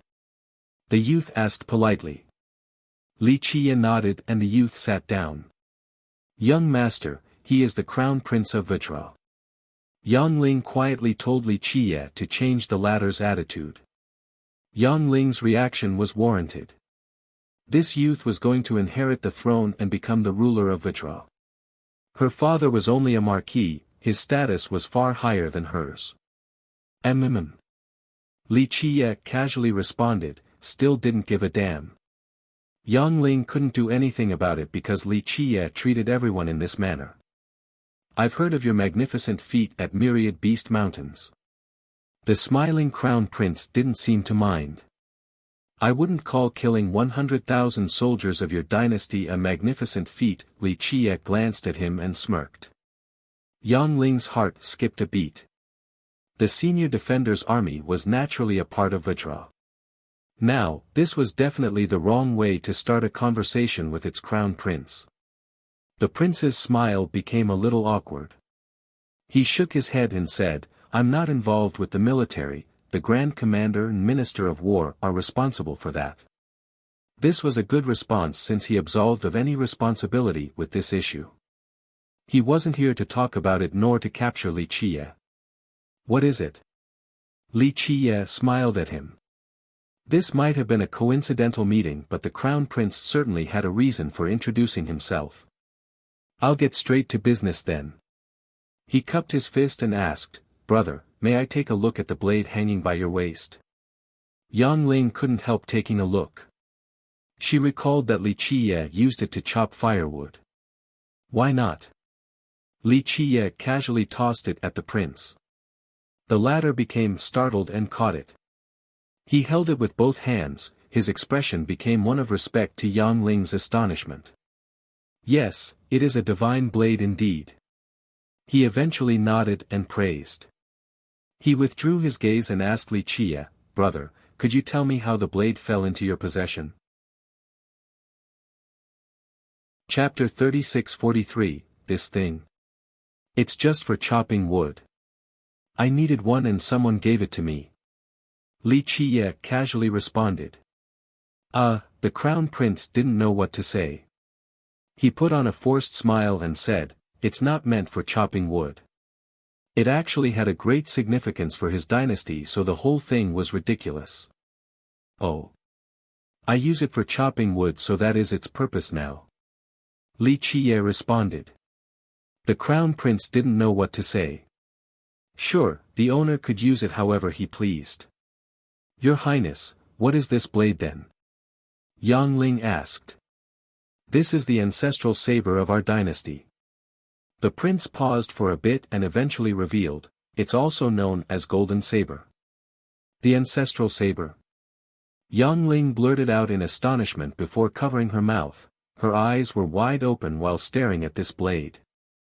She naturally lacked information on the specifics, but to be considered an ancestral saber. It meant that this was an incredible weapon. Alas, Li Qiye still used it to chop wood. So why is it special? She calmed down and asked softly. It is a symbol of Vitra left behind by the founding fathers. For descendants like us, it represents authority. The prince elaborated. And there are two uses as well.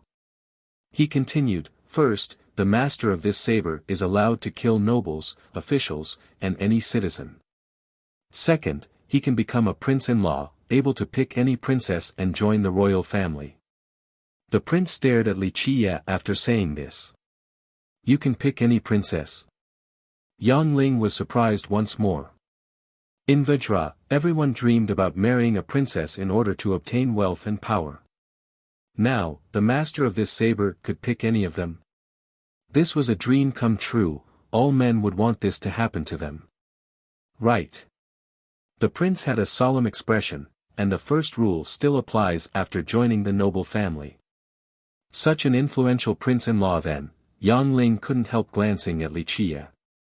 There have been plenty of princesses in history. However, very few prince-in-laws were directly admitted to the royal family, joining the actual lineage. Putting that aside, the right to kill was extremely powerful. This was akin to obtaining the authority of the king. Young master, doesn't this mean that you have it made now? She became happy for him. Li Qiye only chuckled. This saber or whatever could have great power and authority. Alas, In his eyes, it was nothing more than a tool to chop wood. According to the historical annals, this saber rarely showed up in history, the same with people capable of wielding it. In our royal family, only the ancestors have seen it, the younger generations never got this privilege. The prince then stared at Li Qie and said, "Brotherly, this shows that there is fate connecting you and Vitra. Our door will always be open for you." Yang Ling became emotional and excited. If Li Qie were to join Vitra, he would possess great influence henceforth. No need to make this so complicated, it's just for chopping wood. Li Qie waved his hand and interrupted the crown prince. The latter had a strange glint in his eyes. Anyone else would be ecstatic right now to possess this saber, a symbol of power and status. However, Li Qie didn't give a damn. The members of the royal family would go mad with jealousy after hearing this. The prince also knew that this saber rarely showed up in history. It meant that an ancestor from the royal family had purposely sent it out. This ancestor must have had a good reason to do so. "Brother, when you have time, please visit the royal court in Buddha Emperor Division, I'll be your guide and show you around." The prince handed the saber back to Li Qie, looking quite dignified. Li Qie hanged it back on his waist instead of treasuring it. "Your Highness, shouldn't you introduce a few princesses to the young master?" Yang Ling couldn't help joining the fun. "Well, of course." The crown prince coughed and said, "If you are interested, I'll introduce some of my younger sisters to you. There'll be an opportunity later," Li Qie said before drinking a cup of tea. The prince found the whole thing strange. Why did an ancestor pick Li Qie? Plus, he couldn't see through the guy at all. At this time, a youth walked down from the top floor and caused quite a stir. He looked exceptional with a stalwart figure. Auspicious energies circled around him, his shadow was moving as if his soul wasn't inside his body.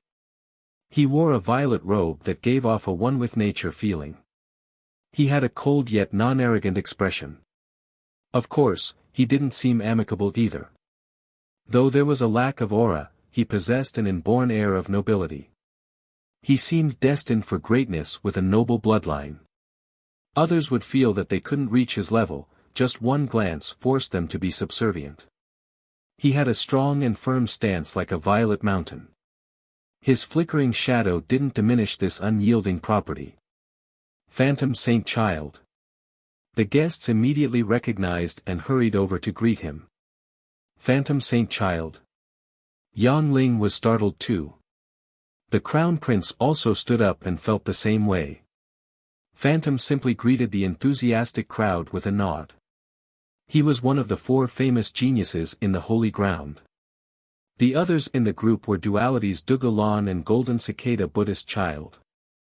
His master was one of the 4 Grandmasters, 8 Tribulation Blood King.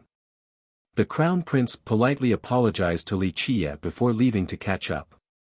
"Nice to see you, Saint Child." The prince greeted. "Your Highness." Phantom bowed slightly. "Don't be so reserved now." The prince hurriedly stopped him from bowing. Phantom's expression was still natural despite being in the presence of Vajra's crown prince. The two of them walked down the stairs and left the restaurant. Only Li Qie paid no mind to the big spectacle. After a while, Yang Ling calmed down and asked, "Young master, do you really not want to enter Vajra?" "Why should I?" Li Qie took another sip of tea. 1. This is common for ancient dynasties. It means that the wielder can dish out justice and kill before reporting, not actually kill whoever he wants. Chapter 36-44, Why Not? Her eyes became wide open. "Young master, you'll have so much authority and influence after entering the court.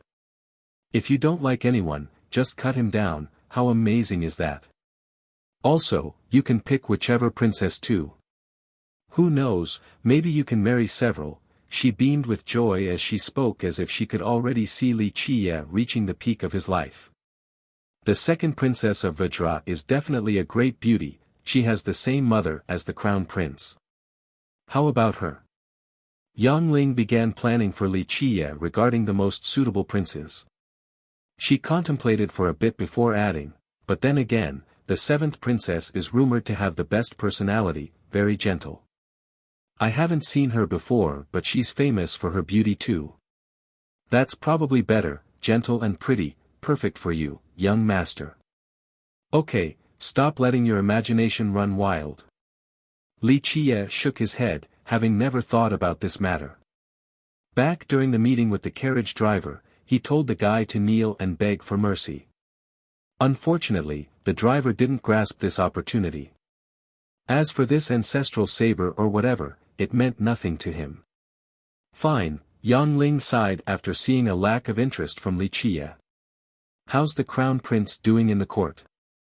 Li Qiye changed the topic. Yang Ling, who was eating, stopped. She looked around to check that no one was listening to them before whispering, I heard from father that he's not doing too well. Things aren't going according to his wish, looks like the competition is fierce. Li Qiye smiled. Yang Ling remained cautious and spoke softly, I don't know the details but my father keeps on chattering about it. So, the third prince still wants the throne. He has great contributions and military feats in the frontier. On the other hand, the crown prince is always staying at the main branch, never leading the troops for one day. Some even said that the crown prince hasn't achieved anything, that's why many actually support the third prince. She actually didn't care for the royal competition in the slightest. Alas, she was still a noble and her father was a marquis who was always attentive about the minute changes in the court. Thus, she learned a few things as well. It's normal for a crown prince to protect the capital. Li Qiye said. But, I heard father said that whoever wants to become the next king needs the support of the 5 divisions. Otherwise, they wouldn't last very long. That's why the third prince is trying to recruit the other 4. Yang Ling elaborated. Vajra was in charge of the holy ground and acted as the representative of Sacred Mountain. Though Sacred Mountain never directly interfered, it still had a final say whenever a new king was appointed.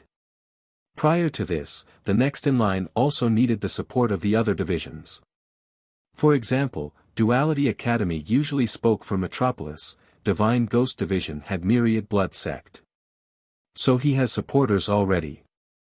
Li Qiye smiled. I'm not sure. Yang Ling responded, all in all, I believe many nobles in Metropolis are backing him up, especially the military clans such as the Li. However, my father said that Duality and the Dean matter the most when it comes to Metropolis. The crown prince is in trouble then. Li Qiye nodded. No wonder why the guy left so early. It seemed that he wanted to curry favor from Phantom Sacred Child. Right, the third prince has been in the spotlight in recent years. Yang Ling said, it seems that he and the Minister of War, Sir Sima, are very close. Sir Simar represents the Mortal King Division, one of the strongest out of the 5. Moreover, he's winning considerable support in Divine Ghost too. It depends on 8 Tribulation Blood King for this one. Yang Ming paused since she needed to swallow her food before continuing. As for Buddha Emperor Division, the ancestor of the royal clan also likes the third prince. That's why everyone is saying that in just 2 years, the king might replace the crown prince. The king of Vajra, huh? Li Qiye smiled. His Majesty isn't well. Yang Ling remained prudent as she spoke with a low volume. There are rumors of him being enamored with eternal life, no longer caring about anything else. He either trained in isolation or tried to find pills and longevity methods. That's why certain officials don't respect him. The court and other administrative businesses are carried out by the minister and national teacher. Li Qiye only smiled after hearing this. She continued to eat for a bit before taking a break.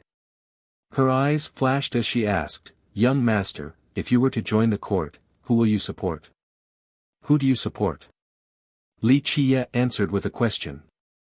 Yang Ling tilted her head in rumination.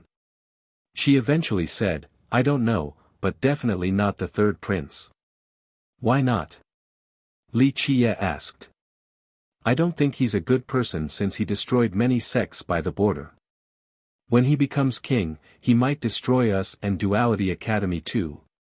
Yang Ling replied. Silly girl. Li Qie chuckled, if a single king can destroy duality, it wouldn't be here right now nor would it be Vajra's turn. Sacred Mountain would have done so long ago. True. Yang Ling agreed with this logic. She then said, but he might destroy my clan though. It's within the realm of possibility. Then destroy him first. Li Qie said. No way. Yang Ling looked around again before whispering, if others hear this, they might spread it and the court will massacre my clan. Yang Ling's reaction was understandable. The punishment for being a traitor was death. Plus, her clan only had a minor title, not an influential military clan like the Li or a civil clan like the Zhang. These two clans had immense resources and foundations. It's no big deal, just take the initiative. Li Qie casually responded. Yang Ling stuck out her tongue and didn't dare to speak anymore. If her father knew that she was out running her mouth, he would definitely scold and ground her forever. Little did she know that this casual conversation just now had sealed the fate of the third prince. Of course, the ambitious prince himself had no idea. He was gathering forces everywhere, thinking that he would definitely become the next king, the lord of this region. Unfortunately, this little girl's comments made it impossible for him. Okay, I'm sure you're full now. Li Qie said. He only had a few bites even though the table was filled with food. The girl ate virtually everything. Her stomach was round by this point. She secretly rubbed it under the table while feeling a bit embarrassed. Young master, am I a fatty? At least you know yourself. Li Qie chuckled since she looked so cute. You can't blame me for this, it's because the vegetarian food here is too good, anyone will eat until they can't move. Yang Ling turned red from embarrassment, her words became quieter towards the end, almost like the sound of a mosquito buzzing. Li Qie didn't eat that much so her argument failed. Li Qie smiled and paid the bill. Yang Ling followed right behind him. Young master, I know the sixth princess, actually. Do you want me to introduce you to her? Yang Ling asked. Who knows if she didn't give up or just felt bad about eating too much and wasting Li Qie's money, so this was reparation. No need. Li Qie refused right away and joined the crowded street. 1. Her father could be a marquis or a duke, this isn't clear. The latter seems right given her title as a princess. Marquis is a lower-ranking noble. Chapter 3645, Yang Ling took Li Qie to several more stores. Alas, the materials inside didn't catch his attention. Finally, Li Qie stopped before a store with a plaque carved with a simple name, Seafood. Next to it was a diagram depicting 8 arms, looking quite strange. Yang Ling glanced at the plaque and didn't think much of it. Let's go in for a look. However, Li Qie told her. We're buying seafood. She became surprised because they have been to the biggest stores with the best materials already. Why were they going into a seafood place now? How bizarre. Moreover, it looked so tiny and probably didn't have anything good. Nonetheless, she caught up to Li Qie who was already inside. Young master, you're craving seafood? She asked and only got a smile in response. They found that the store was quite small. In fact, it was empty and there was no seafood to be found. A clerk came over and greeted them. He was a demon with a human body and an alligator head. There was a long tail behind him too. Esteemed customers, are you looking for something? The clerk had a bright smile. Just imagine an alligator opening its mouth wide, that's the same as showing off his sharp, white teeth as if wanting to chomp someone's head off. Isn't this a seafood place? Yang Ling looked around and said, where did all the seafood run off to? The young master wants to eat. The clerk stared at her, puzzled. Li Qie chuckled and shook his head, silly girl, I didn't say that I want seafood. He then told the clerk, show us your good merchandise. Ah, you're here to take a look, come, let's go inside first. The clerk smiled and led Li Chia back through another door. Yang Ling followed right behind him. The moment they took one step in, the scene suddenly changed.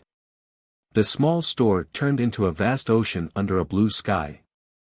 They were standing on a beach with soft sand. One couldn't help wanting to walk barefoot in this area. This place was perfect to take a break from the rowdiness of Wish Ward. They could enjoy this beautiful scene of nature along with the pleasant sea breezes. A manager could be seen sitting at his desk. He seemed to be auditing something with his abacus, going at great speed. He had a huge frame. His loose robe couldn't hide his bulging muscles. They brimmed with power as if there were true dragons roaring in his blood. A warrior like him should be wielding a hammer and destroying the realms.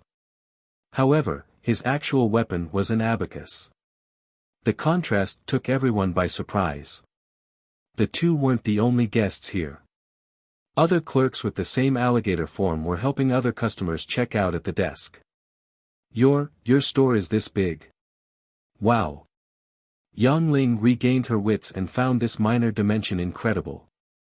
This was her first time seeing a minor dimension used in this manner. She has visited Wish Ward numerous times and had no idea about this unique store. Fairy, do you know that our Xiong clan is known for having the best aquatic merchandise? Not just in the south but in all of 8 Desolaces, no one has a store bigger than ours. We have everything under the sea for sale here. The clerk smiled. So it's really a seafood store. Yang Ling understood after entering this place. However, it seemed wasteful to use spatial manipulation for the sake of setting up a seafood store. This was akin to a tycoon utilizing his best store to sell random fish or shrimp. It was a little ridiculous. We do have seafood. What kind are you looking for? Remember, as long as it is underwater, we have it. The clerk said. Really? Tell me your best stuff, our young master is a picky eater. Yang Ling replied. Draconic abalone is in season right now, I'll bring some here right now. The clerk was happy to hear about a potential customer and immediately suggested. He led them closer to the water and raised his hand. Crystallized walls materialized around them as they delved into the water. Numerous aquatic creatures swam by them. Yang Ling was completely immersed in this experience. A gluttonous person like her couldn't help salivating. It didn't take long before they reached the bottom of the ocean. The sand at the bottom looked like gold grains. Something seemed to be hiding in the sand. The clerk pointed at it and said, do you see that over there, fairy? That's the best draconic abalone we have, 800 gold waves. Yang Ling saw something resembling a clam around the size of a large bowl. Its shell was golden. When opened, it emitted waves of golden light like the blossoming of immortal flowers. There were a total of 800 waves, enough to blind and awe the spectators. This was her first time seeing or hearing about this. She looked at the meat and swallowed her saliva. This must be really tasty, absolutely. The clerk replied, the national teacher of Vajra loves eating draconic abalone. As for the one ahead, it's the finest of the finest. No one but our clan can provide it. These abalones are good, but it's meaningless without a skilled chef. Li Chia said, the best way to prepare them requires lightning-fast blade skill, instantly severing the waves and maintaining their original form without wasting a sliver of essence, then dip it into 10% soaring root juice, now that's a delicacy. The clerk became startled then amazed. He praised, you're a true master, to pay so much attention to the details, the national teacher can't compare to you. So how much for this 800 gold waves abalone? Yang Ling couldn't wait anymore. It's not particularly expensive. The clerk said, just 8,000 chaos stones at the Grand Heavenly Sovereign level. 8,000 Grand Heavenly Sovereign chaos stones. Yang Ling blurted out after hearing the price. Just one stone of this level was valuable enough. Certain sects could sell everything and still couldn't come up with 8,000 chaos stones. All of this for one abalone. Well, it's a special type of draconic abalone. It takes at least 3,000 years to grow. The clerk smiled. Young master. She smiled wryly and stared at Wuxia instead. He shook his head and said, maybe an 80,000 gold waves abalone is worth our time, not this. Yang Ling had nothing to say.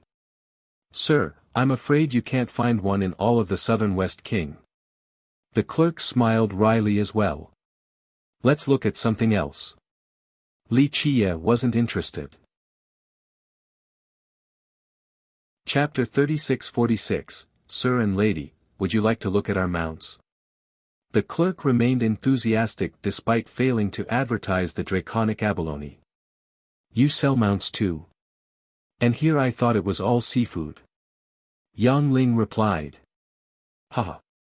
My lady, seafood is only a tiny venture of our store. We mainly specialize in aquatic treasures. Just let me know what you need. What kind of mounts do you have?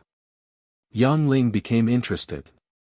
We actually have a heaven plunder duck right now, definitely a top choice for a mount. The clerk led the way. A small part of this ocean was being separated into a separate pond for certain creatures. The group got there and saw a duck leisurely floating on the surface. It was several times larger than a swan, about the size of a boat. It had gray feathers and large feet. As it flapped its feet, they resembled two paddles. Heaven plunder ducks are extremely fast, especially in water, virtually unmatched. The clerk introduced the creature. It's really that fast? Yang Ling was skeptical since the duck was floating very slowly right now. Plus, how fast could a duck be? Fweet. The clerk answered by whistling. The relaxed duck sprung downward into the water like an arrow and disappeared from sight, a testament to its astonishing speed. So Yang Ling was impressed. She couldn't finish before the duck appeared again not far from her, assuming its leisure state once more. Only ripples and splashes were left as proof of what had just happened. Yang Ling couldn't believe it. This mount was indeed superior to others. One of the fastest aquatic creatures, thousands of miles in the blink of an eye. The clerk smiled at the guests. It's perfect for escaping from enemies while traveling near an ocean. Right. Yang Ling nodded, certainly tempted to make a purchase. However, she gasped after hearing the price and gave up. She couldn't afford the sky-high price. Wuxia wasn't interested in a mount and only watched for fun. The clerk took the two to see several more merchandise, a lightning bolt stingray, a chariot coldfish, a sea devourer conch. These things had frightening backgrounds along with equally terrifying prices. Yang Ling naturally couldn't afford them while Wuxia remained uninterested. The clerk could tell that Wuxia was unmoved. He still didn't give up and smiled. Actually, something good came today and it's available for sale. Let's go take a look, it won't be a waste of time. Yang Ling was naturally interested. Today's trip has opened her eyes. She didn't expect a tiny store to actually have a separate dimension. The clerk brought the two to another enclosure within this ocean. The place was packed with guests. They were clearly either nobles or wealthy men judging by their attires. The walls of the enclosure were made from white jade bricks. This was a rare type with a cold affinity. People could sense it from a distance. One could see 5 colors soaring to the sky. Each ray looked quite real and spirited, seemingly made from metals. They could pierce through the sky and emitted a powerful and beautiful aura. After getting closer, one would find that the rays came from one conch around the size of a bowl. It had 5 colors mixed together, akin to taking the powders of 5 metals and just added them on the shell. There were also countless flashing Dao runes. If one stared for too long, they might get lost in the process. The conch was placed on top of a flat rock with a dark shade. The gaps and lines seemed peculiar, as if it was made from numerous layers of lava cooling, culminating in this appearance. Of course, no one would bother to look at the rock. All eyes were on the conch. The spectators couldn't help but praise this wondrous creation. "This is our key treasure today." The clerk smiled at the duo. "We have a small auction dedicated to this conch. It's so pretty." Yang Ling was drawn by the colorful conch. On the other hand, Li Qie didn't particularly care about the conch. His focus was on the rock instead. Suddenly, Yang Ling noticed that the manager in charge of finances back at the beach was standing by the pond. He was at least 1 head taller than everyone here. He smiled and said, "It is an honor to have esteemed guests such as yourselves visiting our humble abode. Recently, we have obtained a treasure up for auction. It is this pentachromatic immortal conch. We found it deep in the ocean, not that easy to spot." "What are the uses?" one guest asked. "There are many. It is a creation of the Grand Tao, so it can help its master cultivate and understand Tao regarding the ocean. It can also accumulate vitality and listen to the tides of the Tao. With the proper grooming technique, it can become a guardian deity. Of course, this requires several tens of thousands of years or even 100,000 years. But if your needs are different, you can also try its meat, definitely the finest delicacy. Its shell can then be used for artifact refinement. The outcome will be mighty." The manager explained. "As if anyone will do the latter." A few guests laughed. Everyone knew that the final price of this conch would be ridiculous. No one would view it as a view, that's truly wasteful. "What's the starting price?" One guest became impatient. 300,000 minor heavenly sovereign chaos stones. The manager revealed. This startled the crowd because it stopped the majority of them from even bidding once. "Remember, this is a special conch. I dare to say that our Xiong clan is the only one in all of West King capable of finding it. That's why the price is a little high," the manager said. The guests exchanged glances, clearly thinking about their own financial circumstances. This price was insane because most sects wouldn't be able to produce this sum. "I bid 310,000. A youth spoke. "Young noble Li." Someone immediately recognized him.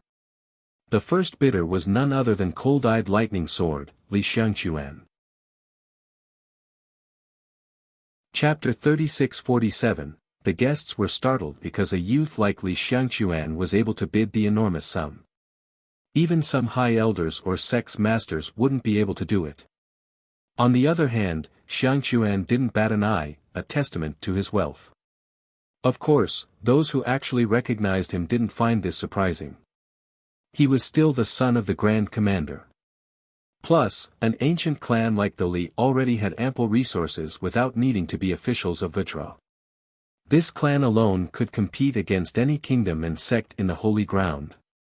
Thus, its successor naturally had no lack of money. 320,000, another guest was extremely interested in the conch and bid immediately. 330,000, one more followed suit. 340,000, other parties joined the fun.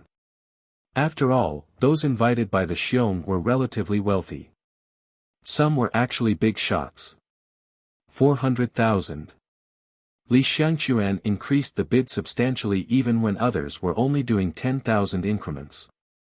All eyes were on him since this was a blatant challenge to the other bidders. It looked as if he must have the conch at all cost. 410,000. This didn't diminish another bidder's interest. 420,000. Another guest shouted. 500,000. Li Xiangquan immediately fought back by raising the bid up by 80,000. His momentum engulfed the entire area. Some became annoyed, not appreciating being one-upped by a junior. "Young noble Li, you're really interested in this conch." One guest smiled at Li Xiangquan. "No, just a friend wants it, so this is a gift." Xiangquan responded. The crowd clamored after hearing this. Using so much money for a gift. This was an incredible display of extravagance. That's the successor of the Li for you. 510,000, one guest didn't want to give up. 520,000, one more doubted Xiangquan's wealth. 600,000, Xiangquan immediately bid without any hesitation. The first two exchanged glances but didn't wish to express their malcontent. Your bids are rather arrogant. One guest actually spoke up. I only want to buy it, this is a fair auction. If you want it, bid higher. Xiangquan retorted. 610,000, the guest followed up. 700,000, still want to go. Xiangquan frowned and stared at this bidder. Fellow Taoist, I think you should give up. Our young master wants this conch. A servant standing behind Xiangquan smiled. The guest turned red and couldn't say anything. A starting bid of 300,000 has gone up to 700,000. Many guests were interested in the conch and thought that 500,000 to 600,000 was acceptable, albeit pushing it. But now, 700,000 was too high for this conch. The manager was happy to see this development. He smiled at the guests and asked, 700,000, anyone else interested? Please state your bid because it'll be hard to find another pentachromatic conch. Don't miss this opportunity. The current bid was actually higher than his appraisal, hence his excitement. Several guests started talking among themselves regarding the continuation of the bid. Fellow Taoists, just stop now. The servant shook his head, our young master came prepared, it'll just be a waste of time. It's fine, feel free to bid, gentlemen, I'm sure I can handle even a bid of 1 million. Xiangquan smiled confidently, clearly challenging the crowd to keep going. The guests had no option left. They already thought that 700,000 was far too high. 1 million would be ridiculous. Plus, they couldn't come up with this sum anyway. 700,000, anyone else? If not, it'll go to young noble Li. The manager was all smile. I'll happily accept it then, gentlemen. Thanks. Li Xiangquan smiled at them, thinking that this conch was already his for the taking. 1 million, unfortunately, a leisure voice sounded. What? The guests followed the direction of the voice and saw an ordinary youth. It was none other than Li Qie who had stopped looking at the pond and decided to bid. Yang Ling tugged on his sleeve and quietly said, Hey, this is minor heavenly sovereign chaos stone we're talking about. She was afraid that he wouldn't be able to come up with this sum. It was expensive even for her clan. Who is he? The guests didn't recognize Li Qie. Li Xiangquan's expression changed. He saw Li Qie earlier but didn't come to start a conversation. What a move. One guest murmured. Li Xiangquan's strong bids were fierce enough earlier. But now, Li Qie raised the bid by 300,000 in one swoop. Can he pay that much? Another guest wondered before realizing that he was being a busybody. This was the store's problem, not his. Xiangquan's servants became annoyed. Their master was clearly in charge of the auction. This bid was nothing short of a blatant provocation. This is minor heavenly sovereign chaos stone, not the cheap stuff. One servant shouted, expressing his doubt. Li Qie ignored this. Brotherly, you're interested in this conch? Xiangquan asked. Just for fun. Li Qie smiled. Xiangquan had no response. He felt that Li Qie was purposely challenging him. In reality, this wasn't Li Qie's intention. It was just a whimsical decision. Brotherly, if you don't need it, how about letting me have it? I'll keep this in mind. Xiangquan took a deep breath and cupped his fist. He was confident up to 1 million, but this was Li Qie's first bid. He wasn't sure that he could handle it. Feel free to bid. Li Qie chuckled, showing zero intention at relenting. All eyes were on Li Xiangquan. They thought that karma came quite early. He looked down on the crowd earlier and now, it was his turn to be insulted.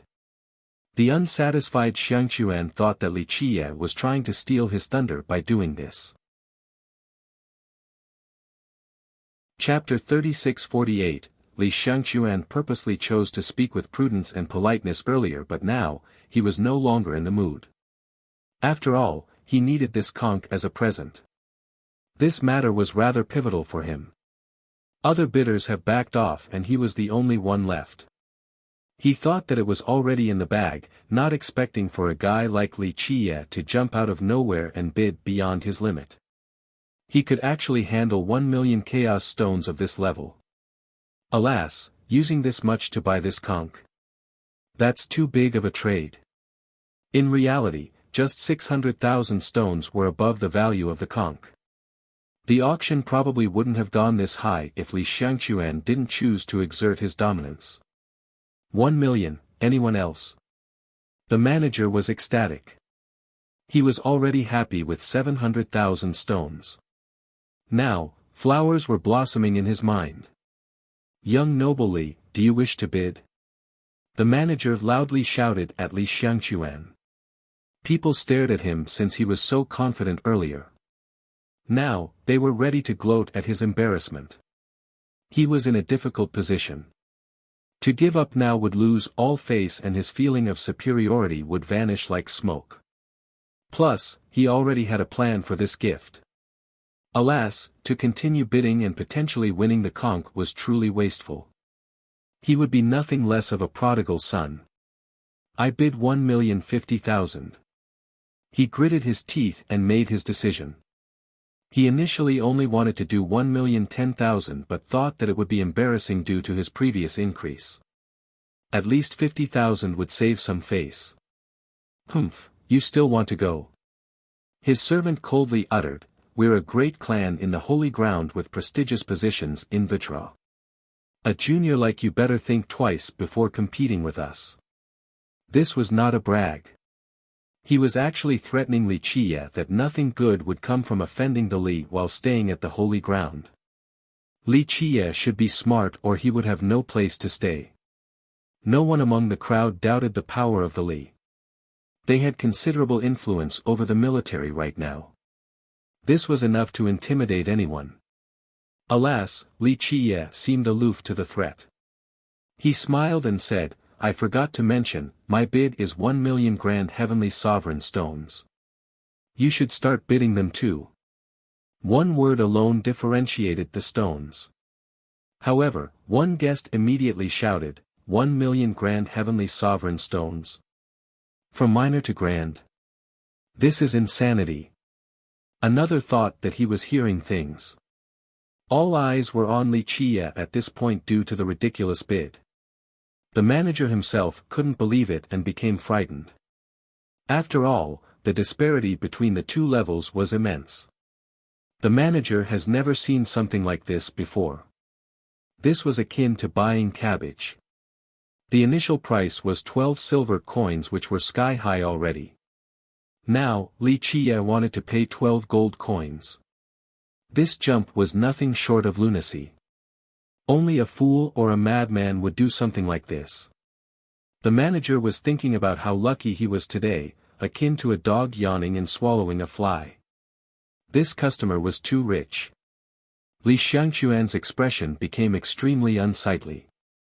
Even if his clan could afford this sum, they would let a youth like him waste it like this. Plus, this would require serious deliberation before the clan could spend this much. Yang Ling felt the same way, thinking that the young master was a prodigal son. Li, can you actually pay that amount?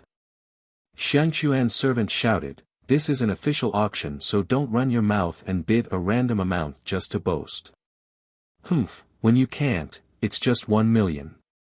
Li Qie said, as for whether I can handle it or not, the manager and his 8 bull eyes will be able to see clearly.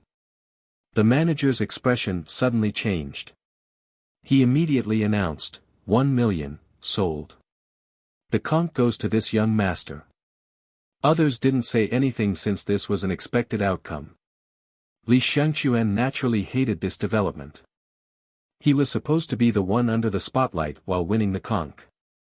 Li Qiye came out of nowhere and essentially slapped him before the guests.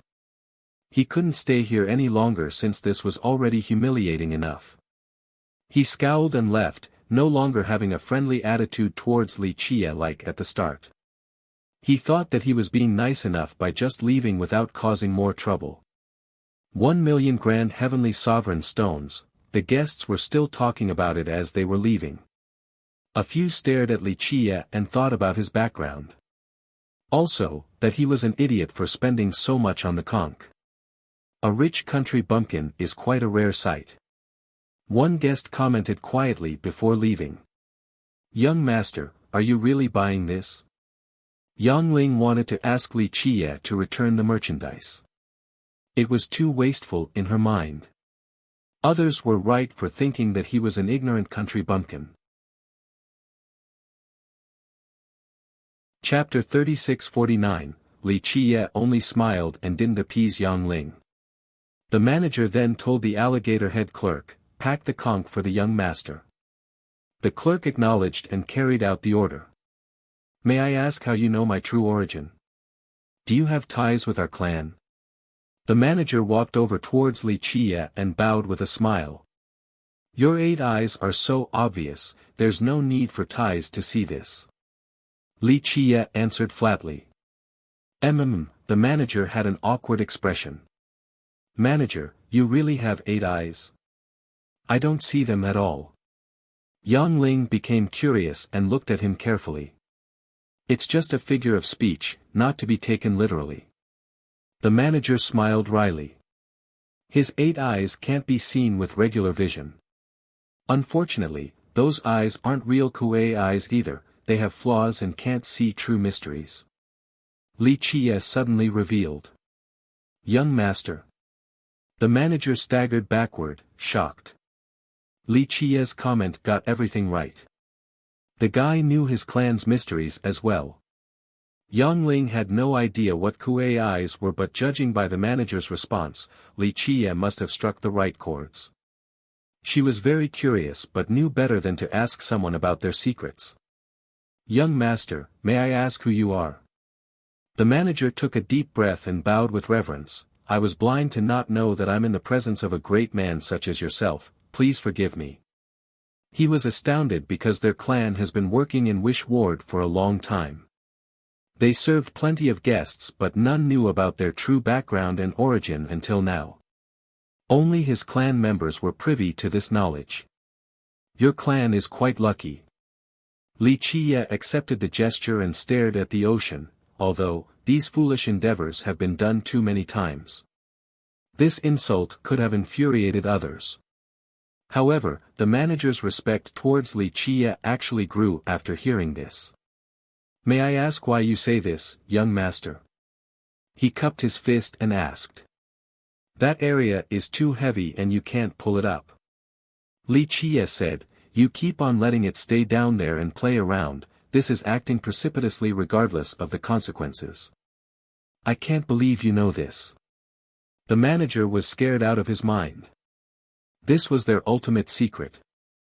Only the older generation of their clan knew about this, but now, an outsider like Li Qiye understood even the main issues. "What is this place?" Yang Ling stared at the ocean and didn't see anything special. Li Qiye didn't answer her and stood there with a calm expression, a striking contrast to the manager's shocked one. The latter eventually calmed down and took a deep breath. He bowed again. "Young master, you're an immortal from above, please tell us the correct countermeasure. How can we pull it up?" "Why should I tell you?" Li Qiye smiled and shook his head. "Right," the manager was startled for a moment before adding, "What do you need, young master?" "Our clan will do everything in our power, you can't obtain what I want." Li Qiye interrupted. These words were domineering and haughty, but the manager believed him. He replied, "How about this, do you like anything here? If you don't mind, we'll give you everything in this ocean." "Everything?" Yang Ling blurted out. She personally saw many of the treasures here. They were quite valuable. "As for everything here?" The actual value was difficult to fully calculate. Now, the manager was willing to give Wuxia everything. She became more confused. What was it that warranted such a big response from this Xiong clan? Not interested, I can buy whatever I need. Wuxia chuckled. The manager didn't know what to do. Alas, he suddenly recalled one particular item from his clan. Young master, let's take a break first. We do have something to show you later, if you so desire. The manager said. Fine, consider this a type of fate. Wuxia stared at him and smiled.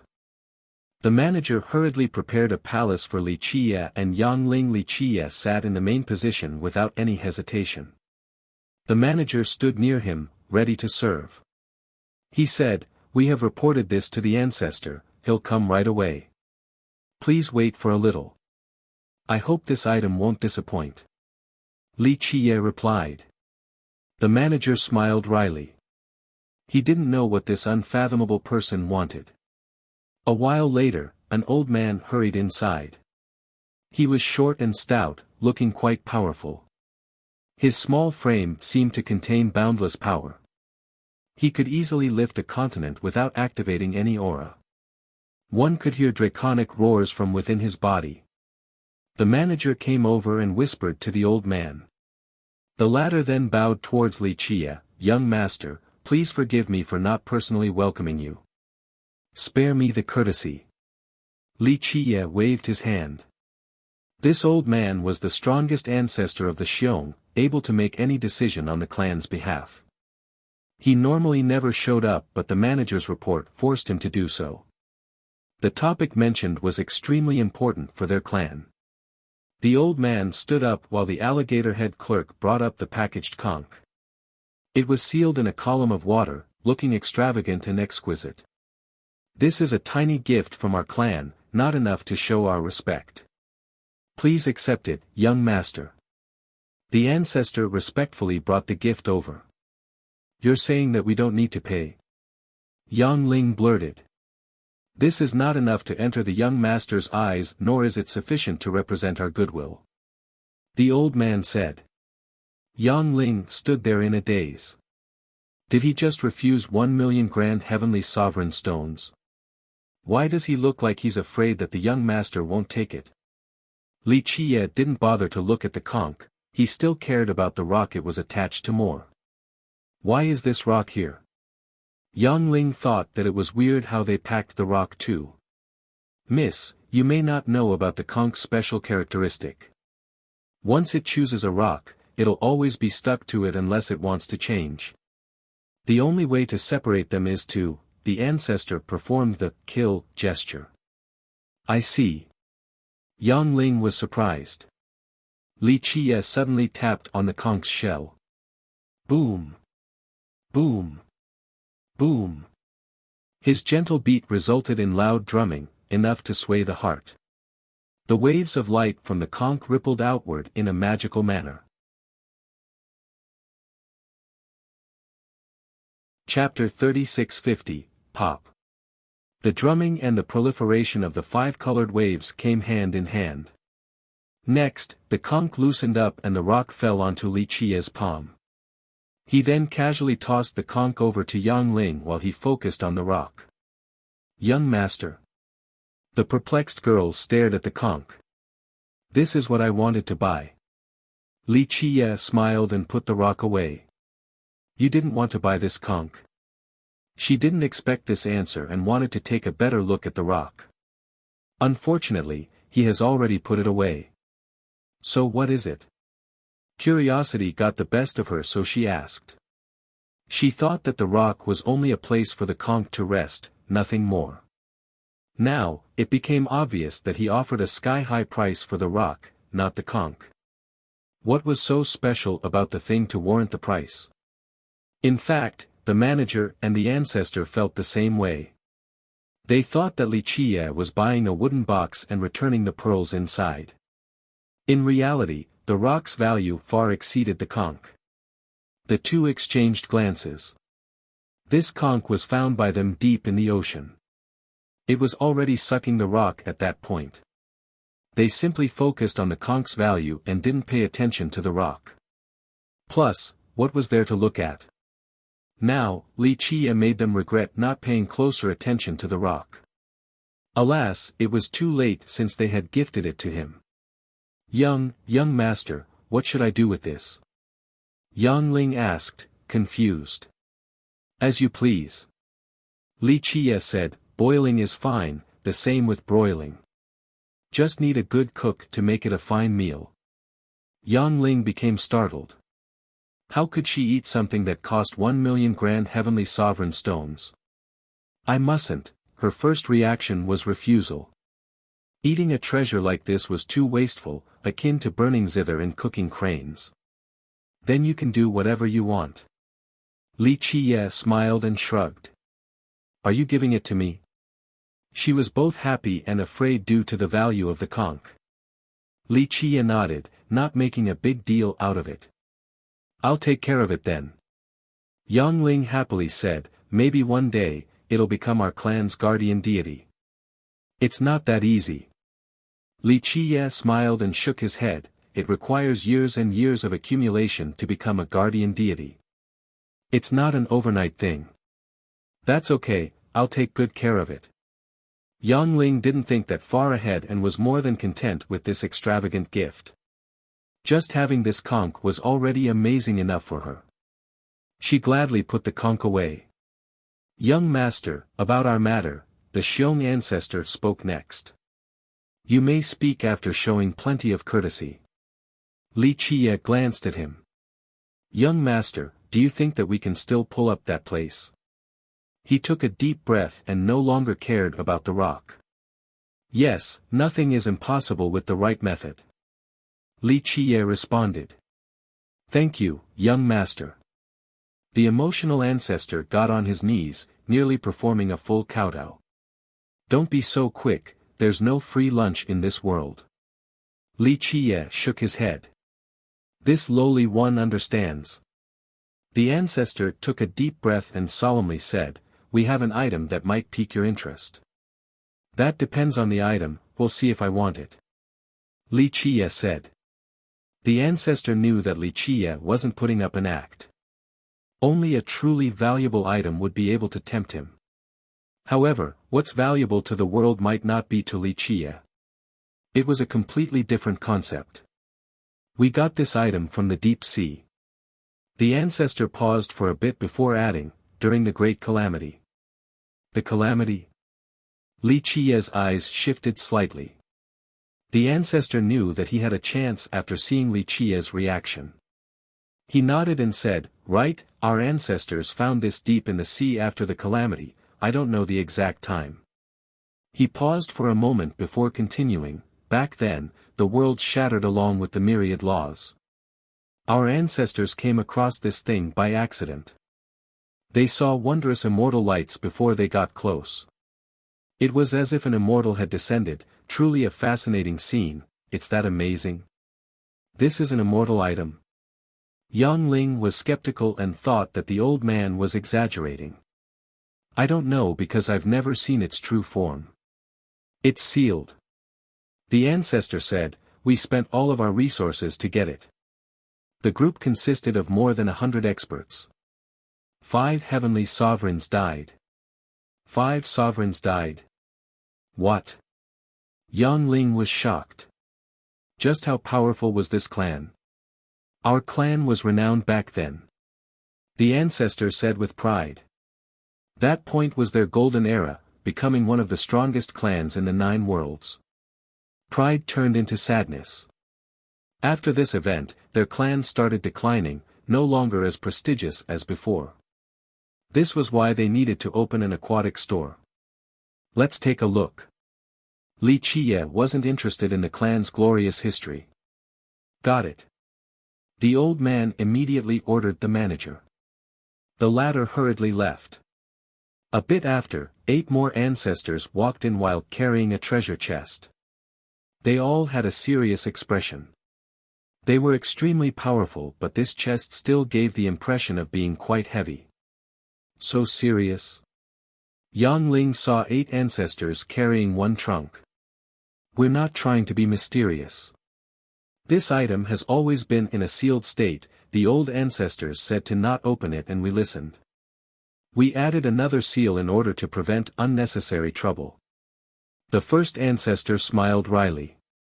Yang Ling realized how important this item was to their clan now. However, they still wanted to make a deal with Li Qie. This meant that they truly needed Li Qie's assistance. 1. Idiom, to show poor judgment. Chapter 3651, Take It Out. Li Qie glanced at the chest and said. The 8 ancestors exchanged glances before shouting. Buzz. Waves of light emanated from their body. Their strength left no room for doubt. However, they still took this unsealing process quite seriously. Open. They shouted in unison before forming a mudra. Pop. The treasure chest became resplendent. Runes appeared in the light, these made up the seal of the trunk. They then placed their hand on the chest. The runes began to twist and turn, coming together to form a character. Crack.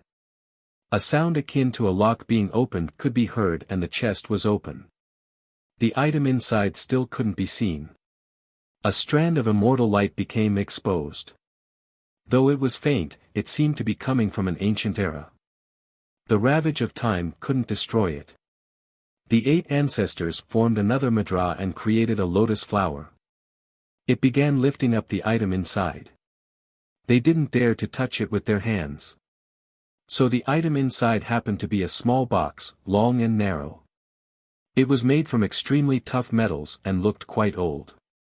Just one piece of metal had an insane value. More sealing runes were engraved on the surface. They looked like thick chains locking around the box. Moreover, numerous ancient talismans originating from powerful heavenly sovereigns were attached. They nearly covered the box, almost like a layer of clothing. The box itself was tough enough. Now, the runes and talismans added more protection. Alas, this wasn't enough to fully seal the thing inside. Some immortal light was still leaking out. The light was faint and on the verge of extinguishing. Nonetheless, they still give off an immense feeling.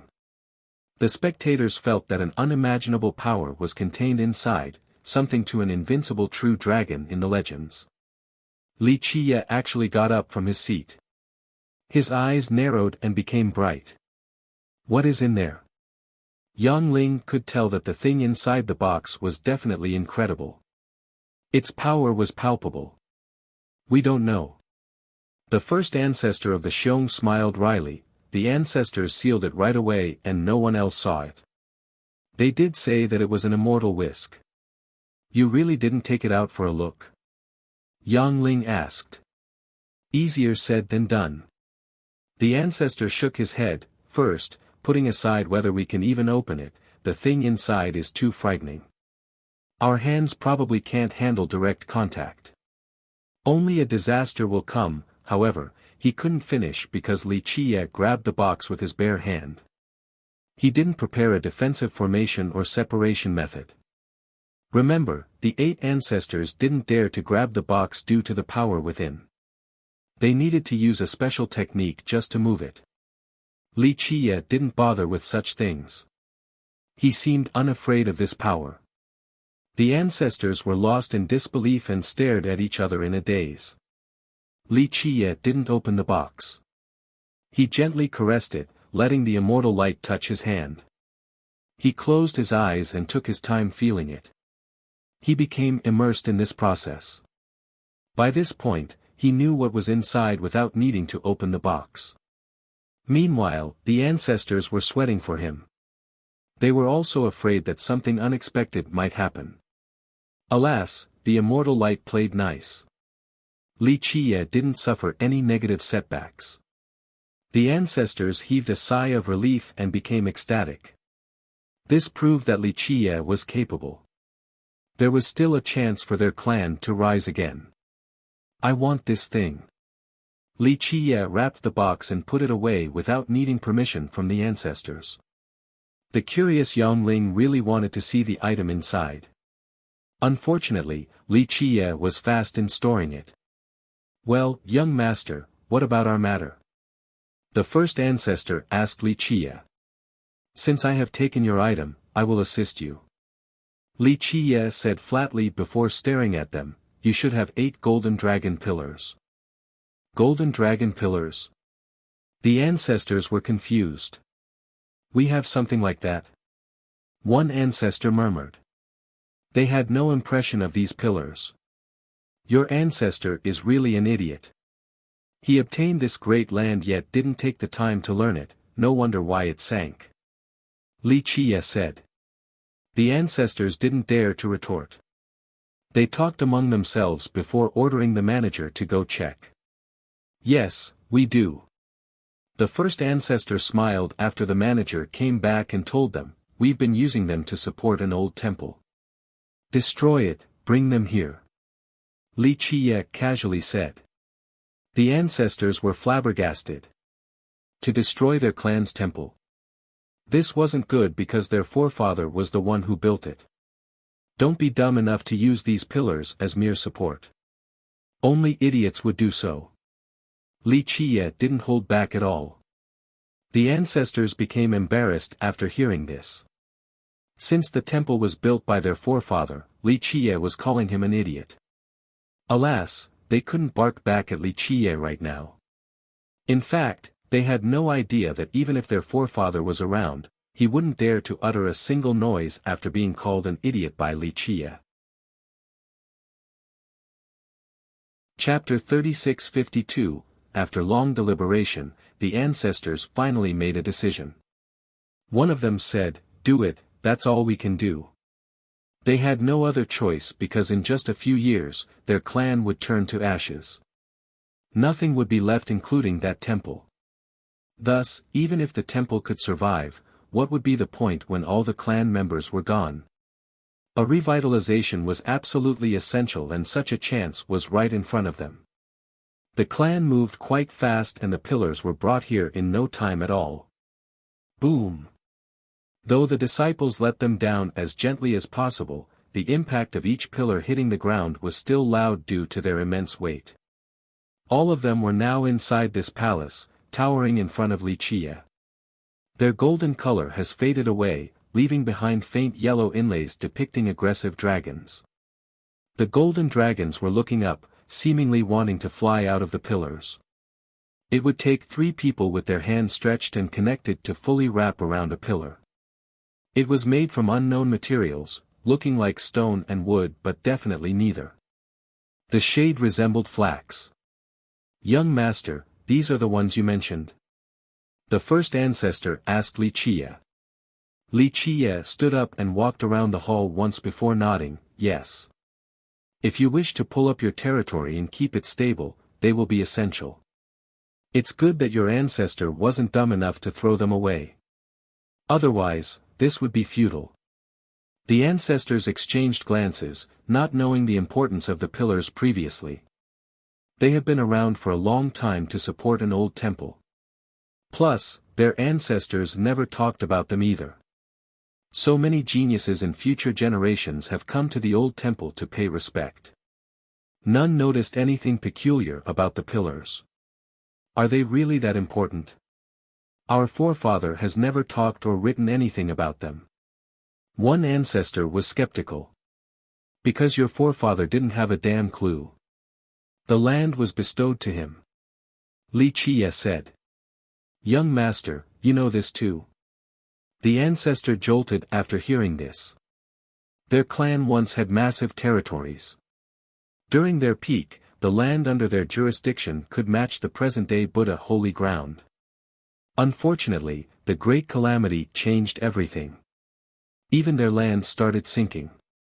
There was one particular fact very few Xiong descendants knew about. Their initial territory was given to their forefather by someone else. According to the old tales, this being was a supreme existence. However, this seemed to be a taboo subject, so even the forefather refrained from commenting on this topic. In the present, only ancestors like those present knew about this secret. That's why they were shocked that Li Qie knew about it. Li Qie only smiled and didn't comment either. I shall help you with this after taking your item. The future is up to you all. He said flatly. Thank you, young master, thank you. The jubilated ancestors bowed towards him. He began chanting a mantra while forming supreme laws. His movements were too fast and profound. Yang Ling and the ancestors didn't even see them clearly, let alone understanding them. Up! Li Qie roared and his mantra struck the pillars. They were answered by loud dragon roars and blinding flashes emanating from the pillars. Clank! Clank! Clank! The 8 dragons suddenly returned to life and their movement issued pleasant metallic clanks due to their scales. Finally, sharp gales manifested as the dragons readied their claws. Golden dragons had 9 claws, each was extremely sharp. Just the glints alone could cut through everything. What? The ancestors were astounded. The pillars have been around for millions and millions of years. They had no idea that these pillars could be activated in this manner. Ra! The dragons opened their eyes around the size of a small bell. Draconic auras erupted in the air. The ancestors staggered backward from this terrible force while taking a deep breath. They didn't expect these normal pillars to be so powerful. These things were clearly incredible artifacts. Go! Li Qie shouted, resulting in a loud blast. The 8 pillars suddenly turned into dragons. They leaped into the vast ocean. They're gone. The ancestors became startled. Rumble. Next came violent quakes. It felt as if a colossal ox was turning its body, resulting in terrible earthquakes. What's going on? The ancestors became frightened. A tsunami suddenly took form. The waves were high enough to smash into the sky vault. This naturally scared the hell out of everyone. Their knees trembled as they dropped to the ground. The waves swept through thousands of miles in an unstoppable manner. It seemed to be another great calamity. The members of the Xiong started cursing their fate. The event only lasted the time it takes to drink a cup of tea. Once it calmed down, the members glanced at each other in confusion. The ancestors in Li Qie's palace did the same thing. Okay, my task is finished, time to go. Li Qie stretched and said. Just like that. Yang Ling was frightened earlier as well from the commotion. Li Qie didn't say anything else and started leaving. Ancestor. A disciple from the Xiong ran in and excitedly reported the current situation. Really? The ancestors jubilated after hearing the new information. Absolutely, ancestor. The disciple felt the same joy. These ancestors started tearing up. One of them said, the ancestors are watching over us. No, we should be thanking the young master. The first ancestor responded. Unfortunately, Li Qie was already long gone. Let's go. The ancestors regained their wits and gave chase. Young master, please wait, the first ancestor shouted. Alas, Li Qie had no intention of stopping. Yang Ling said softly, young master, they're calling for you. Li Qie ignored them and kept moving. Young master, we haven't shown you our gratitude. The ancestor shouted, only to be ignored one more time. They realized that Li Qie didn't care for them. The fateful connection has ended with this. They then hurriedly summoned the other clan members. The entire clan got on their knees and bowed in Li Qie's direction. The Xiong clan will forever remember your kindness. Li Qie didn't bother looking back. Chapter 3653, Li Qie left the seafood store with Yang Ling right behind him. She couldn't help looking back at the inconspicuous entrance. No one expected an ocean hidden inside this tiny place. It was an eye-opening miracle. She also found it strange that Li Qie was in such a hurry to leave. Young master, is it an invincible immortal weapon? She thought about the item in the box, wanting to know how strong it was. No, just an everyday item. Li Qiye shook his head.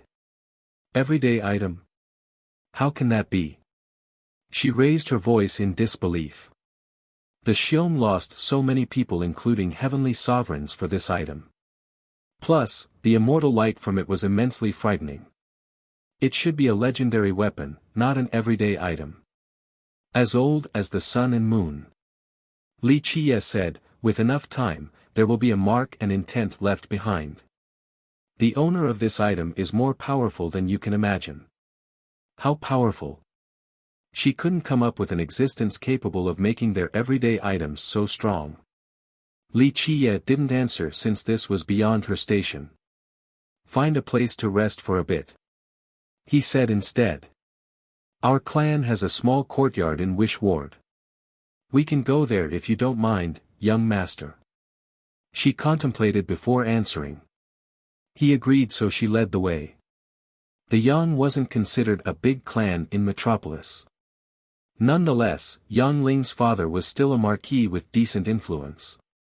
Thus, he had a small place in this expensive region, which was a testament to his success. The two arrived and Li Qiye took a look. Though it lacked in size, it made up for it with refinement and tranquility. Yang Ling then ordered the servants to prepare the daily essentials for Li Qiye. However, he didn't rest after entering his room.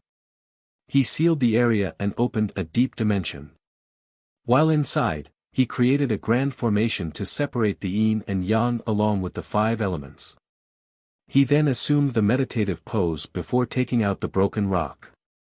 No one would take a second look at this ordinary rock while walking on the street. They could be found anywhere and weren't worth a single coin. Only a few knew what it represented. Of course, it wasn't a treasure or weapon. Li Qiye focused on the cracks and layers, seemingly made from molten lava cooling in different periods.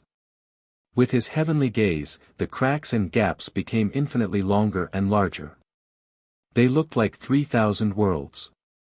No, to be exact, 3,000 epochs. Each imperfection represented one epoch, a broken river of time that spanned for millions and millions of years. They served as projections for the respective epoch. The timeline of these epochs seemed to be compressed inside.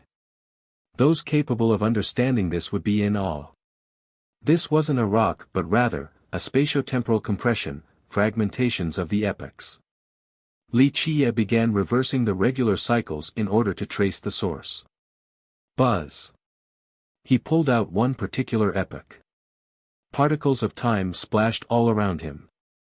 He found himself in a majestic world in the next second.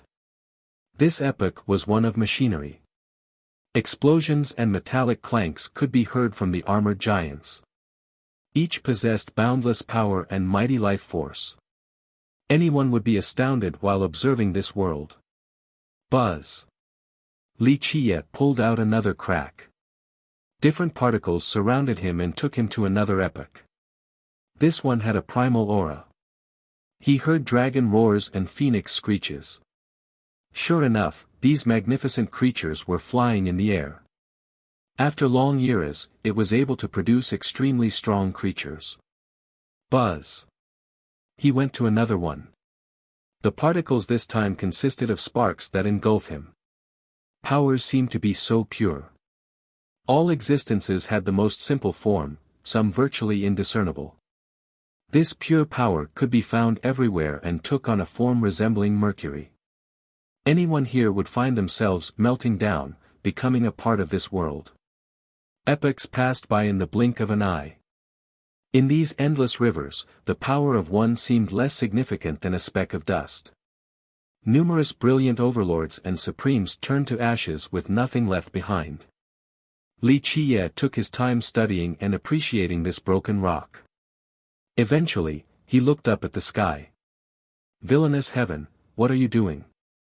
This isn't your style. His eyes shifted in contemplation. No one answered him, he didn't wish for an answer either. Looks like it's not looking good for you either.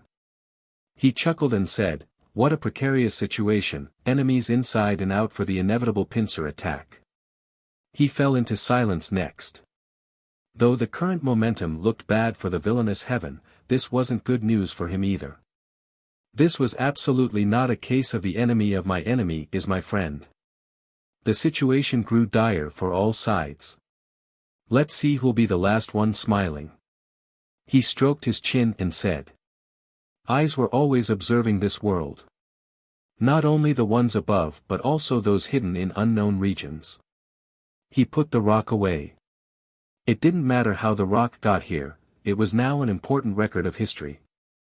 He pondered for a while before taking out the treasure box taken from the Xiong.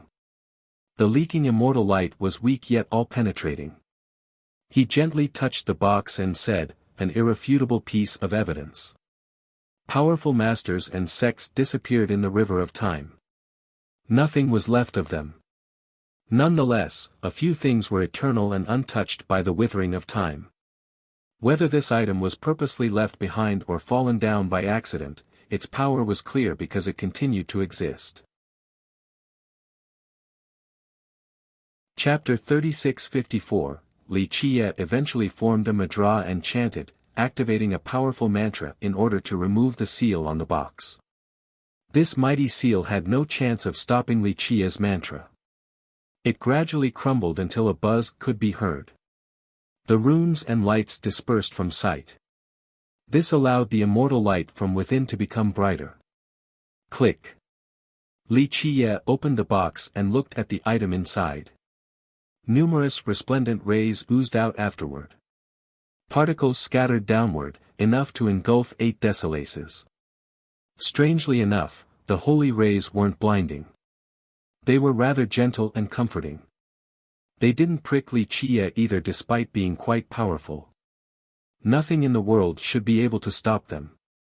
The offensive affinity here had nothing to do with their sharpness but rather, an unyielding momentum. The source of the rays turned out to be a horsetail whisk and its threads. As Li Qiye said previously, this wasn't a weapon, just an ordinary item for wiping dust or chasing mosquitoes. The handle was as white as snow, made from a single piece of white jade. Of course, this wasn't a regular piece of jade but rather, a wondrous treasure. It was exceedingly rare, even Dao lords would have a difficult time finding one. Shaping it into a cauldron would be perfect for alchemy. However, it was chosen to be the hilt of this whisk out of its beautiful nature.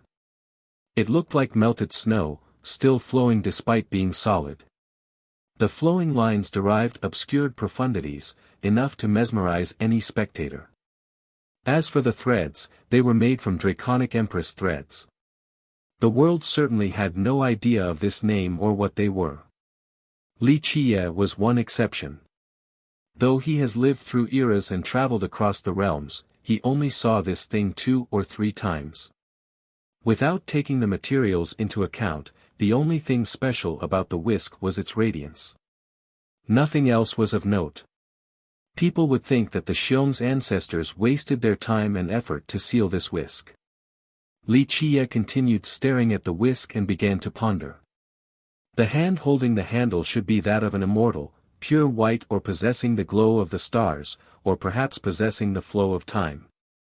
All in all, a mortal had no chance of wielding this whisk. It seemed reserved for immortals and was only used as a decorative item. Only great beings were a match for this whisk. Of course, its actual master didn't think much of it. As for the world, they would naturally see it as a peerless weapon. Li Qiye immediately formulated the profile of its master after seeing the handle.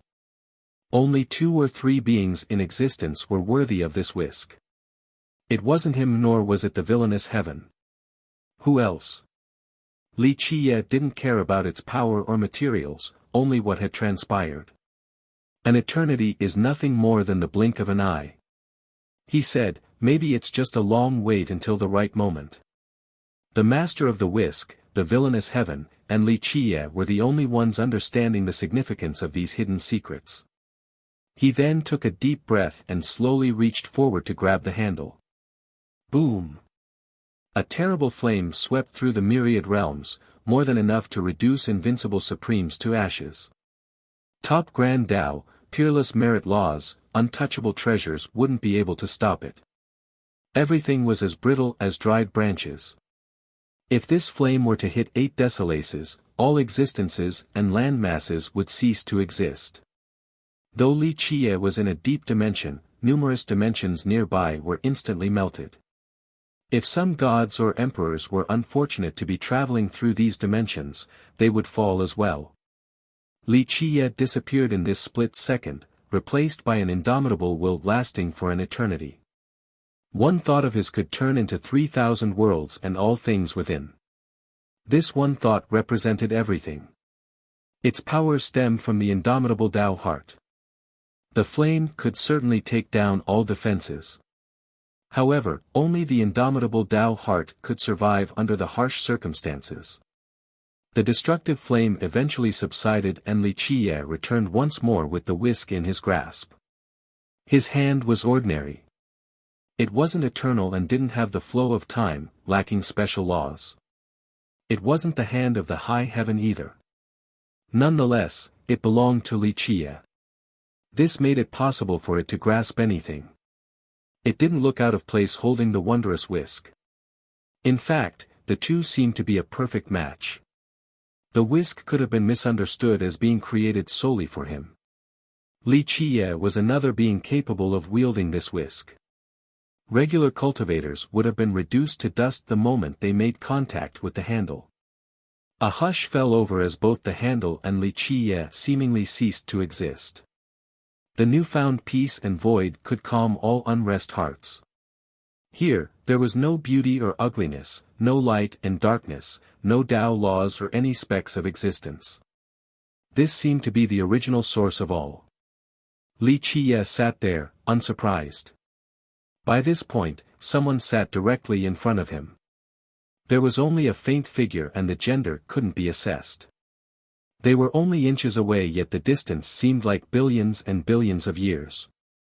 This seemed to be a past version of this figure gazing at the present-day Li Qie. Or, it might be a future Li Qie looking at the figure's present self. All in all, it was impossible to tell the temporal period of these two. They gazed at each other, aware of their own current powers and ace cards. Both didn't wish to attack carelessly because due to the current circumstances, they had no knowledge of their opponent's state and form. Perhaps this was the opponent's weakest state, but it might be their strongest as well. Perhaps these were their future selves meeting in this unique area. Of course, this wasn't a coincidental meeting. The two knew that this day would come. It was only a matter of time. They knew each other's story and tale, but as for their exact thoughts, this remained a mystery. Perhaps they themselves didn't know of their future selves' plans and thoughts. Chapter 3655, The stare-down happened in a dimension devoid of time and space. Thus, the process could be lasting as short as a blink or long enough until the withering of heaven and earth. The two had no idea of their current state. This could be the past or the future. They remained composed, not startled nor agitated in the slightest. This was their first meeting, or maybe it couldn't be counted as one because this wasn't their true form. Their thoughts have manifested, resulting in this bizarre phenomenon. The stillness made the atmosphere eerie. The world had no idea that just one meeting could change the direction of history. I have arrived. The other figure finally broke the silence after an unknown amount of time. This person's voice was dull like water, lacking emotional expression. Nonetheless, it had a natural feeling as if everything was perfectly fitted, completely in tune with other rhythmic affinities. The three words could be interpreted in different ways. Did the figure accept an invitation to see Li Qie? Or did the figure come specifically to see Li Qie? From the past, the present, or the future? Where from? Or perhaps this figure didn't arrive in this place but rather, 8 decibels or the 9 worlds or an even older epoch. This form could also be an intent, an illusion, or a projection. Nonetheless, the figure has finally shown up, no longer hiding in the legends or the words of the overlords. I am waiting. Li Qiye's voice also had no sign of emotional fluctuation. The two of them might be similar, just with different paths. One day, the paths would collide and a battle was inevitable. Maybe by waiting, he meant he was waiting for a battle. Only they themselves understood their intent. Words weren't necessary, they continued gazing at each other while speculating. It felt as if they were just two statues placed in front of each other. There was no emotion and sentiment.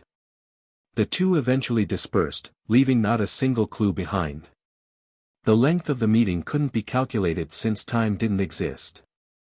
Li Qiye emerged again in the meditative pose. The treasure box was in front of him with the whisk placed on top. The entire thing felt like a dream or an illusion. Of course, this meant that the two would have shared this experience. Li Qiye stared silently at the whisk. His thoughts remained unknown. He eventually closed the box and released the seal before walking out of the room. "Are you okay, young master?" Yang Ling has been waiting outside. She heaved a sigh of relief after seeing him. He locked himself in the room ever since they got here. Several days have passed already, so Yang Ling thought something had happened to Li Qiye. She thought that he looked a little weird after obtaining the box, definitely different from his normal demeanor. She speculated that it must have something to do with the item inside the box. That's why she guarded outside, just in case. "It's fine." Li Qiye stretched and smiled. "That's good to hear." Yang Ling gently patted her bosom, thinking that the young master has returned to his normal self. "Young master, we still haven't seen all of Wish Ward. Do you want to go?" She thought that he must be feeling stuffy after being in the room for so long. "You came out at the perfect time. I heard the Golden Spring is back again." "I see." Li Qiye chuckled. "You know about the Golden Spring? It's another old legend in this place." Yang Ling said. "A little bit. It would be harder to come up with something Li Qiye didn't know about. Many have gone already to test their luck, we have to get going too. This Golden Spring is more mysterious than Sacred Mountain, or so they say." She became excited. "Let's go then." Li Qiye naturally wanted to go see this Golden Spring. That's his purpose in coming here in the first place. "Yay!"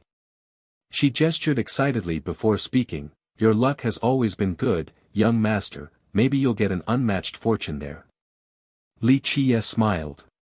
Did he need to search for luck at the Golden Spring? Of course, there was no need to divulge this information to Yang Ling. People have crowded up at the location of the Golden Spring before the two got there. This is a legend of Wish Ward, even more mysterious than the Hug Mouse. One spectator said. The mouse can appear every generation, but the Golden Spring, only a few times throughout history. Another excitedly said. We're already extremely lucky to be experiencing this. One older expert became emotional. In fact, according to Wish Ward's record, the spring has only shown up 3 times so far. So what is this place? A youth had no idea. This was the case for many of his peers. This is most likely the greatest legend in Wish Ward. It's normally hidden here, but no one can find it. It has to show up on its own. An old man explained. It might be useless because we can only look, can't enter anyway. Another old cultivator shook his head. Don't be so sure, rumor has it that the founder of Wish Ward had entered. Remember, winning the favor of the Hug Mouse is a lifetime of riches, but to be able to enter the Golden Spring? All of your future descendants will stay rich. The old man replied. Rich for generations. Really? The young ones were skeptical. Look at Wish Ward right now. It has been around for so long. The old man added. People agreed with this statement after a brief muse. The spring was elusive. Some said that it didn't actually exist. Others believed that it was always here in Wish Ward. It's just that people couldn't find it. The likeliest proof was the found of Wish Ward. According to the tale, this person was able to grab a key out of the spring. With that, the person was able to enter the spring. Later on, Wish Ward was founded. Chapter 3656. This time, the golden spring appeared in a public square. People were packed with sardines. They had different goals in coming here, either to test their luck or just to watch the fun. Only a little room was left by the entrance for more to enter. Of course, workers from Wish Ward were present in mass in order to maintain order. A while ago, the square was completely empty. Now, a spring could be seen. The spouting water wasn't too high. Nonetheless, people were interested right away due to the colors of the spring: golden, cornelian, halcyon. People couldn't avert their gaze from the colorful spectacle. It was as if numerous treasures were hidden beneath, too many pearls and jewels to count. That's why the water was dyed with various colors. The individual beads of water resembled rolling pearls. Deeper inside was an old room from an archaic era. The wooden door shut tightly, seemingly from inside. Nonetheless, it looked feeble enough to be broken with a little force. Who knows what was behind the door? Alas, it was definitely something incredible to be paired alongside the golden spring. So the spring does exist. One cultivator watched in awe. Just one touch might give us all the wealth in the world. The experts were salivating, wanting to give it a shot. Unfortunately, the workers of Wish Ward stopped them. What's the meaning of this? Does Wish Ward want to monopolize the spring? It doesn't belong to them. Someone became furious. This might be your territory, but it doesn't mean the spring belongs to you. Why are you stopping people from trying? Another shouted. A crowd clamored, unhappy with this treatment. Amitabha, merciful Buddha. A dignified chant suddenly echoed. Everyone clearly heard it in their ears. This lasted for a long time and gave the impression of 1,000 Buddhas present in the crowd. A monk emerged and astonished the crowd. First, the holy chants alone made people know that a great monk was coming. Unfortunately, this person had nothing to do with the word great. He was overweight, and with each step, his fat would shake. He wasn't wearing a regular kasaya either, but a robe with all colors: red, yellow, violet, green. Though he looked anything but a monk, his bright smile immediately made everyone like him. In fact, he could slap someone on one side then again on the other side, their anger would still subside after seeing his smile. That's Untethered Monk, the chief manager of Wish Ward. Those who knew him shouted. In fact, many big shots from the previous generations came forward to greet him. The monk smiled and greeted everyone. The atmosphere became jubilant right away. The unhappy crowd was infected with a joyous mood. He's a legend. One big shot said. Is he famous? A youth asked curiously. The big shot nodded, extremely, most likely peerless in his generation. Really? How does he compare to the 4 grandmasters? The youth was skeptical. He is the senior brother of Wisdom Sacred Monk, the favorite disciple of Samantabhadra Elder. The big shot gave him the side eye. What? The juniors nearby couldn't believe it. One stammered, he's the Monk of Wisdom's senior brother. Yes. The big shot nodded to everyone's astonishment. The Monk of Wisdom was one of the 4 Grand Masters. His cultivation was one thing, but most importantly, his Buddhist attainment has reached an incredible level. Even Buddha Supreme praised him for his achievements. Many thought that the student has surpassed the teacher, an indication of his wisdom. On the other hand, his senior brother looked so different. I thought Samantabhadra Elder's favorite disciple is the Monk of Wisdom. One youth asked directly. No, it's actually Untethered Monk. No one could beat him when it came to Tao arguments, not even the Monk of Wisdom. The big shot shook his head. What? The youths couldn't believe it. This fat monk actually bested the Monk of Wisdom regarding Buddhism. The monk of wisdom's talent was top-notch too. Not to mention ordinary people like us, the 4 grandmasters can't match untethered monk. Another older cultivator smiled and revealed. So this fat monk turned out to be superior to the 4 grandmasters in terms of Buddhism and cultivation talent. The young ones were stunned.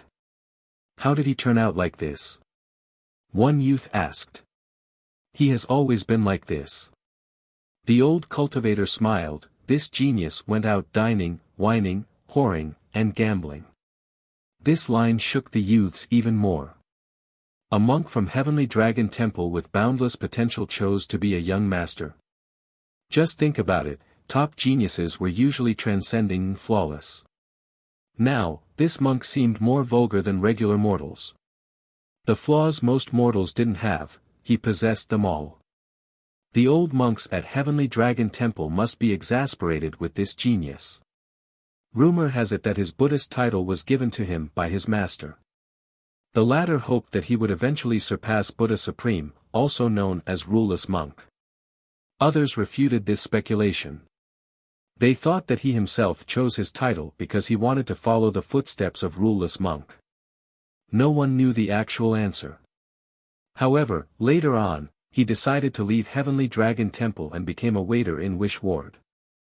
Now, his role was the chief manager of Wish Ward in charge of its resources and finance. This was another interesting development. Moreover, Heavenly Dragon Temple didn't consider him a traitor either. They didn't banish him from their doctrine, seemingly giving him permission to do what he pleases. All of this culminated in a peculiar legend, Untethered Monk. Chapter 3657. At this point, the crowd surrounding the square wanted to enter. Shoulders and heads were bumping everywhere. Monk, not letting us in can't be the right choice. The joyous mood has dissipated, so one crowd member shouted. No one else would dare to talk like this to a great master. For example, the 4 grandmasters. However, this wasn't the case for Untethered Monk. His cultivation might be unfathomable, but people didn't view him as a top master. He was known as a merchant who didn't put up an act, allowing leeway with disrespect. He would turn the other cheek after being slapped. He, Amitba, no one is stopping you from coming in. Everyone will have a turn, don't rush it. Untethered Monk placed his palms together. His Buddhist lines sounded holy and magnificent. Alas, people just couldn't take him seriously after seeing his appearance. When are you letting us in? One expert shouted. Okay, we're opening it now. The monk smiled and raised his hand. The members of Wish Ward prepared 4 separate entrances. However, there's a fee for touching the spring, 30 yin-yang coins. As for the wooden door, 50 yin-yang coins. The monk added. What, there's a fee? Some shouted. Of course. The monk nodded with a smile. Why is there a fee when the golden spring doesn't belong to you? One person said. Amitba. Benefactor, you're mistaken. The golden spring doesn't belong to us, but maintaining order is not easy, requiring both resources and manpower. Look, we're working hard under the harsh sun just so that everyone can have a good experience. Just think about it, without us, the place will be chaotic. People might be fighting already and many will lose their lives. Now, just 30 yin-yang coins will keep everyone safe, there's no reason to not do it. Is your life not worth 30 yin-yang coins? The monk elaborated. The crowd exchanged glances after hearing his response. Some actually agreed because the monk was right. This place would be a mess without Wish Ward taking control. Plus, their lives were naturally worth more than the fee. The price is too high, I think using Conqueror coins is more acceptable. One vagabond said with indignation. For the members of powerful sects, 30 yin-yang coins weren't much. Unfortunately, the poorer cultivators had a hard time accepting this fee. Some might not be able to pay. It's not high at all. The monk said, 30 yin-yang coins can't buy treasures and manual scrolls, but now, it can buy you a chance to soar to the sky, to become rich beyond imagination. There's no better deal than this in the world. As long as you're the faithful one, you'll become the overlord of this generation. The monk had a way with words. Even the poor cultivators became tempted. Really? Some remained skeptical. Absolutely. The monk placed his palms together and chanted, "O merciful Buddha, Buddhists do not lie. Our founder was poor all his life, a defeated man who couldn't afford rice on the table. However, during his old age, he came across the golden spring and took out a key. This key opened the wooden door, so he went inside, finding a supreme fortune. He then started Wish Ward, obtaining both longevity and strength. He ate whatever he wanted and lived for so long, people enjoyed hearing the tale of the founder." Is this true? Someone asked after the monk finished the story. Who knows? But I think the golden spring really played a part in the founding of Wish Ward. One old cultivator said softly. While some hesitated, the big shots have come forward and paid the fee. Monk, we're giving it a shot. One big shot took a group of juniors along. He tossed a coin pouch at the monk, looking quite ostentatious. All eyes were on this group now. The big shot and his juniors began searching for things in the spring. Alas, they couldn't find anything. What's happening? The spectators outside were awfully curious. It's deep beyond belief. The big shot used a special technique that could grasp the stars above. Alas, he reached down the spring and didn't find anything. Monk, can we use force? One junior asked while standing in front of the wooden house. He thought that this door could be forced open with a single kick. Sure, sure. You only have one chance though, so make good use of it, do your best. The monk smiled. Break. The junior lunged forward like a divine bull. His sprint issued loud explosions. Bam! Finally, he slammed into the wooden door but couldn't break it. In fact, it was completely untouched. Not a single hint of damage could be found. How? The junior couldn't believe it. Watch me. His friend took out a hatchet and began swinging. Boom! The same thing happened. No mark could be found on this seemingly feeble door. Several more juniors gave it a shot, but none knew how to force the door open. Open! Even the big shot wanted to give it a shot. He summoned an energy mass in the form of a true dragon. Its draconic aura pushed forward, capable of toppling oceans and mountains. The spectators took a deep breath after sensing this. Boom! The newcomers thought that he had a good chance of breaking the door. Unfortunately, this powerful blast didn't do a thing to the immovable door. The crowd exchanged glances, thinking that others didn't have a chance. Elder Sure, your Dragon Force technique is at perfect mastery. Untethered monk praised. What an embarrassment. The big shot shook his head. This wooden door has been empowered by a peerless supreme. Using force is impossible. The only way is to find a key from the golden spring. You're completely right. The monk smiled. There are two methods. One being finding the key, two, being the faithful one. Maybe there are some other methods that we don't know about as well. Our turn. An influential clan master from Metropolis and his members paid the fee and gave it a shot. These people had no problem paying the fees to test their luck. What if they could actually do it? They would become extremely rich after spending so little. We'll try 10 times each. The clan master was quite generous and bought his juniors 10 chances each. Amitba, I wish you the best of luck. The monks smiled brightly after taking their money. The clan spent a lot of effort on both the spring and the door. They employed various methods and techniques. In the end, they didn't find anything. Deep beyond imagination. The clan master concluded. Chapter 3658, the crowd eventually got their turn in checking the spring and the wooden door. This all resulted in failure, whether it be the common cultivators or famous lords and high elders. Their techniques and methods were of no use. Those who have tried knew that the golden spring was more than meets the eyes. It looked small but was actually bottomless. Their strongest ability capable of extending their hand far enough to reach the stars couldn't touch the bottom. It seemed that the spring was connected to the deepest inner core. As for the wooden door, people thought of it as nothing at the start. People have tried to use true flames or direct slashes with their weapons. Some tried a spatial leap.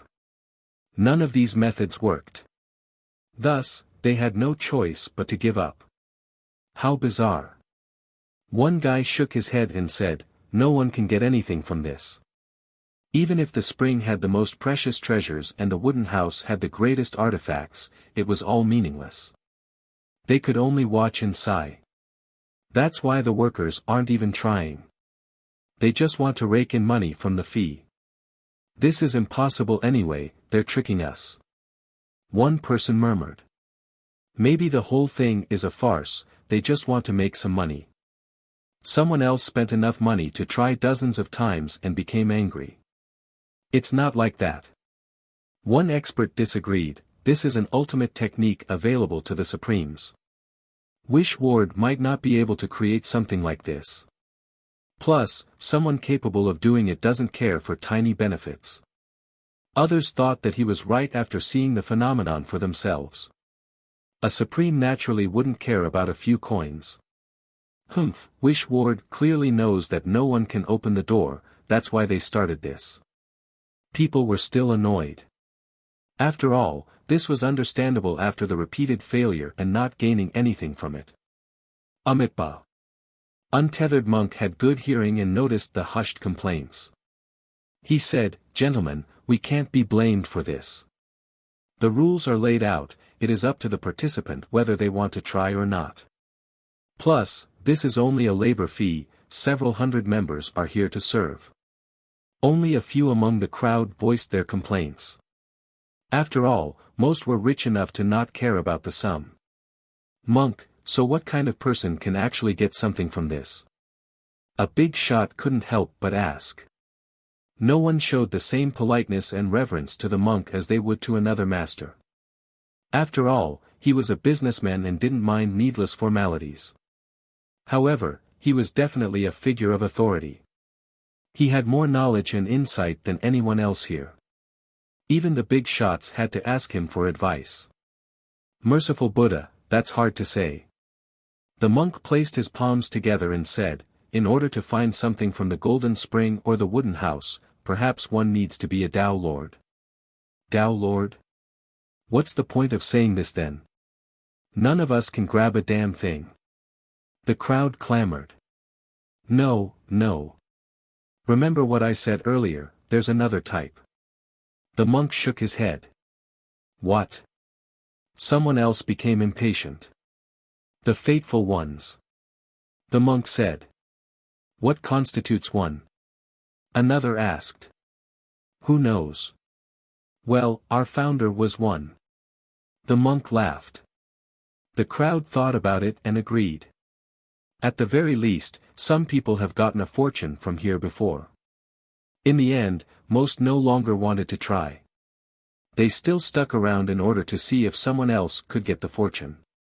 By the time Li Qie and Yang Ling got there, the majority had given it a shot. They squeezed through the crowd and Yang Ling became excited. She loudly said, "Look over there, young master, whoever can get the key from the golden spring will gain generational wealth." Li Qie stared at the place with a smile on his face. He thought that though the world had changed, certain things still remained the same. You should drop this fantasy. Li Qie shook his head. Well, the founder of Wish Ward did it, maybe it's my turn to be the chosen one. Yang Ling's enthusiasm didn't diminish. Of course, she was only fantasizing and knew that she had no chance. On the other hand, the young master might be able to do it. The founder, he's an old man, right? Li Qie smiled. Yes, I heard that the old man was poor his entire life, to be able to switch everything around at the last moment, how enviable.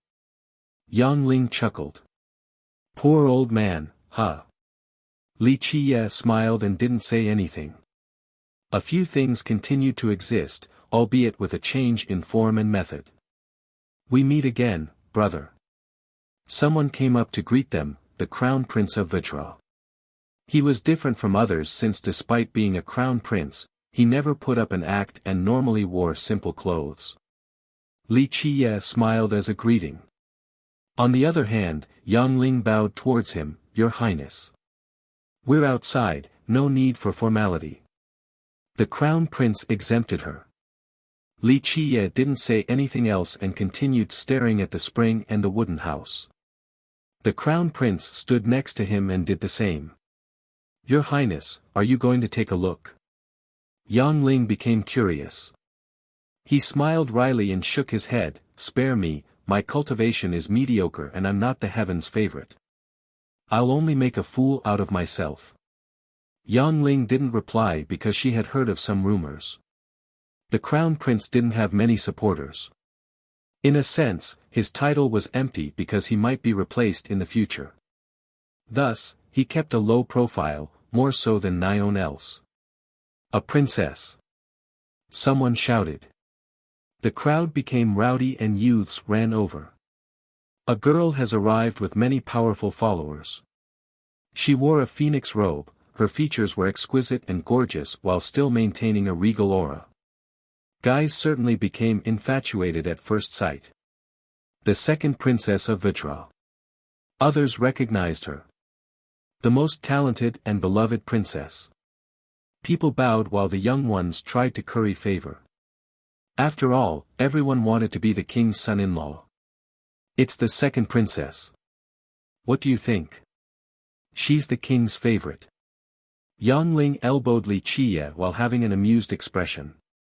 She knew that since Li Qiye had that special saber, he could pick any princess from Vitra.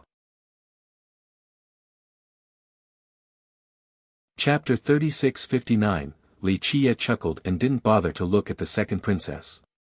She received a warm welcome from the crowd, especially from the male cultivators.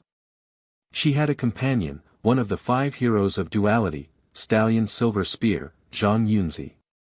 He adorned full silver armor and had an impressive presence, looking like a crane among a flock of chickens. People's eyes were bright with admiration, thinking that this was a pair made in heaven. The man was gallant and imposing, the lady was gorgeous and regal, truly a dragon and phoenix. The two seemed to be quite close and knew each other's thoughts. Their relationship seemed special, looking like a lovely young couple. Your Highness, do you want to go in? Zhang Yunzi was elegant, the perfect image in many maidens' heart. I'll go with you. She glanced at the spring and the wooden house and revealed a gentle smile. There was an obvious intimacy between the two, so the crowd started gossiping. Are the two of them together? Someone speculated. I think so. I heard that the second princess was very close with him during her time at duality, more so than with any other students. A duality student answered his friend. This naturally invited jealousy, but they also thought that this was natural and understandable. The Zhang is a prestigious clan who has worked with dynasties before Vitra. Now, they're still the leader in the court. One expert with deep knowledge of Vitra said, 8 out of 10 civil officials are most likely under the Zhang's banner. If Zhang Yunji were to marry the second princess, it'll consolidate their status more. This is the same for the royal clan. Many nodded, agreeing with this analysis. The second princess was well loved by the royal clan because she was the most gifted out of the princesses. Zhang Yunji was a good match for her. Who knows if they will actually get married? A few fans expressed their bitterness. Brother, let me introduce you to my younger sister. Meanwhile, the crown prince smiled at Li Qiye and had good intentions since Li Qiye had the golden saber of Vitra. Sister, come over here. He then waved at the second princess. She was in the middle of a conversation with Zhang Yunji before noticing the crown prince. She begrudgingly came over. The Crown Prince of Vitra. Few recognized him in comparison. The third prince was far more popular. Brother, what is it? She came over and bowed. This is Brother Li from Myriad Beast Mountains. Get acquainted with him since he might need your help in the court later. The Crown Prince smiled. I understand, brother. I have other matters to attend to, I'll take my leave. She glanced at Wuxia, clearly knowing who he was beforehand. She then bowed to the prince. The Crown Prince frowned after seeing this. Sister, this attitude is unbecoming for a royal member. He didn't wish to scold his sister, but this attitude was unsuitable. Brother, I won't interfere with the friends you choose to make, but I don't want to get acquainted with some randoms. The princess had an expression of distaste. With that, she turned and left. His expression soured, but this wasn't the right time to become angry, so he dropped the issue. Our young master is no random. Yang Ling felt indignation and glared at the departing princess. On the other hand, Wuxia didn't seem to smile. Brother, my sister is uninhibited, please forgive her. She has never given me any face. The Crown Prince tried to mediate. Humph, don't pick someone with that personality. Yang Ling murmured. No, I'm definitely picking her. Wuxia smirked. Her. Yang Ling became surprised. Brother?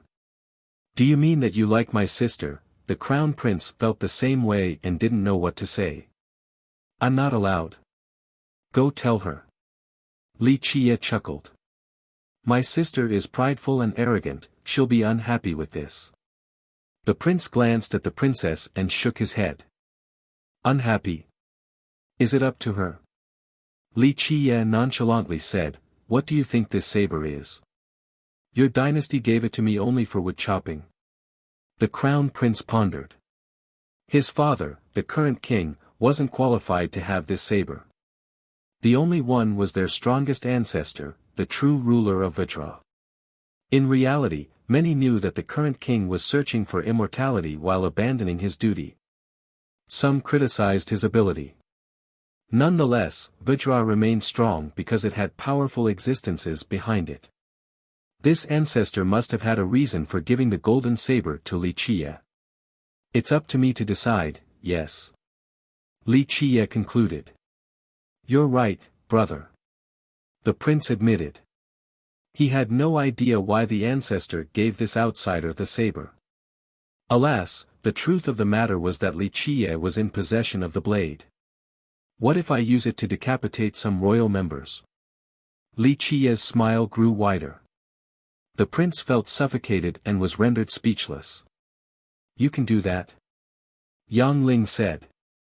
This saber could definitely kill officials and regular citizens. But what about the royal members? Well, the Crown Prince stammered and didn't dare to directly answer the question. Well, this is the ancestral saber, the user represents the ancestor, so in theory, it's possible. The right to kill was there, but for the majority of the time, the ancestral saber was left in the court or bestowed to a royal member. An outsider possessing it was unprecedented, let alone using it to kill royal members. However, this didn't mean that it was impossible since the saber represented the highest ancestor. So whether she agrees or not is up to me. Wuxia added, how much do you think your ancestor cares about you bunch? The prince had no response again. There was no lack of princes and princesses in the dynasty. Moreover, if his father's branch proved to be incapable, the next successor could be someone else from the royal clan. The ancestors who have lived for generations didn't give a damn about them. Killing one or two wouldn't be a big deal. Vajra dynasty had countless descendants during its long history. How many were actually viewed highly by the ancestors? The one exception might be a brilliant prince or princess determined to be the successor. As for the rest, they meant nothing. Chapter 3660, The Crown Prince regained his composure and took a deep breath. He stared at Wuxia and asked, brotherly, do you really wish to marry my younger sister? Marry? No, I only want to give her a chance to be a maid specialized in washing my feet. Li Qiye shook his head. What? Yang Ling blurted out before covering her mouth. She calmed down and said, Fei feet washing maid? Young master, I don't think that's a good idea. She was truly startled because the second princess was pampered by the royal clan. Thus, Li Qiye's idea was nothing short of ludicrous. No one would dare to think about this matter. It was suicidal. The princess might take it in stride but not the royal clan. This offense could result in a clan extermination. The crown prince became frozen. His young sister wasn't polite but Li Qiye's idea was out of line. Brother, you're going too far. The crown prince shook his head. In fact, a lack of anger showed his patience and character. What do you think is a better choice between death and being a maid? Li Qiye smiled. The crown prince couldn't answer right away. He put on a forced smile and stammered, well, I simply want to know the line. Li Qiye smirked, how many people from the royal clan can I kill before they take it back? His smirk grew wider after finishing. The crown prince was lost, he had no idea what Li Qiye wanted. The ancestral saber represented authority. Anyone else would use it for a life of wealth and glory. This wasn't the case here. Li Qiye seemed to be toying with it. It's impossible to understand this person. Now, the prince thought about the actual question. The ancestor had given Li Qiye the saber for some unknown reason. What would it take for the ancestor to become unhappy and get the saber back? Would the death of some royal clan members be enough? If the ancestor didn't take the saber back fast enough, then the theoretical victims would die for nothing. The royal clan wouldn't try to avenge them due to the special circumstances.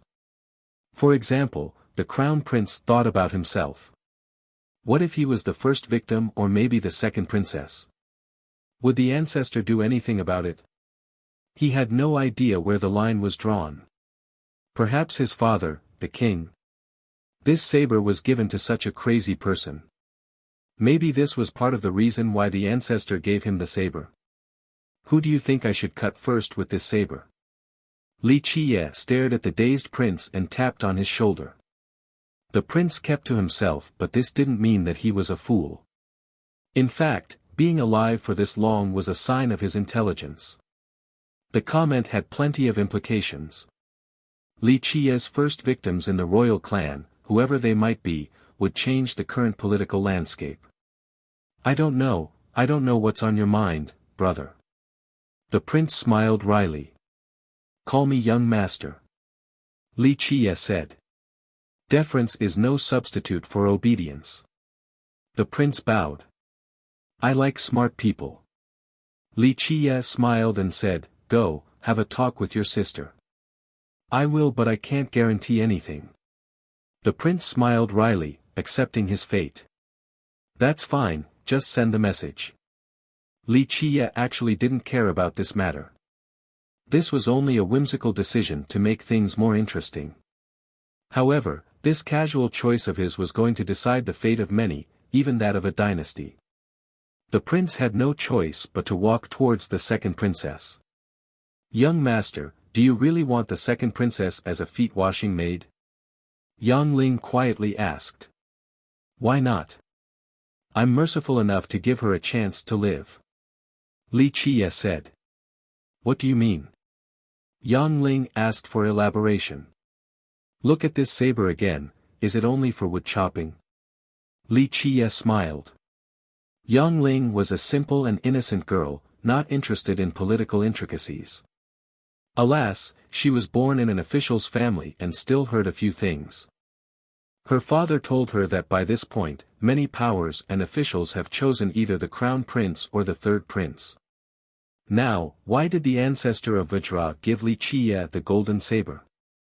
And what if he started using it on the royal clan? The second princess has a better relationship with the third prince. Yang Ling thought about it then asked Li Qiye, if she refuses, will you kill her? Who knows? But my rule is, don't mess with me and I won't mess with them. Li Qie smirked. Yang Ling shook her head, not wanting to think more about this.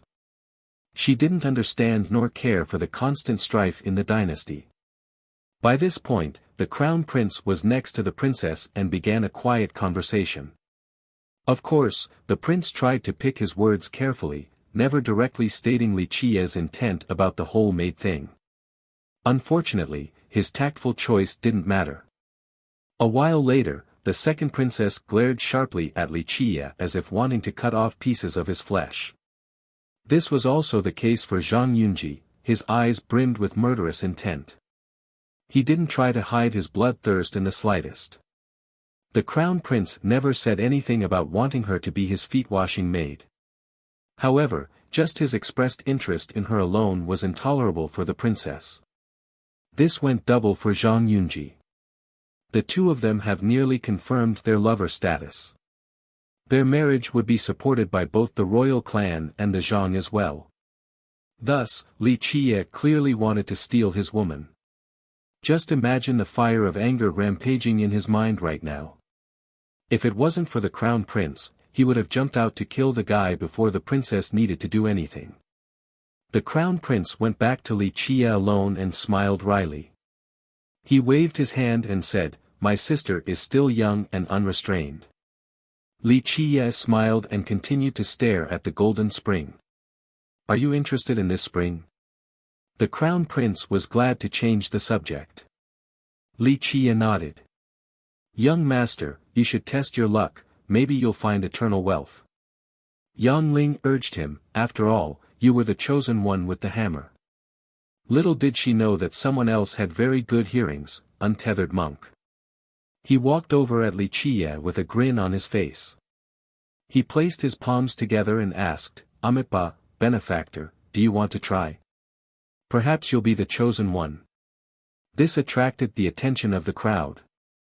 "Our young master is blessed by fate," Yang Ling said with pride, having total confidence in Li Qie. Chapter 36-61, The spectators had a mix of those who knew and didn't know Li Qie. "He's the one." One student from Duality Academy muttered.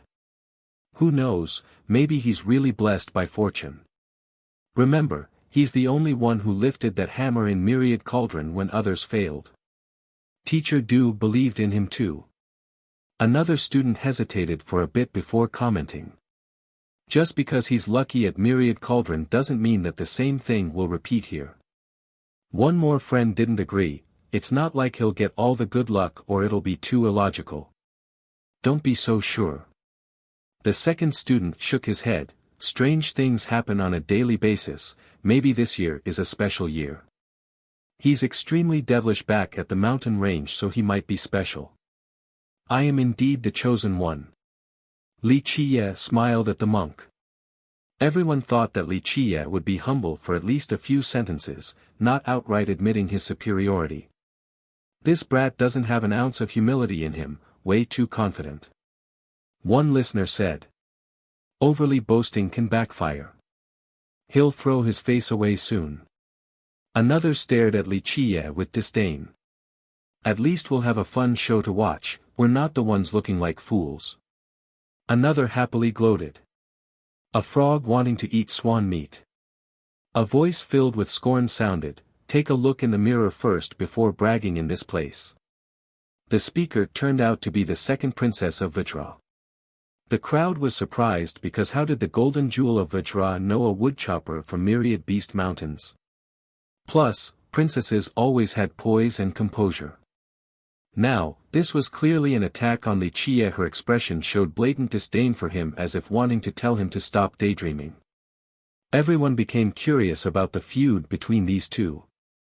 "Indeed, it's rare to see an ugly frog like you," Li Qie casually said. "You." The princess turned red, her chest heaved up and down from anger. She was furious after listening to the crown prince regarding Li Qie's proposal. In her eyes, he was a nobody wanting to climb up her branch, hence the frog and swan comment. In fact, she was infuriated with the crown prince too but refrained from exploding at him. He didn't even say the part about the feet-washing maid. Otherwise, the princess might have gone crazy and started attacking Li Qie. Li, you deserve a slap for this disrespect. Zhang Yunji stood up for the princess and shouted. Pop.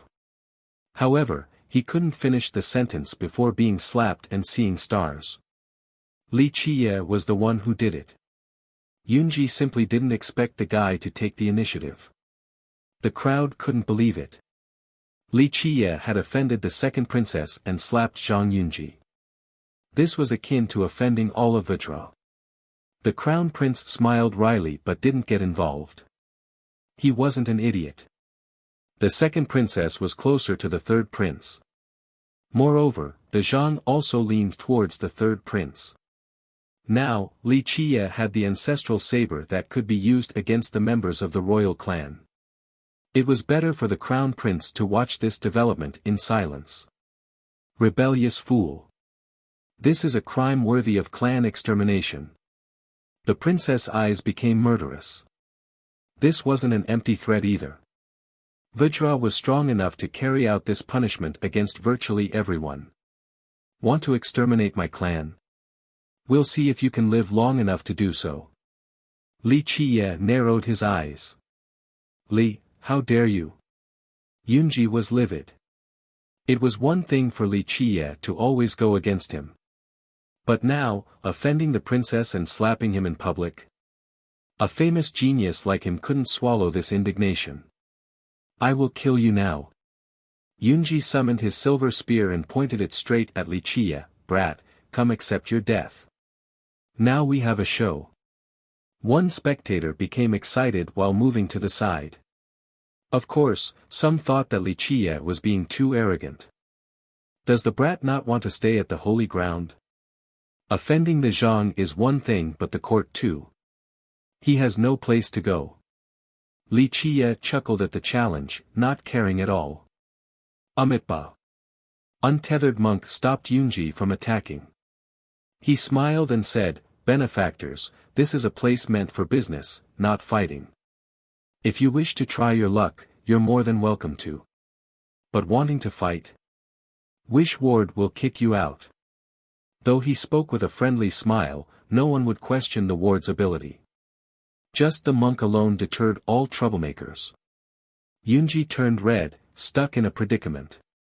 He had already made his threat but couldn't actually carry it out. No rush, all lands belong to the king, he has no place to hide.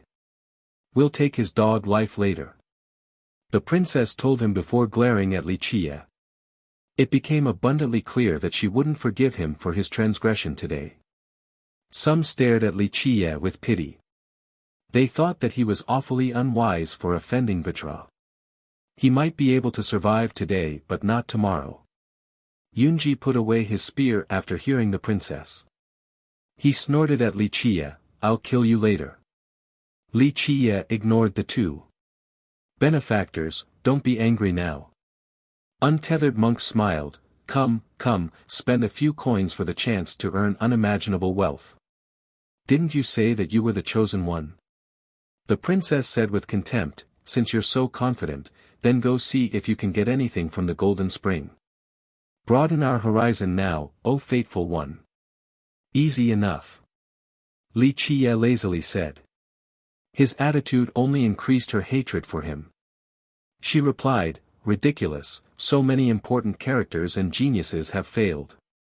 What makes you think you can do it? Not convinced. Then do you want to make a bet? Li Qie smirked at her. I don't think you have the guts. She said sternly. Sure I do, I'm in the mood to bet. Li Qie smiled. Then how about this? If you can't get anything out of the golden spring, I'll chop off your head. Yes or no? The princess declared. Chapter 3662, Yes, of course. Only cowards would refuse. A member of the crowd shouted before Li Qie could answer. Right. Men do not retreat. A few were more than happy to gloat at others' misery. And if I were to succeed? What's your end of the bargain? Li Qie chuckled while staring at the princess. Wait until you can get something from the golden spring first. Stop dreaming, you have no chance. The princess snorted. Merciful Buddha. The monk seemed amused by this development as he said, there is always a winner and a loser in a bet. I'll play the role of a judge here. Princess, what will you do if you were to lose? The monk assumed the mantle of an officiator without being asked. Of course, no one would dare to say anything because he was the most qualified here. The princess turned red after hearing this, but she had no jurisdiction over this great cultivator. The influence of the court had nothing on him. If you can get a treasure from the golden spring and open the wooden door, I'll marry you. You'll become a prince-in-law. The red princess glared at Li Qie. What? Many found this astonishing, especially the younger cultivators. Even Zhang Yunji became anxious. He said, Princess, absolutely not, you're invaluable. I know what I'm doing. She responded as she glared at Li Qie, so yes or no. If you don't dare to bet, then get the hell out of Buddha holy ground. Who wouldn't take such a good offer? One youth's eyes brightened. Right? Two good things in one, success will really make him soar. Another youth salivated. Obtaining a treasure from the spring and opening the door would make Li Qie immeasurably wealthy. To marry a princess too? He would reach the peak of life from one event. Remember, losing means that his head will meet the ground. A clear-headed youth uttered coldly. I'm afraid you're too naive, frog. You're barely qualified to be a feet-washing maid due to your intelligence. Li Qie smiled and shook his head. What? The crowd became slack-jawed again. They assumed that Li Qie would want to be a prince-in-law in order to gain power in Vitra. Now, he said that she was barely qualified to be a feet-washing maid? Who does this arrogant brat think he is? He's courting death. Her fans complained with indignation. Only the crown prince and Yang Ling weren't surprised by this comment. The crown prince had an awkward smile on his face. You. The princess was livid, wanting to cut Li Qie to pieces. Li, keep this up and I'll cut your tongue off. Zhang Yunji glared murderously at him. Li Qie seemed relaxed while ignoring the threat. Amitba. Benefactors, is this bet a thing? If not, I'll have to get back to my own business. The monk placed his palms together and asked. The princess gritted her teeth and made a decision, wretched ant, so be it. If you win, you can take my life. It became apparent that the princess wanted this to go till death. One of them must die. No, don't do this. Zhang Yunji tried to stop her. Do you think that this ant can beat me? The furious princess glared at him as well. Of course not. Yunji responded, it's just that someone of your noble status shouldn't stoop low to compete against this nobody. Having said that, he stepped forward and said, Li, you're betting with me. Your wretched life isn't worth the princess' time. His action appeased the princess and earned a favorable impression. Who are you? Li Qie slowly picked his ear before asking. Yunji trembled with rage after being shown such disdain. Whatever, the two of you can try together. I actually don't care for your life since it's not worth that many coins. Let's make it interesting. If I lose, chop my head off. If you two lose, run around naked. How about it? Li Qie smiled and told them. What? The second princess glowered at him. No one thought that Li Qie would propose something like this either. Isn't this too much? One person asked. What's too much about it? Li Qie is betting his own life, they only need to strip, that's not a big loss. His friend disagreed. Of course, everyone had a different perspective. Some found stripping naked in public to be humiliating and disgraceful, something worse than death. The princess certainly felt this way, so she stood there, frozen. Ah, can't do it. Then run back from whence you came. Li Qiye waved his hand, be smarter later and tuck your tail between your legs. All eyes were on the princess. Everyone could see that Zhang Yunji wasn't a factor here, only the princess. Do it. Accept the bet. A few couldn't help suggesting, albeit in a hushed tone. This was a rare opportunity for many cultivators here. They would have been shouting if they weren't afraid of Vajra. Fine, I accept. Your dog head is mine. The princess made up her mind. I'll join the princess in this bet as well. Yunji also stated his stance. In actuality, he was completely confident in victory. This was only a way to further win the princess' heart. Their relationship would take a step forward. It's a smart move. One old cultivator nodded and said, it's a sure-win bet. True, Li Qiye was dumb for accepting this. Another said. There won't be a miracle here. Another wanted to see the princess naked, but reasons told them that it was impossible. Everyone has failed so far, whether it be the ancestors or geniuses. No one got anything from the spring, let alone opening the wooden door. Li Qiye couldn't be the exception. We'll see about this, Li Qiye's luck is insane. He's the only one who lifted the hammer off the anvil. A student from Duality said. A miracle doesn't happen twice. His peer disagreed, if miracles happen all the time, they won't be called miracles. Young master, should you do this? I don't think it's the right choice. The crown prince became worried because when analyzed from all angles, Li Qiye would be the loser. In other words, he didn't wish to see Li Qiye die here. Li Qiye answered with a smile. The young master got this. Yang Ling raised her fist and cheered for Li Qiye. Others thought that she was an idiot for picking Li Qiye. Alas, she didn't need to explain her trust in him to anyone. Nothing was impossible for him. Chapter 36-63, Let's get started then. You two go first so that it'll be fairer, I won't look like a bully in this case. Li Qiye smiled and told the two. The unhappy couple scowled but still agreed. They went forward closer to untethered monk. The latter placed his palms together and grinned, merciful Buddha, feel free to give it a shot. One person is 80, two is 160, do you want to come one at a time or? The monk couldn't finish before Zhang Yunji tossed a spatial pouch at him, the rest is a tip. Amitba, thank you, generous benefactor. I hope you will be victorious.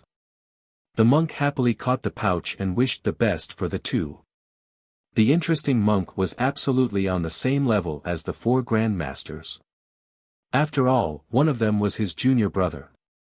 Moreover, he was considered superior in terms of Buddhist attainment and talent as well.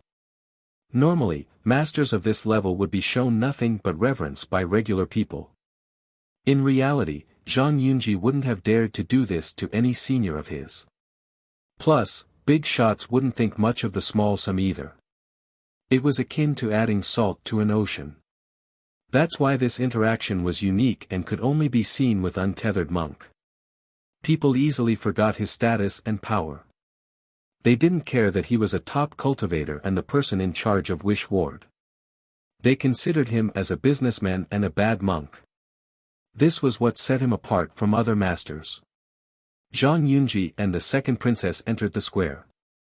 They knew that many have failed before them but still held on to a sliver of hope. They thought that there was still a chance for success. The spectators knew that this actually didn't matter. Only Li Qiye's attempt carried significance for the bet. Nonetheless, they still watched with full attention. The two of them reached into the spring and found that people were right. This spring was bottomless. They exchanged glances and decided to utilize their techniques. Their hands stretched long enough to reach for the stars but still not enough to reach the bottom. Thus, they didn't grab anything. They had no choice but to give up, exasperated. See, no exception. One spectator saw their hands being empty and said. Their failure was expected because they weren't the most talented or the most powerful among the crowd. The two of them went to the wooden house and stared at the door. It seemed weak enough to be sent flying with one kick. A master has previously declared that this door was blessed by a supreme existence. That's why its resilience wasn't surprising. The two were aware of this but still wanted to try. Zhang Yunji summoned and gripped his silver spear tightly. It had a draconic style with rotating Dao runes. The blade came out of the dragon's mouth with an extremely sharp tip. This was obviously an extremely powerful weapon, also quite renowned as being from the Zhang. Clank! His armor released a silver radiance. Ra! The dragon on the spear seemingly came back to life. The blade tip had a terrifying glint. Activate! The princess formed a mudra. Screech! With a phoenix screech, she became engulfed in a true Dao fire with images of phoenix totems. Break! Yunji roared and instantly took action, thrusting his spear forward. In this split second, the princess empowered him with her true Dao fire. He resembled a furious fiery dragon, brimming with domineering energy. The attack became a combination between a silver dragon and a fiery phoenix. Their teamwork is impeccable. Just a casual attack is still quite effective. An old cultivator praised the two. The young ones became envious. This meant that the two of them had a deep emotional bond. Boom! The strike struck the feeble door. After the silver light and the fire dispersed, the door still remained standing, completely untouched. Not enough. No one was surprised at this result. The two had no choice but to leave the square. Your turn. Yunji coldly uttered at Li Qie. Cherish your last moment while your head is still attached. The princess glared at him as if she was looking at a dead man. Since they have personally experienced the process, they became certain that Li Qie had no chance. Thus, victory was theirs. Cutting off his head was the only thing that could appease her anger. Sure. Li Qie stretched his hand and smiled. Young master, you're too careless. The crown prince shook his head. He didn't want Li Qie to die, but there was nothing he could do to stop the bet. Amitba. Benefactor, 180. The monk raised his hand, asking for the payment. I don't have to pay. Li Qie smiled. No. Tell me a reason. The monk didn't expect this. Because I'm handsome. Li Qie responded. This answer naturally prompted the crowd to erupt with waves of laughter. Handsome. Him. What a joke, he has not an ounce of self-awareness. One young cultivator laughed. A pretty female cultivator pretended to barf. Self-awareness is a virtue, there's a limit to narcissism. If he's handsome, then everyone else are immortals. Their strong reaction was warranted. Li Qie's common appearance had nothing to do with the word, handsome.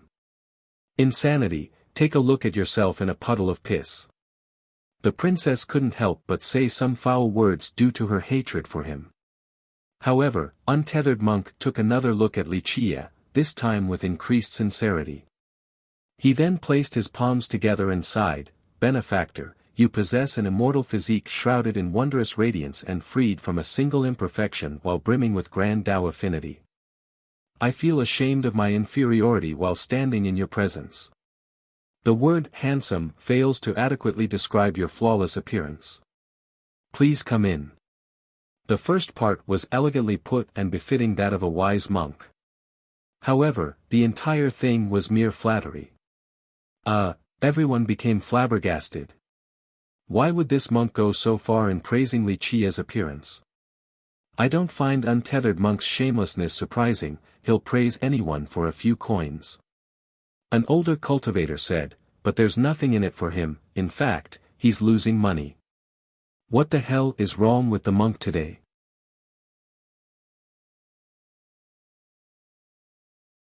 Chapter 3664, Untethered Monk was definitely a money-grubbing businessman.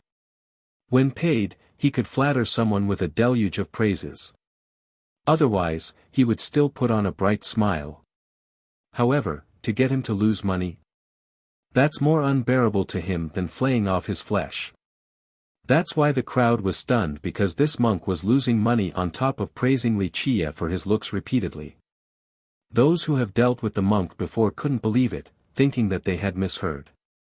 Did he drink the wrong medicine today?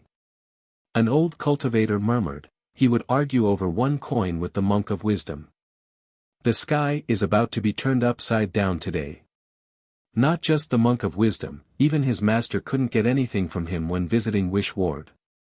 A different expert smiled wryly. The old monk must be getting old. How is this Wuxia handsome? That means I'm pretty much an immortal. Another said. I'm the most handsome in history then. One more added. It was one thing for someone like Stallion Silver Spear to be flattered in this manner. Alas, Wuxia's normal appearance stood at the opposite end of the spectrum, so the monk's flattery became ridiculous. Gotta be the case of liking someone similar, right? One expert speculated. Otherwise, they didn't understand why the monk acted so strange. As speculation ran rampant, Wuxia was already standing at the golden spring. He became sentimental as various emotions popped up. This was another thing that has survived the ages. All eyes were on him. The majority didn't think that he would perform a miracle or anything. The brat's dead. One youth snorted, this is the consequence of opposing the princess. He thought too highly of himself. One older expert said, no one else got anything, so why is he an exception? He chose a bet with no chance of victory, so reckless and suicidal. They thought that he had no advantage to speak of compared to those who have tried previously. I hope he can do it, it's the only chance for us to see the princess naked. Another youth murmured. This was a wretched and despicable thought, albeit quite true. The youths here had a crush on the princess, but they knew only top prodigies like Stallion Silver Spear had a chance. Thus, Wuxia's victory became a once-in-a-lifetime opportunity. You're right. His peers started fantasizing and supported Wuxia.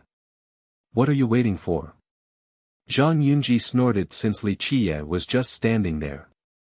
You can't delay this forever, today is your last. He could already see Wuxia's head touching the ground, hence his beaming smile. This brought him untold pleasure. Hurry up, delaying this is useless. I won't spare you anyway. The princess coldly uttered, stating her murderous intent. What's the rush? Think about it, you'll be embarrassed soon enough since everyone will see you naked. I don't think you can handle it. Wuxia stretched and lazily said. Your words alone are worthy of death. The princess turned red and shouted. Just wait, I'll let you suffer a terrible death. I will flay you slowly for 3 days and 3 nights, your agonizing moans will be music to my ear. You will wish for death at that point. Zhang Yunji gritted his teeth, wanting to start the torture already. Fine, fine. Save the fierce comments, I'm starting. Wuxia smiled and reached into the water while the crowd held their breath. Some became nervous, others overwhelmed with anticipation. More were ready to gloat at his failure and inevitable misery. Yang Ling, on the other hand, clenched her fists tightly. Sure, she was completely confident in Wuxia. Alas, once the moment came, she still became awfully tense. Splash! Wuxia finally pulled his hand up before the curious gazes. Clank! He spread his palm and revealed a glow with a pleasant ringing. They saw that he was holding an old piece of jade with numerous cracks, seemingly from falling on the ground previously. Nonetheless, it still issued a majestic and gentle luster. Time came to a halt, no one uttered a single word in the square. Mouths were wide open in disbelief. Most of them have tried and they didn't get even a speck of sand from the bottom of the spring. That's why Wuxia's jade piece shocked them all, truly a miraculous feat, yes. I knew young master could do it. Yang Ling broke the silence with her excitement. She then heaved a sigh of relief, feeling quite proud because of Li Qie. Wow, the crown prince had cold sweat all over, the son of miracles, it's true. There has to be a reason why the ancestor gave him the saber. He thought that Li Qie was superior or special in some way. That's the only justification, since the ancestor absolutely wouldn't give the saber to a random person. In the present day, very few people recognize the saber since it was rarely given out. This was especially true for the young princes and princesses. What if his third brother didn't know about it? Amitba. Untethered monk actually stopped laughing and put on a solemn expression. The guy always had a smile regardless of the situation. This meant that something big had happened. How can this be? One spectator calmed down and shouted.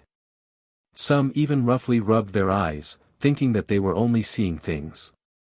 I'm at a loss for words, we're seeing a miracle right now. One person sighed.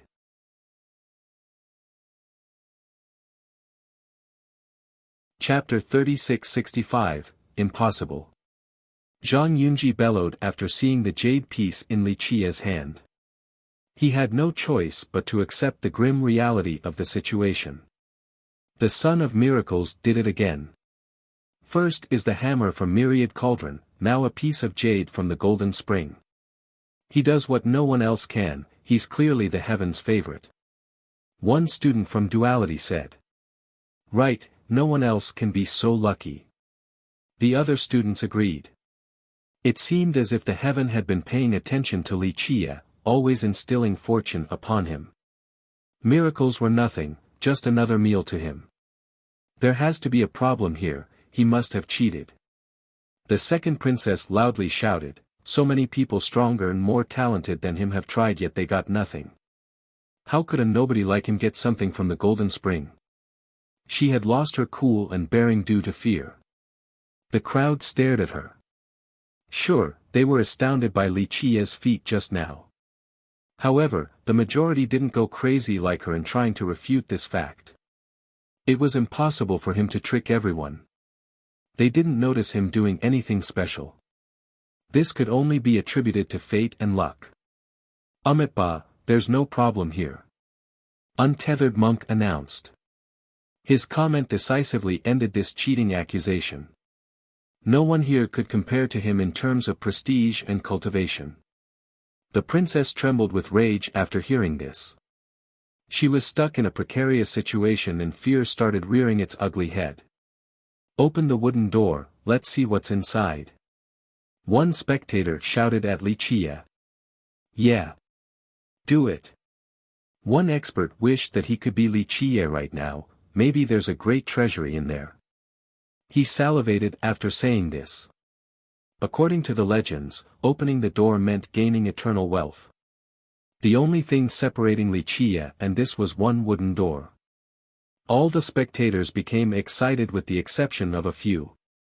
Though the treasury wasn't theirs, it was amazing just being able to take a look. Li Qie was the only one who could broaden their horizon. Sure. Li Qie smiled and stretched lazily before walking towards the wooden door. The spectators fully focused on every action of his. Though the house wasn't far away, the distance felt like 1,000 miles to the crowd. Will he be able to open it? One spectator couldn't help but ask. Should be. Another said with uncertainty, after all, he already got a piece of jade from the spring, he must be the faithful one. Most believed that he would be able to do it after the successful attempt with the spring. Not necessarily. One cultivator remained skeptical. Remember, the founder of Wish Ward found a key to open the doors while he got a piece of jade. I think the possibility is relatively low. He's already shown his immense fortune as the heaven's favorite. If he were to open the door, I'm just going to assume that he's the heaven's actual son. Someone else smiled wryly.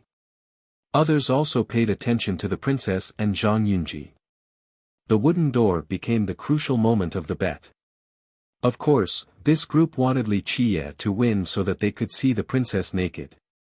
Fast, open the wooden door, victory is yours, a few young ones muttered to themselves. Meanwhile, the duo was extremely nervous and prayed for Li Qie's failure. Don't open, they wanted the opposite miracle to happen, for the door to stop Li Qie. He finally made it in front of the door and smiled. He was too familiar with it. It wasn't hard for him to open it at all. Open it. Another spectator shouted. Yes, do it. The crowd clamored, too eager to see the content. Zhang Yunji and the princess felt their palms drenched with sweat. The wooden door is sealed by a supreme, you absolutely can't open it. Just give up and we can renegotiate the terms. The tense princess spoke in order to muster some courage. Plus, she wanted him to give up on his own accord. Losing meant doing something unthinkable for a woman of her status. As the crowd urged him to hurry up, he suddenly wanted to do something else and smirked. He turned around and stared at them. Do you know why no one can open this wooden door? Why? The crowd became silent until someone asked. Because you don't know the right method. Li Qie said. What do you mean? What's the right method? Another wondered. A while ago, they would have scorned him for saying something like this, accusing him of posturing. Now, they actually believed him. Watch carefully and remember, I'm about to start. Li Qie chuckled before putting on a serious expression. He then turned around to face the door. The stirred crowd watched him with bated breath, not wanting to miss a single detail. Li Qie smirked after winning their attention, seemingly quite amused. He's about to do it. Chapter 3666. The wooden door blocked Li Qie's path while he was the center of attention. He opened his mouth and started barking, woof, woof, woof. The spectators became frozen chicken due to overly focusing and hearing something ridiculous. Sure enough, Li Qie was barking, and several dozen times at that. What a joke. People thought that he was teasing them. Creak. However, the wooden door actually slowly opened. This turned everyone into statues with their jaw nearly dropping on the ground. They became empty-headed since words weren't sufficient to describe their current feeling. The barks actually worked.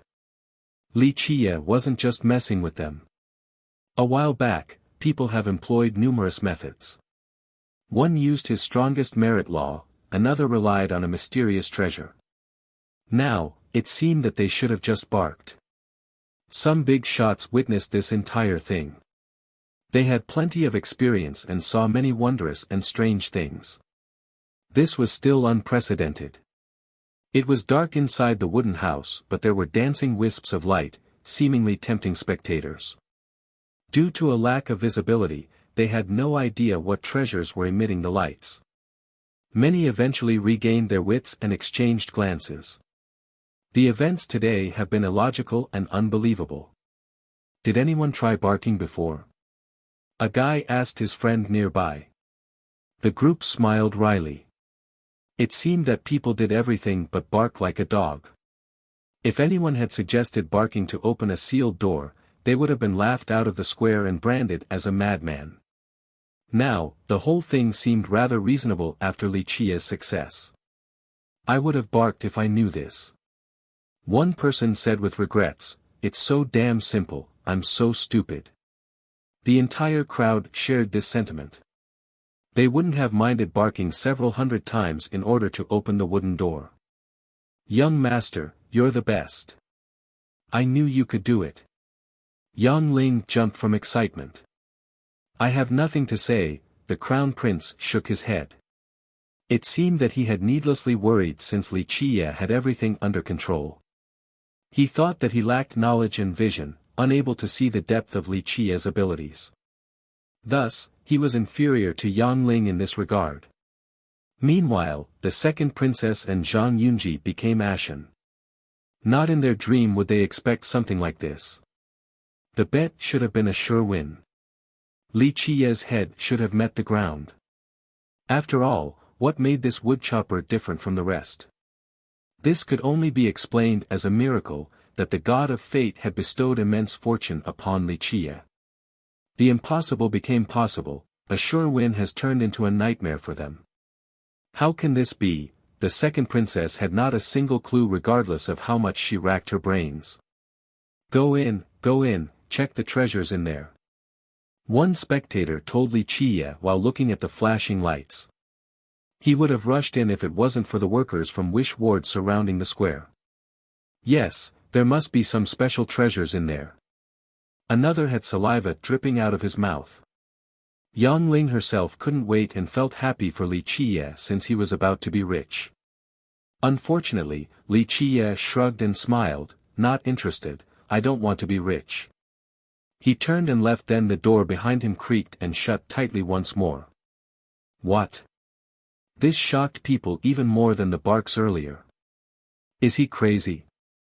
They stared at Wuxia as if he was a fool or a madman. A great treasury awaited him in that wooden house. He had the chance to obtain unbelievable wealth, yet he didn't even bother coming in to take a look. Others have done everything in order to open that door. They wanted to become legends themselves, but their attempts were futile. Wuxia, the heaven's favorite and the sole victor, actually refused his prize. Fuck, give it to me if you don't want it. A big shot started cursing, you're wasting a gift from heaven, an eternal fortune.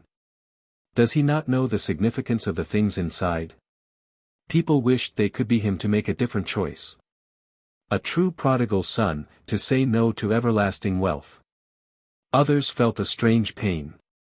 Wuxia walked out with a smile on his face, ignoring the comments. That's the young master for you. The shocked Yang Ling regained her composure. Only the young master was decisive enough to make this choice. Others weren't at this level. Unbelievable. The crown prince stared at Wuxia for a long time before concluding. Amitba. Untethered monk placed his palms together and closed his eyes. This was within expectation. He knew more than anyone else here but didn't wish to divulge this information. Asshole, someone mumbled, wanting to kick Wuxia. Why didn't you just give it to us? Another gritted his teeth. They were ready to fight to the death for this treasury, but this guy just turned away from it. What a waste of an opportunity. He could have just given it to them if he didn't want it. Alas, no one did anything outside of cursing Wuxia.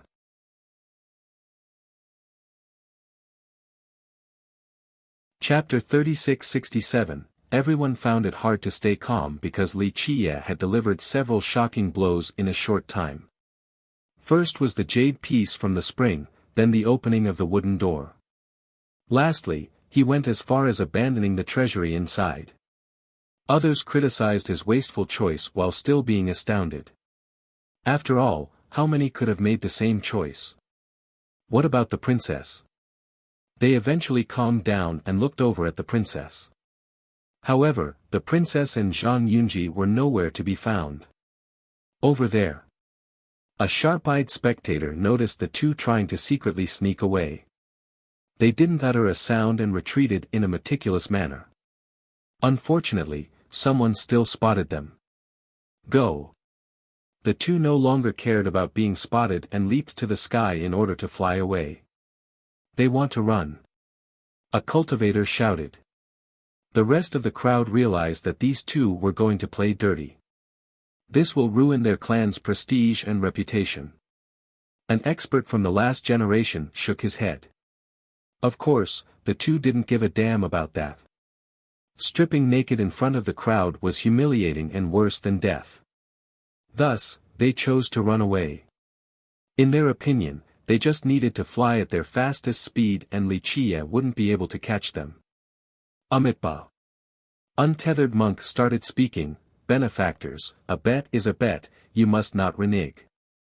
It is time to carry out your end of the bargain.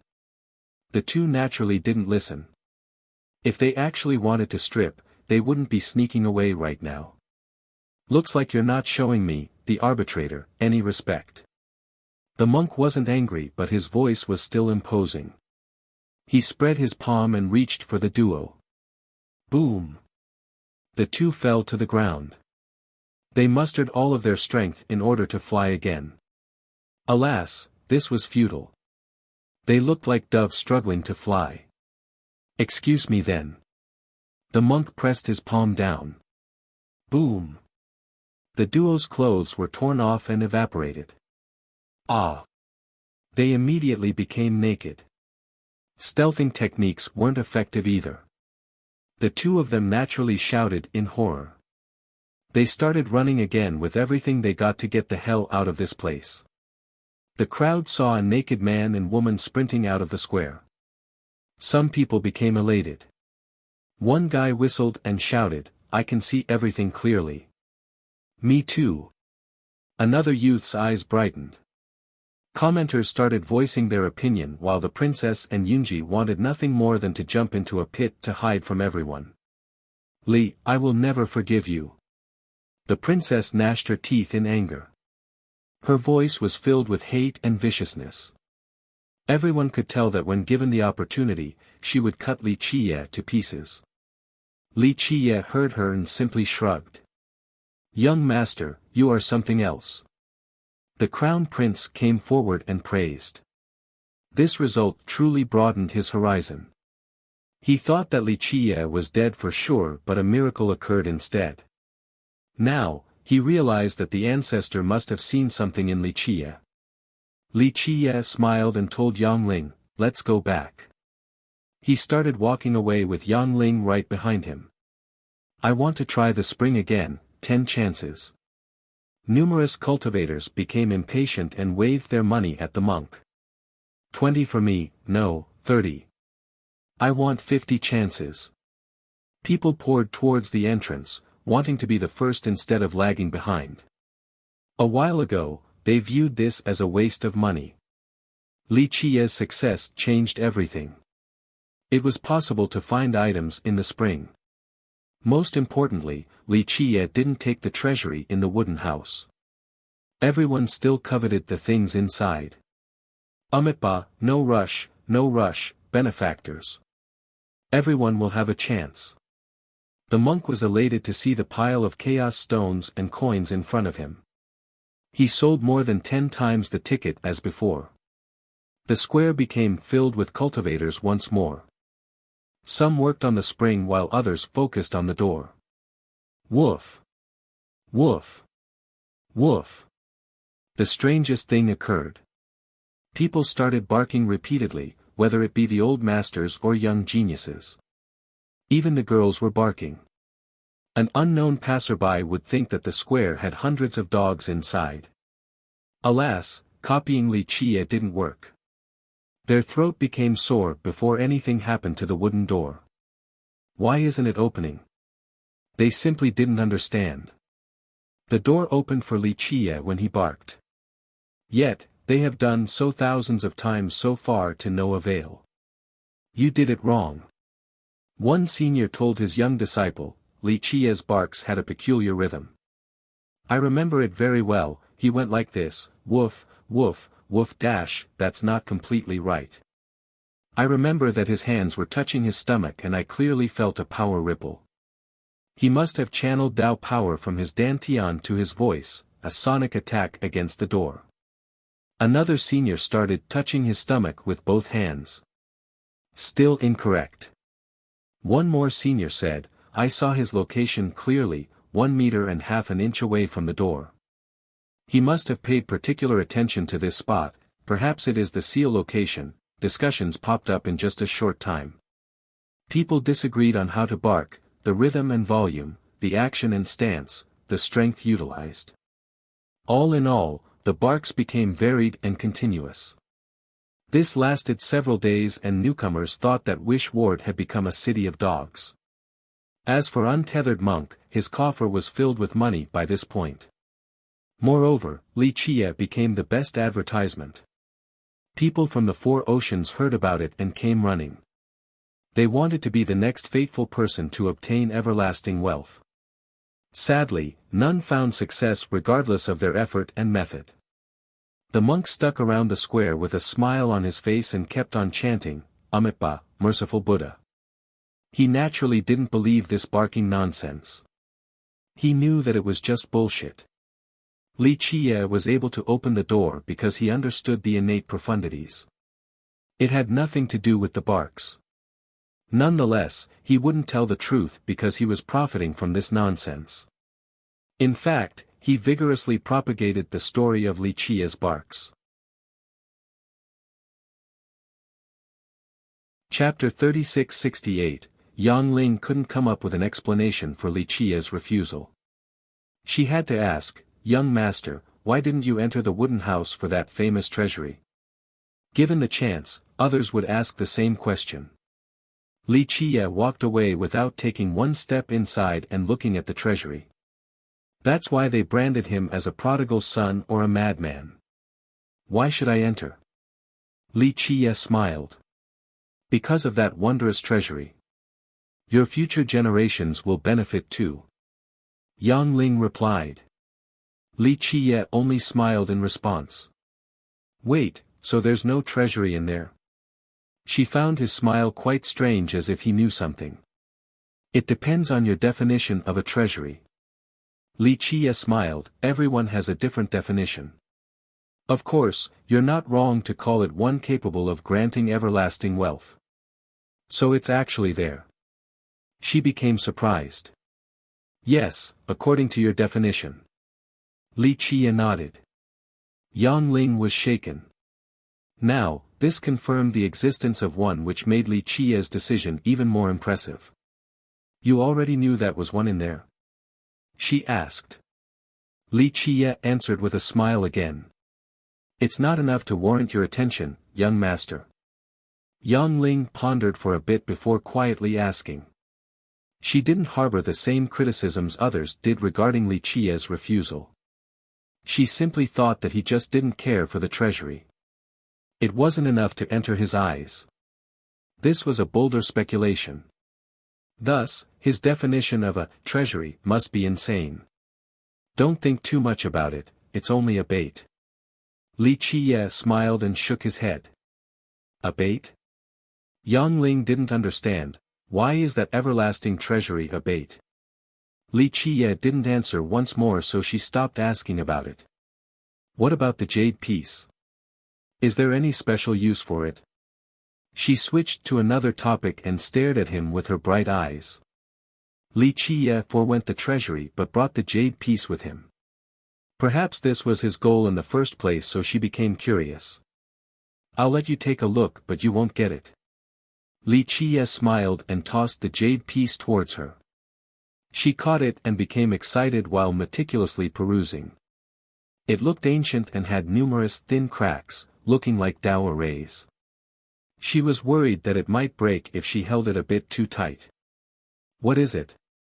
She didn't see anything special about it. A coordinate. Li Qiye answered. For what? She still didn't understand. He smiled and took back the jade. Let's go back.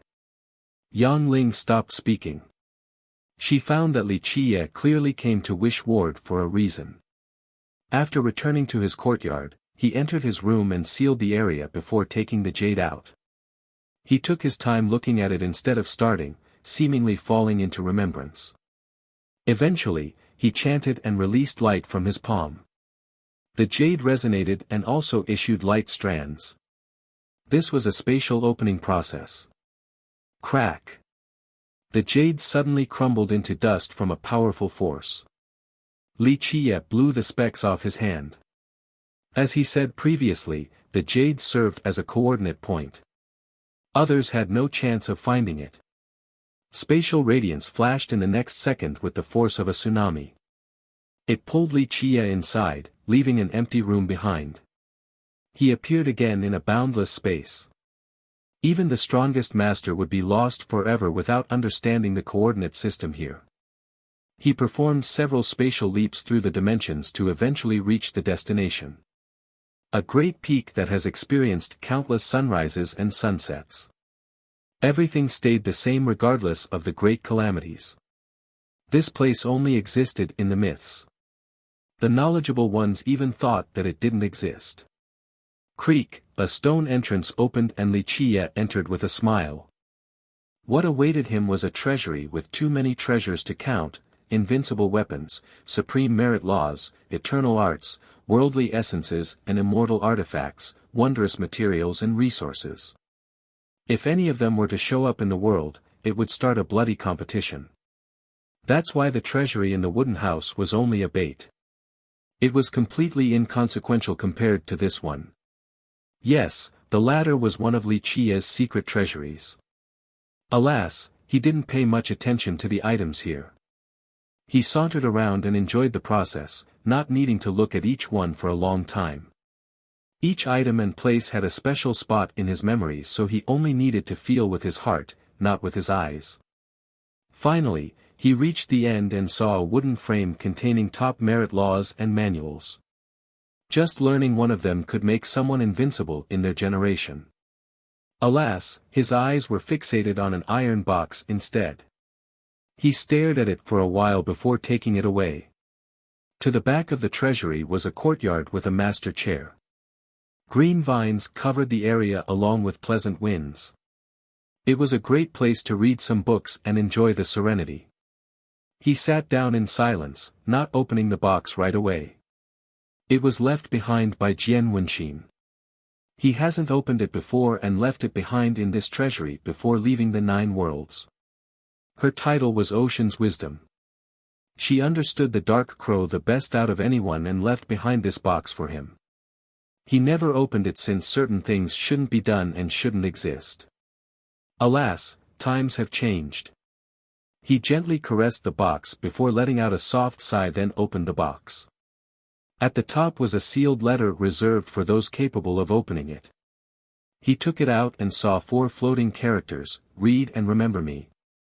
His hands holding the letter trembled. Just the words alone tugged his heart. He immediately recalled the girl who understood him so well. Yes, back in that generation, there was another girl as well, far more stubborn in comparison, Hong Tian. Hong Tian, true to her name, left without hesitation. As for Jian Wenxin, she picked her own path and remained in the 9 worlds. After reading these characters, he could see her face, her smile, and even her voice. 1. Hong, Eastern bean goose, great, large. Tian, day, sky, heaven.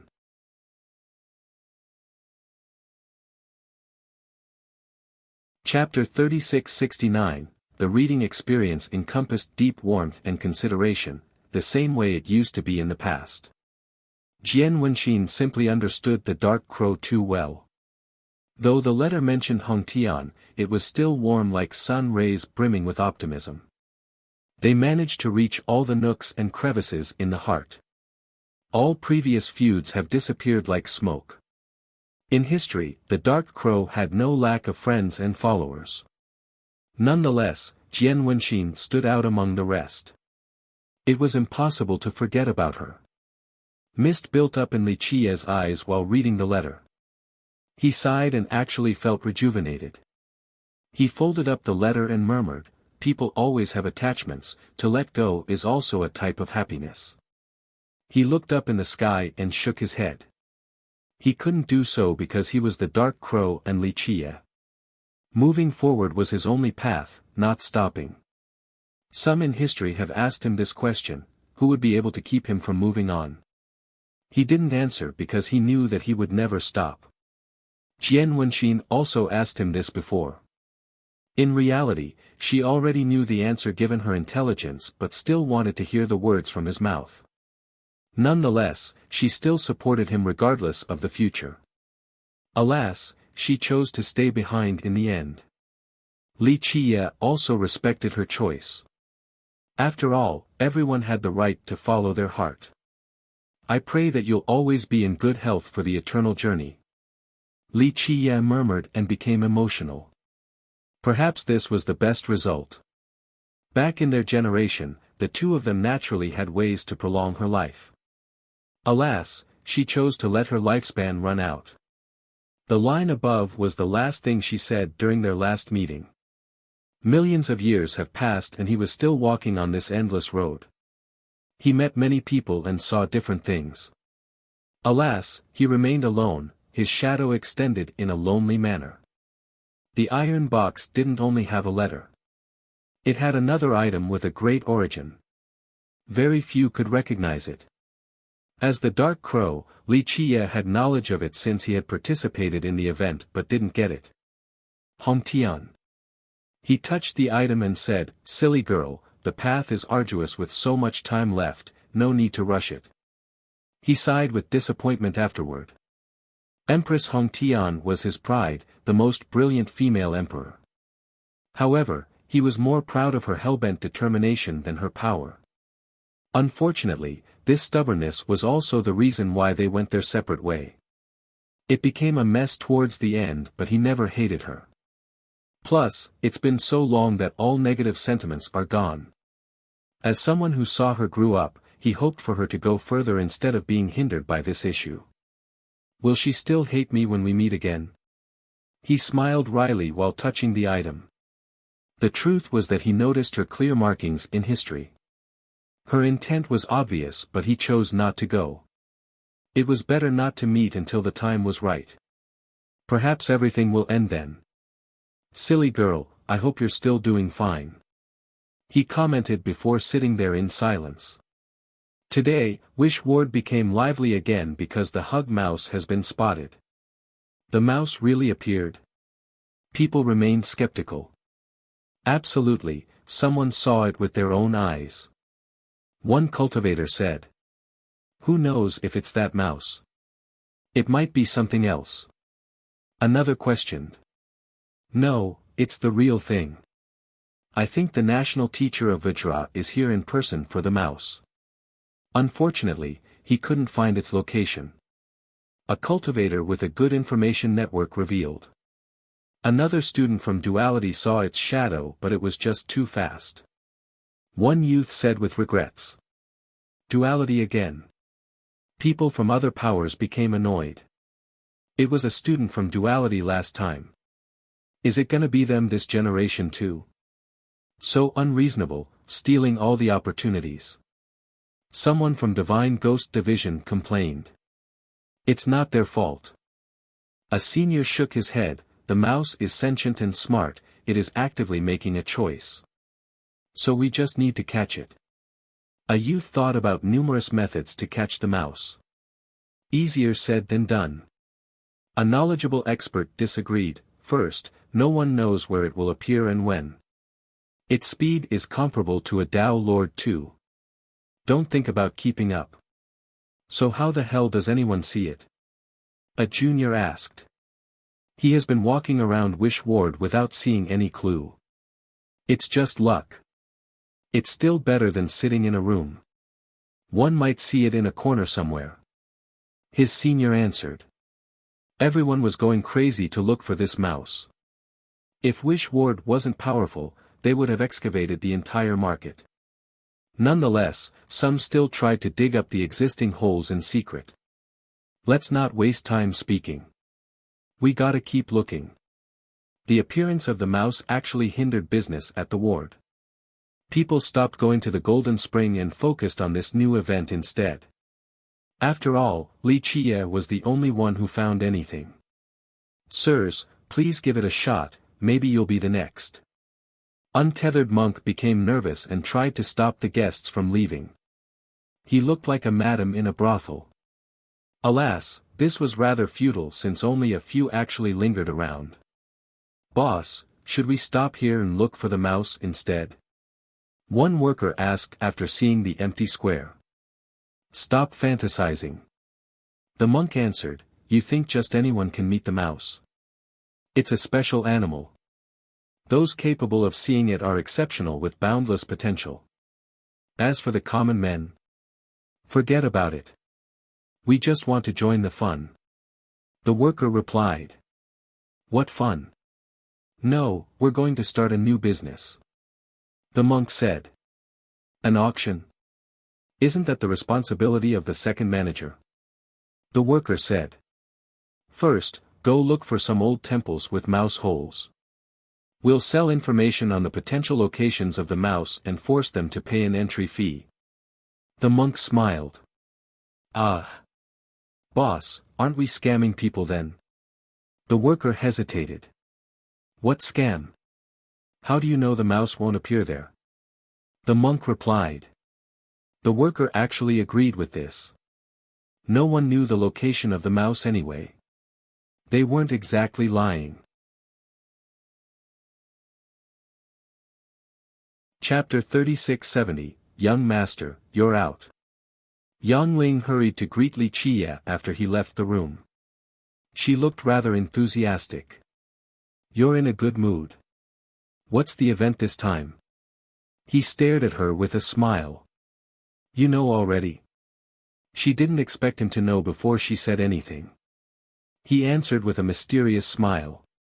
Let me tell you, the hug mouse appeared.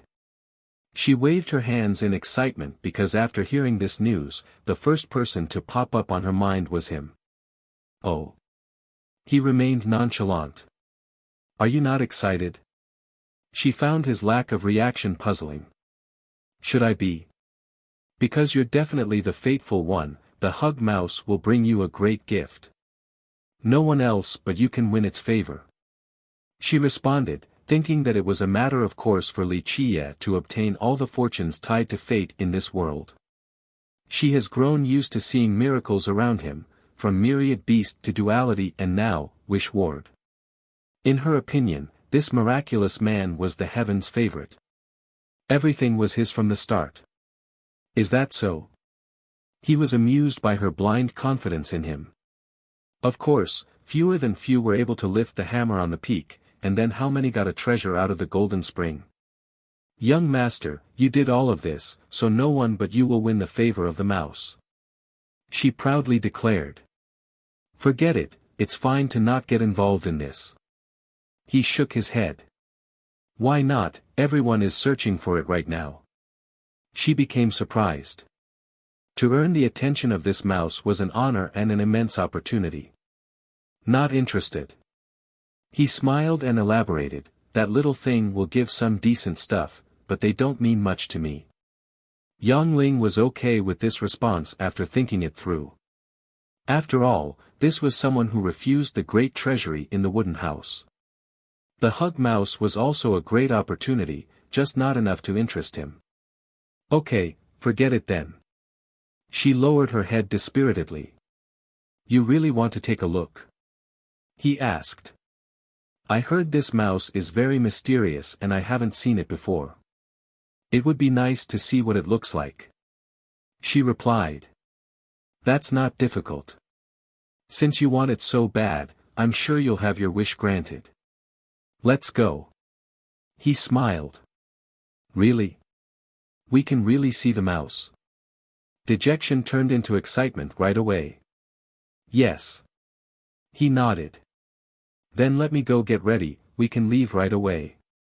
She jumped from excitement, trusting Li Qie. Anyone else would find meeting the mouse prohibitively difficult. It had to do with fate and one's own abilities. On the other hand, Li Qie made it sound as if the mouse was nothing more than his pet, that he could see it whenever. Nonetheless, Yang Ling had zero doubts. No need to leave, this place is fine. He shook his head. We're not leaving. It'll come to visit our place here. She stood there in a daze. Why not? He smiled. Really? She found this astonishing, it's here right now. She started looking around, focusing on a corner first, then shifted her gaze towards the chair. Calm your imagination down.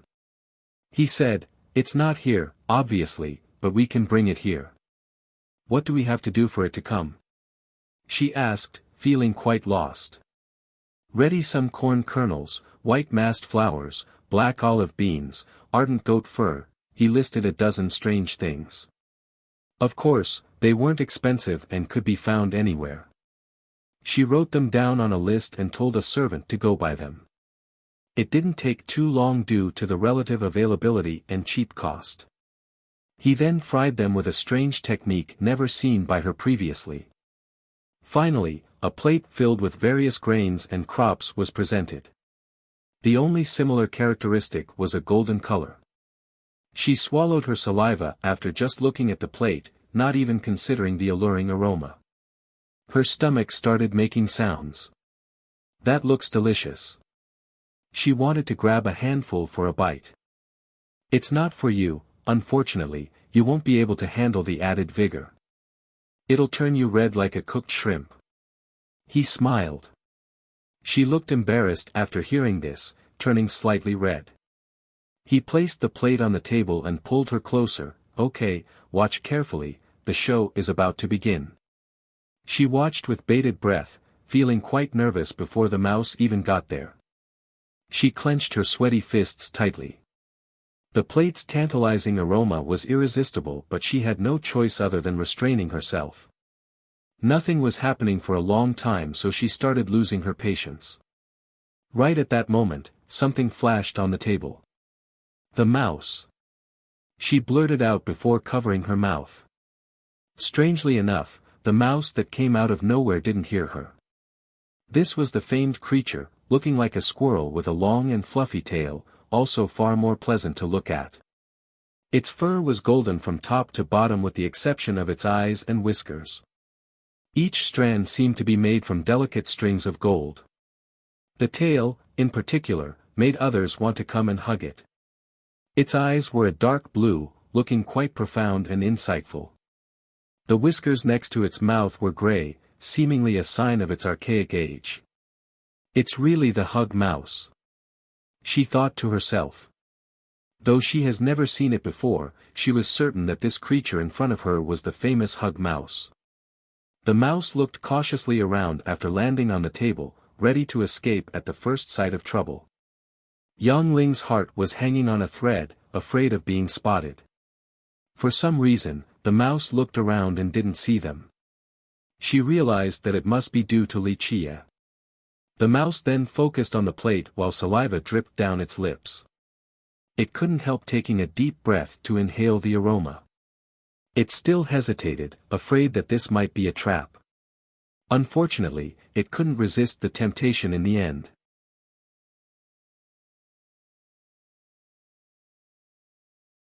Chapter 3671, The mouse couldn't help lunging forward and opened its mouth for a bite. Ge. The grains were crunchy as the mouse filled its entire mouth above the limit. Its creaks puffed out like two balls. Yang Ling could tell that the dish was incredible. Her stomach made sounds repeatedly, so she glanced over at Wuxia, embarrassed. Poof!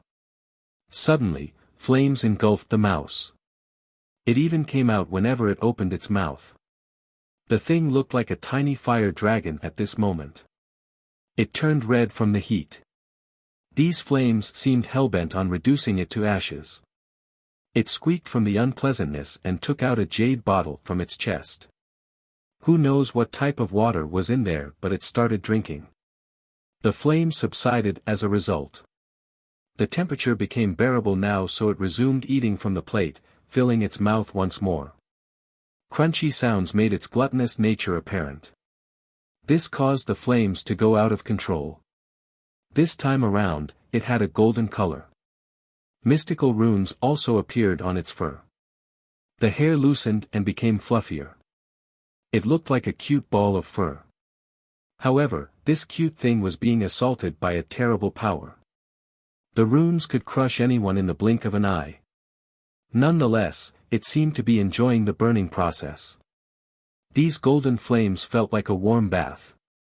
Yang Ling took a deep breath, realizing why Wuxia didn't let her eat the grains. The consequence wouldn't have been pretty. The mouse eventually finished everything on the plate, not leaving a single grain behind. Yang Ling became jealous because she didn't get to taste it at all. It patted its round belly and belched with satisfaction. It had a hard time moving about but didn't seem to mind. Perhaps this was one of the happiest moments in life, to be filled with delicious food. Wuxia finally smiled and raised his hand, showing himself before the mouse again. How was it? Good. He smirked at the satisfied mouse. The mouse became startled. It exercised prudence earlier and saw that no one was around.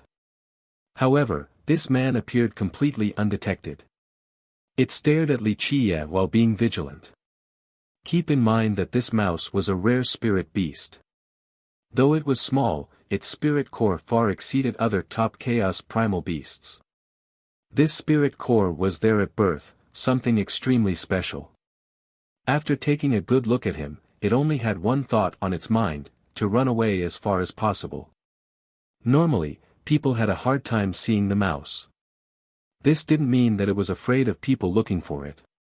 It simply didn't like humans. In reality, human cultivators should be the ones afraid of its power. Don't be fooled by its cute appearance. Once angered, it could take down mighty heavenly sovereigns. Alas, this creature was terrified of Wuxia. Its spirit core allowed it to sense how dangerous he was. The actual level of danger was still unknown. The mouse has traveled to unreachable places and saw plenty of experts. Thus, it had a good gauge on others' abilities. This wasn't the case here. It knew that this seemingly harmless man was a terrifying overlord right away. Want to leave? Wuxia had a friendly expression and spoke with a soft tone. The mouse couldn't move its legs at all. It wanted to run, but intuition told it to be obedient. Let me take a look. He reached forward. A spirit beast with a special core like the mouse was peerless. It didn't like being touched. It bared its fangs at him and issued a growl. Flames and runes erupted again. Just one wave could flatten the entire region. He ignored this eruption of power and reached closer. In the end, the fierce mouse under its empowered state didn't dare to scratch Wuxia. It lowered its stance and recalled its flames and runes, begrudgingly letting him touch it like a domesticated cat. What else could it do? One wrong move and it could become a meal. Some regions enjoyed eating mice, it didn't want to be subjected to this fate. You got the foundation of your tribe. Wuxia stroked it and smiled. The truth is that your branch has a brighter future without intelligence and human form. The mouse stared at him, seemingly confused. Yang Ling also wanted to touch the mouse. It's so cute, so this is a hug mouse. She never thought such an opportunity would present itself before. This was a legendary mouse acting docile in front of Wuxia. May I touch you? She got the urge and reached forward. The mouse growled in response, causing her to pull back her hand in fear. It stared at her in an arrogant manner after the successful intimidation. After all, it didn't dare to do anything to Wuxia, but on the other hand, it had no reason to give face to this little girl. Yang Ling was still amazed to be in its presence. She asked, I heard those in your good graces will soar. How? The mouse raised its chin as if telling her that not just anyone can have this privilege. Do you have a treasury? She thought that it was cuter when acting haughty. The mouse posed as if the answer was, obviously, expressing that it had more than just one treasury. Since the girl wants to see, broaden her horizon. Wuxia smiled and gently tapped the mouse. The mouse would have refused Yang Ling, but refusing Wuxia was unwise. It jumped off the table and after a loud pop, it drilled into the ground and created a hole. This was different from a regular burrow. The hole seemed to be a spatial entrance. It went back up to look out the hole and squeaked at Wuxia before jumping back down. Let's go. Wuxia smiled and jumped towards the hole. He instantly disappeared in the next moment.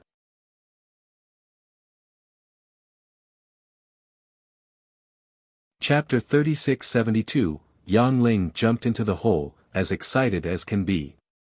Once her feet touched the ground, she only saw a blinding radiance making it hard to keep her eyes open. She struggled, her eyes narrowed before getting a good look at the surroundings. This appeared to be a public square, but in reality, it was just a massive treasury causing her to gasp. The roof was high enough to look like the sky, containing countless treasures, artifacts, and materials. She felt tiny in comparison. These items emitted the entire color spectrum. Some weapons had frightening auras or bone-chilling glints. This was her first time seeing so many treasures in one place. It exceeded her imagination, or rather, she had never dared to imagine something of this scale before. Her eyes were wide open while looking at the mountains of chaos stones and coins. They looked like pyramids. Yin-yang coins, myriad-form coins, heavenly sovereign coins. She gradually became dizzy since all levels of money were seen in mass quantity. She felt as if she was in an ocean with coins as far as the eye can see. This was akin to a mortal finding himself in a room with gold bricks piling on top of each other, enough to drive someone crazy. Their appearance was one thing, but they also emitted a chaos aura. She felt as if she was in the center of the universe. Having this much money meant being a crownless king. She eventually swallowed her saliva and asked the mouse, "They're all yours?" The hugged mouse glanced at the mountains once, not thinking that it was a big deal. Li Qiye didn't bother looking and smiled, "Let's go. The coins are nice, but there are better things ahead." He started walking forward. Better things? She gulped again but couldn't take another step, still preoccupied with the money. This reaction was rather understandable. She eventually followed the group into the material section. Divine metals and treasure ores were stored here, either scattered on the ground or stored in trunks and chests. Her eyes had trouble taking them all into account. One metal had a crimson color from top to bottom on top of being ablaze. Loud sizzles could be heard coming from it. One would think that it could burn down the entire treasury. Another large crystal ore had the appearance of a rock candy. It brimmed brilliantly, making people want to start a bite. No one would do so since it exuded a terrifying cold affinity. The ground around it had a layer of frost. There was one particular root with a raging tornado around it. The root floated and spun in the air as a result. That earth flame steel is worth 50,000 per kilogram. She recognized many of the materials and became amazed. Whoa, that ice source stone is so big, this is the first time I've seen one this size. Back in Wish Ward, a fist-sized one sold for 3,000. How much will this thing sell for? She had seen some of them before but only in small quantities. Nonetheless, they still fetched for a crazy price. The ones found here were unreasonably large, the same with their value. There were some materials that she had never seen or heard of before, unable to assess their worth. Why are you surprised? Li Qiye shook his head and pointed at a root. This is the valuable item here. You can have more earth flame steel and ice source stone and they still aren't worth as much as that thing. What is it? Yang Ling stared at the roots surrounded by a tornado. Wind prop celestial wood. Li Qiye said, this treasury is not bad, still has a few decent stuff. This is just not bad. I think several countries combined can't have this amount of wealth. Yang Ling disagreed. Li Qiye only smiled in response. The mouse didn't say anything either, its lips slightly perched. Yang Ling felt as if this disdain wasn't aimed towards her question but rather, it didn't think highly of this treasury either. The group eventually made out of the material section and saw a statue ahead. This place could be considered as the center of the treasury. Li Qiye glanced at the statue and smiled, a good spot right in the center. An ordinary person can't do this, definitely the work of a Tao Lord. Yang Ling didn't understand since she didn't notice anything peculiar about the statue at first. However, the more she stared at the statue, the more familiar it seemed. I know who he is. He's the founding king. Something flashed in her mind and she blurted out. Yes, the patriarch of Vajra. Li Qiye smiled in agreement. So I'm right, she became stunned. It has been millions of years since the founding date of Vajra. However, as a noble, she saw numerous portraits of this man, hence her ability to recognize the statue. It's not left behind by a regular person due to how special the spot is, right at the center. Li Qiye added, this crafty method was carried out by Vajra Tao Lord to help out the dynasty. Vajra Tao Lord created this statue. Yang Ling said. Vajra Tao Lord has never stated his relation to Vajra. This dynasty used to be known as Archaic Sunday. It later announced that Vajradao Lord was a prince of the dynasty. Future generations even went further and considered him as an important ancestor, changing their name to Vajra dynasty. So where is this place? Yang Ling thought of something. You tell me. Li Qie smirked. It can't be, this is the treasury of Vajra. Yang Ling expressed her bold speculation. You're right.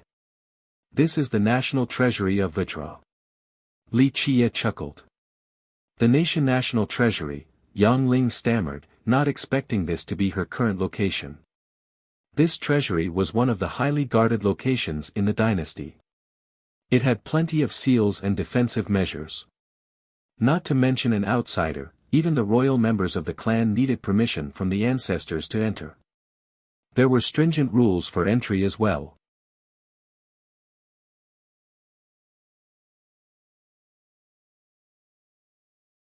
Chapter 3673, Yang Ling found it hard to regain her composure after finding out that they were located in Vajra's national treasury. Her clan has been officials in the court for generations. If her intrusion was known, her clan might face extermination. Scared? Li Qie smiled after seeing her appearance. It's a crime worthy of full extermination, my dad will break my legs. She smiled wryly. The hug mouse twitched its mouth, clearly showing contempt for Vajra dynasty. To soar is to face the various risks accompanied with it. If you only want peace and safety, forget about cultivation. Just go back to the farm and plant some seeds. Li Qie said. Thank you for your teaching, young master. Yang Ling calmed down and accepted his guidance. Her fate along with her clan would be doomed just by the fact that she was here. It didn't matter if she were to grab any item or not. On the other hand, this was also an opportunity. She and the clan would be able to soar if she took advantage of this. She thought about another problem, this wasn't the mouse's treasury. It meant that the mouse didn't give the chosen ones anything. It actually took them to other treasuries by bypassing the seals and defensive measures. What about the dean back then, she eventually asked. The last one chosen was a student from Duality or their current dean, Five-Colored Sacred Sovereign. He never told outsiders about this matter. People only knew that a student from Duality got this fortune. Was it just like this? She stared at the mouse. The mouse proudly raised its chin at her. The answer became obvious. She smiled wryly in response, understanding what Li Qie meant back then. No wonder why the dean kept it a secret. Telling the truth meant facing backlash from the owners of the treasuries. This was especially true for Vajra since they were in charge of the land. Take a look and take wherever you want. Li Qie smiled. She nodded in agreement. At the start, she was as excited as can be, not only because of the treasures but because her curiosity was being sated. Now, she became nervous after finding out the truth.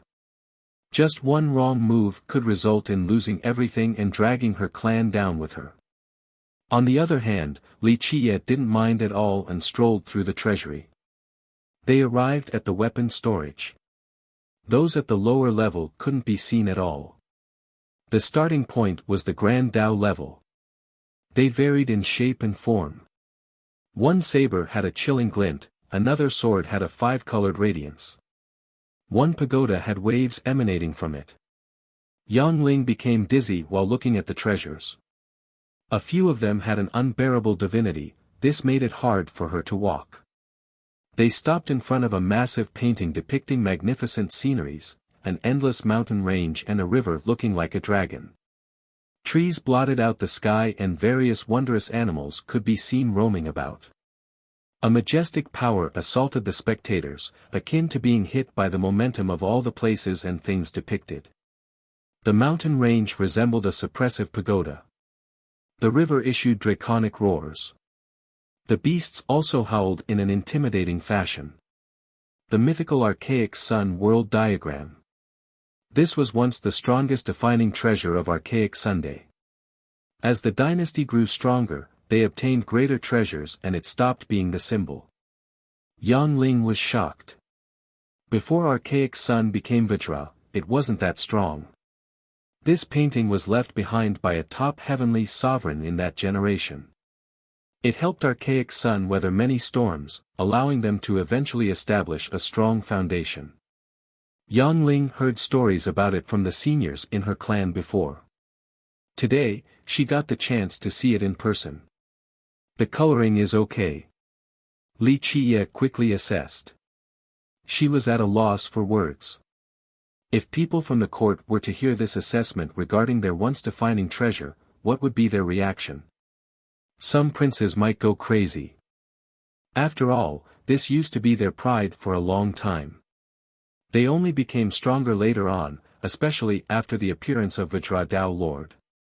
They obtained better and stronger weapons later and the diagram stopped showing up. Clank! Clank! Clank! The trio moved on. They didn't get far before hearing loud bells. The sounds came from a gigantic golden bell usually seen in ancient temples. It was made from precious and heavy bronze metal. The outer wall of the mouth was engraved with beast Dao bones. It still made sound without anyone beating on it. The sounds could reach the mind of listeners, a testament to its power.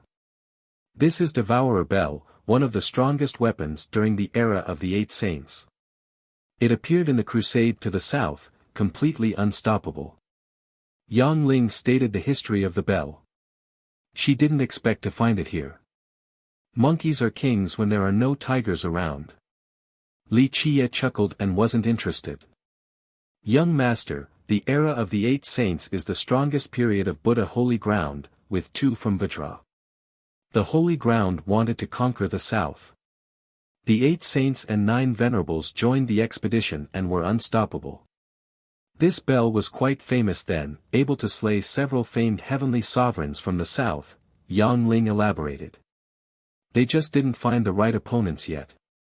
Later on, they pissed their pants in fear anyway. Li Qiye smiled. You've heard about this war? Yang Ling became surprised. Li Qiye chuckled in response.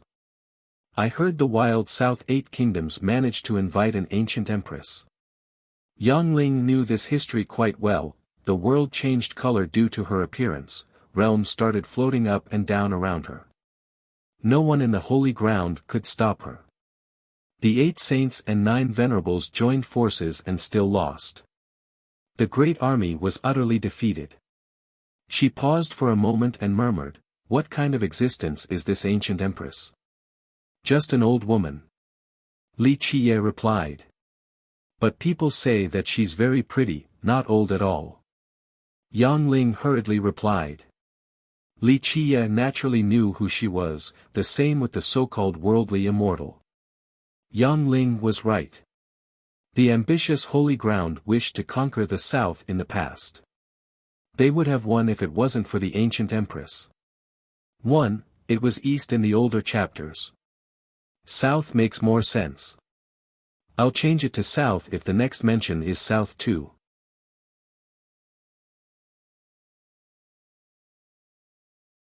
Chapter 3674, the trio took a while before finally going through the entire treasury. They might be the only outsiders who have accomplished this feat. The place had enough treasures to keep Yang Ling impressed at the start. As they moved on, she gradually grew numb after seeing enough treasures. A sense of normality took over. Only a few things could startle her afterward. Li Qiye didn't share the same sentiment. This treasury was large, but he only stared at them in passing with a smile. His goal was to broaden her horizon. Only a few things here were barely qualified to enter his sight. Do you like any of them? Take whatever you want. He casually asked. Take whatever I want. She stared at the treasures in a daze. Anyone else would be ecstatic after hearing this, since it meant immense wealth and a bright future. No. So you only came to take a look? He replied. She found that this was right. The crime was serious if Vajra were to find out. However, she was already here and had to bring some treasures back. Leaving empty-handed was not an option. It became a question of which treasure. She looked around and didn't know what to pick due to the sheer quantity.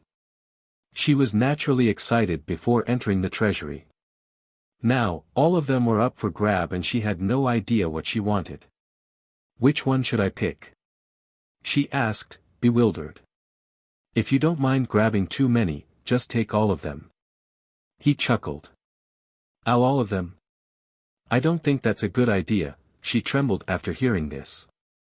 Vajra might go crazy and search the entire holy ground in order to find the thief. If they were to catch wind of her being the culprit, her clan would suffer their unmitigated wrath. Vajra will exterminate my clan. She smiled wryly, not daring to take the entire thing. We'll see about that. He chuckled in response. Let's not do it. She thought carefully and chose against it. Li Qiye's suggestion was truly tempting. This treasury was enough to benefit the future generations, not just herself. If her clan could use the resource appropriately, they could become a separate country, no need to stay as a tributary of Vajra. But on the other hand, the risks were serious since Vajra could go wild. She had no choice but to give up. Just pick a few things then. He didn't interfere with her decision. This brought them back to the starting point, not knowing which treasure to pick. Young master, what should I pick? She eventually asked for guidance. Depends on what you want. If you wish to be safe, then pick materials and chaos stones. These things are untraceable on top of being easy to use with effective results. He answered. That makes sense. She agreed with this suggestion. Top weapons were naturally tempting for cultivators. They would usually be the first choice, but in this case, she wouldn't be able to use them since Vajra would find out right away. This wasn't the case for materials and money. Even if they realized the missing amount, they wouldn't be able to trace it either. Materials could be turned into treasures while money could be spent to buy merit laws or weapons. There were no markings on them for Vajra to trace. Plus, she didn't need to spend them at the holy ground either. Traveling to righteous sect or the south was an option. Therefore, she gathered plenty of materials and money. The coins were only a small portion in the treasury but still enough to make her extremely wealthy, rivaling a few countries and sections. Materials were harder to pick because she didn't know which ones were good or the right combinations. That's why Li Qiye gave her several recommendations for good materials. She didn't go overboard with the amount and was still satisfied. Taking too much would make it easier for Vajra to spot that something was amiss. Don't forget the treasures now. He said. I just don't want Vajra to notice right away. She hesitated. Taking treasures was bad because Vajra would note the missing ones with haste. Plus, they would serve as evidence later too. You don't need to use them, just keep them as ace cards. Li Qiye smiled, plus, once you're strong enough, you can use them whenever. Do you see any sect coming to demand an explanation from five-colored sacred sovereign? Yang Ling agreed with this as well. Her clan could keep them hidden until there was no other choice. Five-colored sacred sovereign was the perfect example. The victims wouldn't dare to do anything to him right now. Okay, I'll pick a few. Yang Ling pondered for a bit before selecting the treasures. The archaic sun world diagram and devourer bell were included. A few more weren't weaker than these two, but Yang Ling wasn't greedy enough. I heard Vajra Dao Lord left behind some top weapons for the dynasty. I didn't see any. Yang Ling became curious since there was no Dao Lord weapon here. According to the rumors, the Dao Lord initially didn't care much about Vajra. However, the latter spent enough effort to win his favor. The Dao Lord kept this and his roots in mind, eventually leaving top weapons behind for the dynasty. That means there's another secret one. Li Qiye smiled, not caring about it. Li Qiye picked a few merit laws and scrolls from the library section. The dynasty has been around long enough to have a great selection. They included the ones created by the ancestors and forefathers of Vitra. Some originated from the sects and countries destroyed by Vitra. Back to the original owners. Li Qiye picked some and put them away before Yang Ling could see. He then gave others to Yang Ling and said, "Now you have treasures and resources. You need to be stronger, the same with your clan. Thus, they will be of use." "Thank you, young master." She was overwhelmed with gratitude, aware that everything she got today was due to him.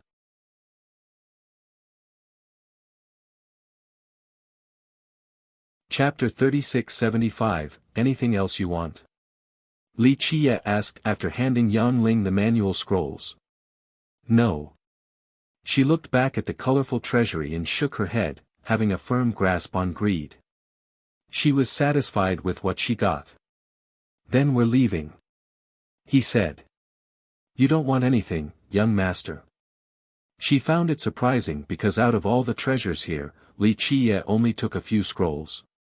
Plus, he didn't seem to care much about them either. "No need, there's nothing good here." The treasury actually had a few decent things, but he wasn't interested enough. "You're incredible." She couldn't help but praise. Top geniuses and mighty cultivators wouldn't be able to stay calm while walking around this treasury. They would have taken so many things, but Li Qiye didn't give a damn. She thought that it would be hard to find another who had the same composure and restraint as him. He then gently touched the mouse and smiled, "Come, let me see what you're hiding in your treasury."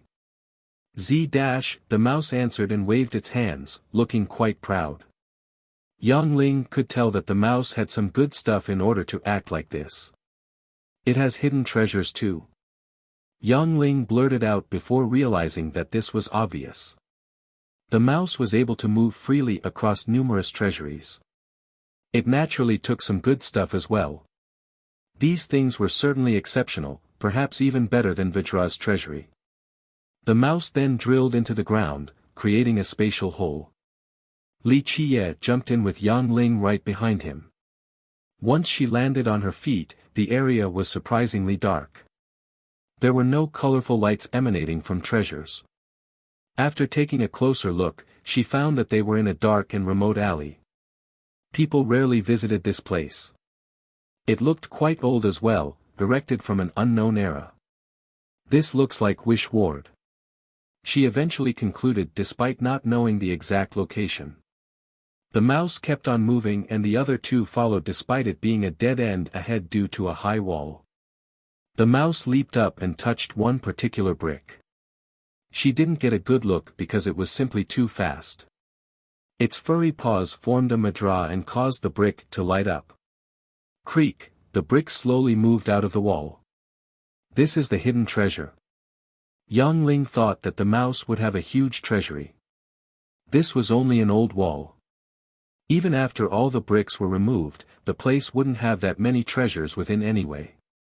"It's not that simple, you're only seeing the surface." Li Qiye smiled and stared at the old brick. Yang Ling looked through the hole after the brick was removed. She finally saw a large treasury beyond. The wall was blocking a window near the top of the treasury. It was far larger than Vitra's, containing more and better quality treasures. The things here were superb, at least in Yang Ling's opinion. This made Vitra look like a nouveau riche. On the other hand, the Hug Mouse has been wealthy for eras. Each treasure was meticulously chosen. "We're standing on top of it. So the treasury is under Wish Ward." She took a deep breath and asked. The mouse stared at her with disdain, seemingly saying that it was way cooler than that. Such a simple layout was beneath it. "You're not seeing the real phenomenon. These things aren't actually beneath you, they exist in a special dimension with a unique entry. It'll keep on changing with time and space as well. You can see it right now, but the next time you come here, it won't be around." Li Qiye shook his head and explained. The mouse raised its paw at Li Qiye as if wanting to give him a thumbs up for being absolutely correct. "I see." Yang Ling coughed awkwardly, no wonder why people dug up the place and couldn't find anything. It is the only one who knows the entrance. Others have no chance of finding it, only a waste of time. Li Qie smiled. The mouse raised its chin, looking happy because of Li Qie's comment.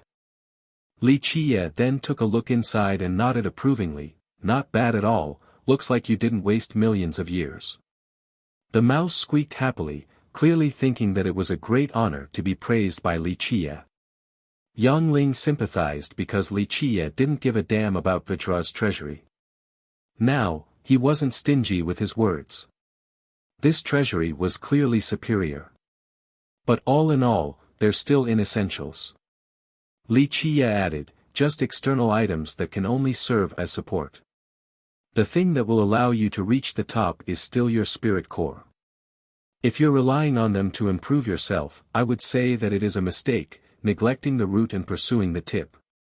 The mouse scratched its head while pondering. After a while, it squeaked again and nodded repeatedly as if agreeing with Li Qie and thanking him for the advice. It then reached into the treasury and took something out. Clank! A pleasant ringing could be heard before a bright radiance. It jumped on top of his shoulder while holding a treasure resembling a diamond. It exuded strands of light, not overly bright, but still quite mysterious. They stopped others from seeing the real form of the treasure. Yang Ling activated her heavenly gaze but only saw a diamond-like form, not the actual treasure. The mouse put on a dignified expression as it offered Li Qie this treasure. She didn't know what it was, but judging by the mouse's action, it might be the mouse's ultimate treasure. It picked this one from a sea of treasure. It must have pivotal importance.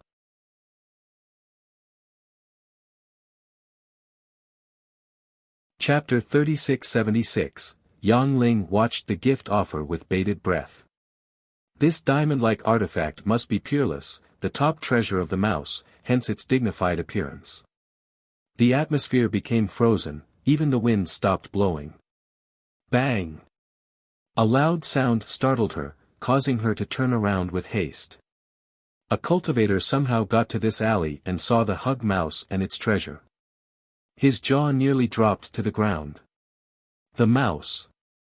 He shouted with his eyes wide open, not expecting to meet the highly coveted mythical creature in this place. It was actually handing a treasure over to Li Qie as well. He calmed down and took a good look at the group before leaving right away, not lingering for a second. He was afraid that Li Qie would kill him to keep this a secret. This was a reasonable train of thought. Not good. Yang Ling regained her wits and cried out. Unfortunately, this cultivator was long gone now. Meanwhile, Li Qie didn't even look at the unwelcome intruder. He took a look at the treasure and smiled before giving it back to the mouse. The mouse squeaked and waved its paws, not wanting to accept it. This treasure is important and useful to you while it has limited use for me. You keep it. Li Qie chuckled. Yang Ling also found this astonishing. No one else would have refused the mouse. The mouse looked awkward and felt bad since it wanted to repay Li Qie. It squeaked and waved its paws at him. Fine, I'll pick a few items. Li Qie understood its intent and smiled. He then picked several treasures from its treasury. The mouse was finally satisfied and put the brick back in its place. No clues were left behind. Good, go now. He smiled and gently patted the mouse. It looked unwilling and squeaked a few times before jumping off his shoulder and disappearing into the dark alley. We're leaving. Li Qie stretched and left the alley. What should we do? Yang Ling caught up, feeling awfully worried. About what? Li Qie nonchalantly said. The mouse issue, you got a treasure from it, everyone will know. She elaborated. The cultivator who fled earlier would definitely divulge this information. Others would subsequently find out. Let them know. Li Qie smiled. But we also took so many items from Vajra's treasury. Yang Ling was afraid of the connected dots being figured out. She thought that the dean back then must have felt the same way. And? Li Qie said. Well, if Vajra finds out, they'll exterminate our clans. She said.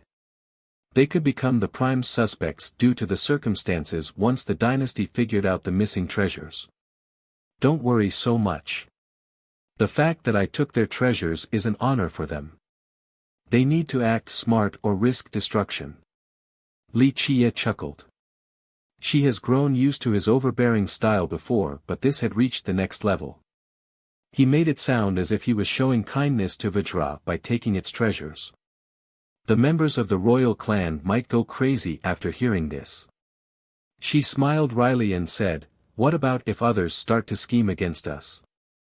Other cultivators would definitely plot against them, going as far as killing them for the treasures." "That's a good thing," Li Qie replied. "How is it a good thing?" Her mouth became agape. "Some might be planning how to kill us right now." She looked around cautiously afterward, feeling extremely tense. Have to kill a few to let everyone know who actually has control over life and death, maybe 1,000,000 or so to warm up. It has been a while since my last massacre. Li Qie's smile turned into a smirk. She was at a loss for words. She then recalled the event back in Myriad Beast Mountains. People thought nothing of Li Qie back then and wanted to take advantage of him. They threatened him and eventually became part of a tragic tale. Not a single soul out of 100,000 cultivators survived. She suddenly saw a gruesome carnage where blood engulfed 10,000 miles. She shuddered in fear as a result while thinking, did the young master let that guy escape on purpose? Her worries were warranted. During their trip back, the experts along the way stared at them in a strange manner. She felt as if they had become the targets under the spotlight. Most viewed them as prey. "That's Li Qie." Someone murmured and pointed at him. This person wasn't the only one. Many muttered and pointed at them. Him. Favored by the hug mouse. Some remained skeptical. Yes, my friend witnessed the entire thing. He even got a supreme treasure from the mouse. One cultivator said with absolute confidence. Their stares became intense after hearing the confirmation. They considered him a fat sheep ready to be slaughtered. Weak cultivation. One powerful cultivator's eyes turned hot after seeing Li Qie's realm.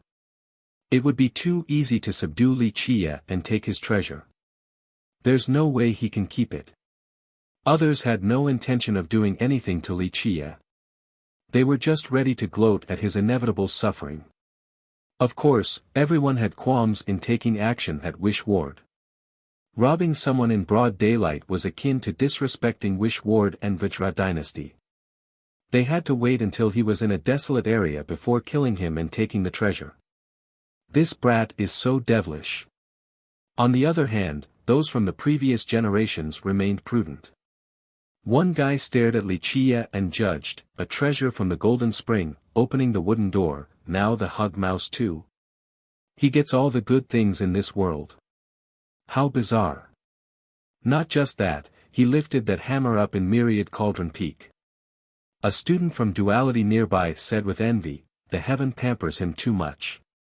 Really? The old cultivator became surprised and had no explanation. All of this occurring on an unknown junior. This didn't make sense.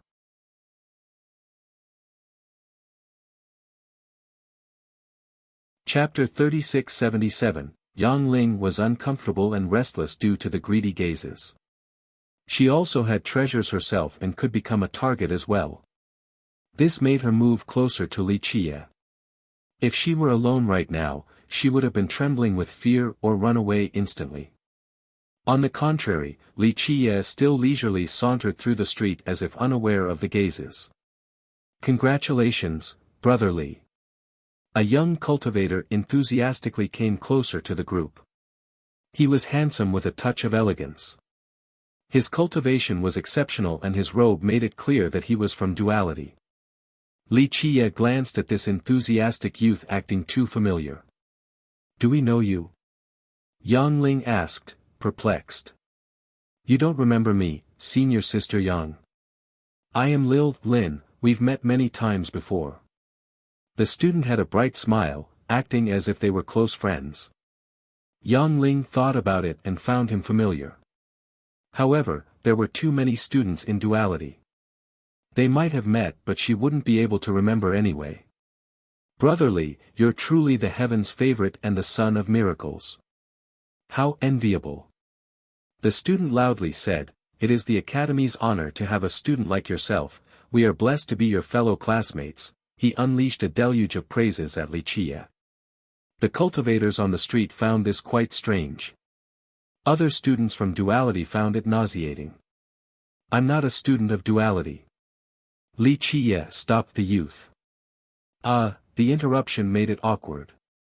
He quickly put on a smile and continued, regardless, you're definitely the true dragon with peerless talents in this era, a miracle of the holy ground, the idol of all of us. I have nothing but endless admiration for you. The flattery didn't stop while the crowd exchanged glances, thinking that this student was too shameless. This is unbearable. Yang Ling got goosebumps all over. She didn't know when duality had such a thick-skinned student. Wuxia only smiled and let the guy keep going this time. Your feats are majestic, from the hammer at the top of Myriad Cauldron to the golden spring and the wooden house. The torrent of words continued, now, even the hug mouse gave you an ultimate treasure. People suddenly became interested in the conversation. Their ears seemingly became pointier because they wanted to hear the answer.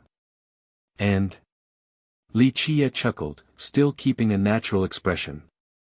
It was tough for the youth because Wuxia's responses were so unexpected, not a part of the planned script. Brotherly, could you broaden everyone's horizon by showing us the supreme treasure that you got from the mouse? We have never seen an item of this level before. The youth said. Everyone was on board with this shameless youth now. First, this would confirm whether Wuxia had it or not and they wanted to take a look anyway. Just a few things, not worth the time.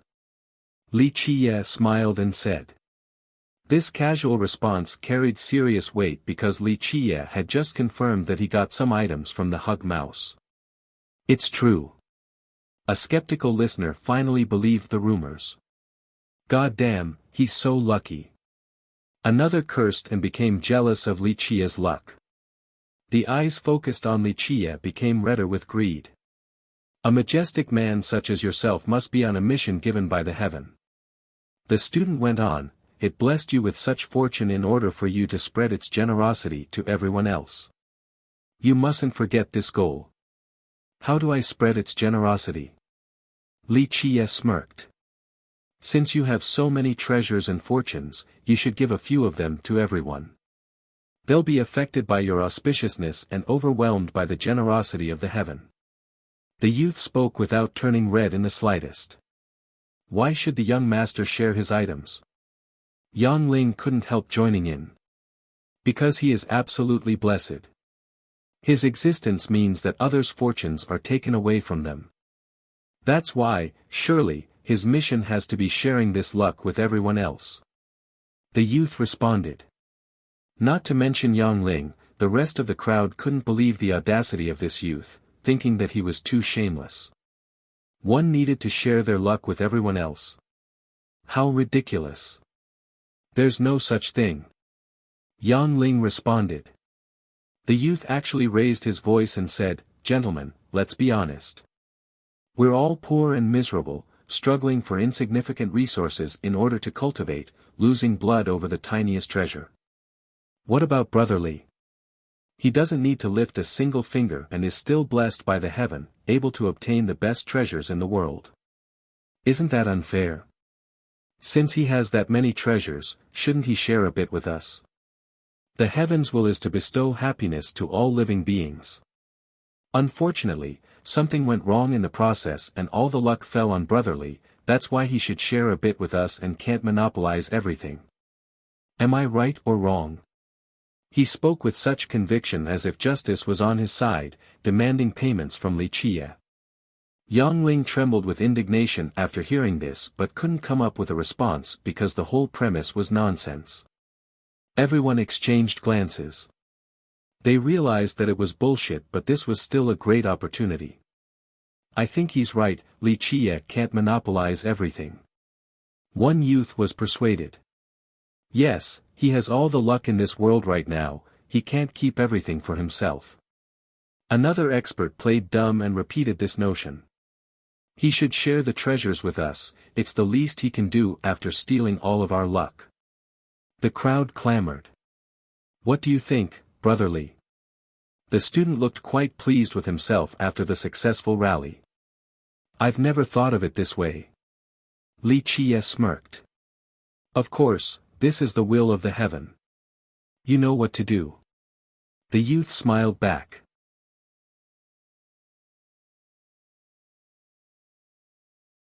Chapter 3678, the crowd was still clamoring after the youth finished speaking. It's time to share the wealth after you have taken so much, Li Chia. You need to give us 1 or 2 treasures. One expert shouted. Yes, time for you to do some good. Another loudly said, you already have more than enough to live an extravagant life, never being able to spend a mountain of wealth. Nonetheless, you choose to keep it all to yourself, how ridiculous and selfish. We come from nothing or smaller sects, it's not easy to survive especially without treasures. Li Chia, you have soared and it's time for you to share. You can't spend all of it yourself anyway. One youth joined in. You were nothing more than a brat in myriad beast mountains. Now, you have it all, but don't forget about your humble beginning. Don't you want to help others who are similar to you? Another youth added. If you don't do it, then you're monopolizing the luck in the world by stealing ours. That makes you no different from a thief or bandit. An expert fanned the fire. That's right, we won't let this stand. Others started shouting. The entire crowd was against him. Only a few actually believed in this nonsense. The majority took advantage of this situation in order to make it hard for Li Chia, forcing him to hand over some treasures. Yang Ling nearly vomited blood after hearing the unreasonable demands. Alas, she couldn't say anything right now. Plus, she would be drowned out anyway by the shouts. On the other hand, Li Chia actually had a smile in spite of the taunts and jeers. Brotherly, isn't it time to take out the treasures now? The student said with confidence since everyone was on his side. His expression changed as well, from one of subservience to a gloating look. And if I don't? Li Chia still wore a smile. Then you can't blame everyone. The student waved his hand and said, you've stolen their luck and treasures, they certainly won't be happy. It's not easy going against the mass and the will of the heaven. It didn't grant you so much for you to keep it all to yourself. You're actively defying the heaven by doing so. Is that what you want? Going against the heaven is unacceptable and rebellious. An expert shouted, the same with opposing the rest of the world. Yes, there will be no place for you to stay at the holy ground. Be smart and hand over the treasures or face the consequence. Another jumped in. We'll spare your life if you hand them over. Someone actually shouted. Do it now or it'll get ugly. The roars became aggressive. Someone lacking determination and courage would be trembling with fear right now while being surrounded by a mob. The student looked quite pleased with himself while staring at Li Chia. All of this was thanks to him, a true work of art. He didn't need to waste energy and fight. Just his words alone could push Li Chia to the brink of death. This was a far superior method. Li Chia calmly stared at the crowd and said, going against the heaven and opposing the rest of the world. That's precisely what I want to do. Unfortunately, you bunch aren't worthy to be my foes. Don't think too highly of yourself now. The crowd naturally didn't expect this response. The fiercest character might be able to talk about defying the heaven.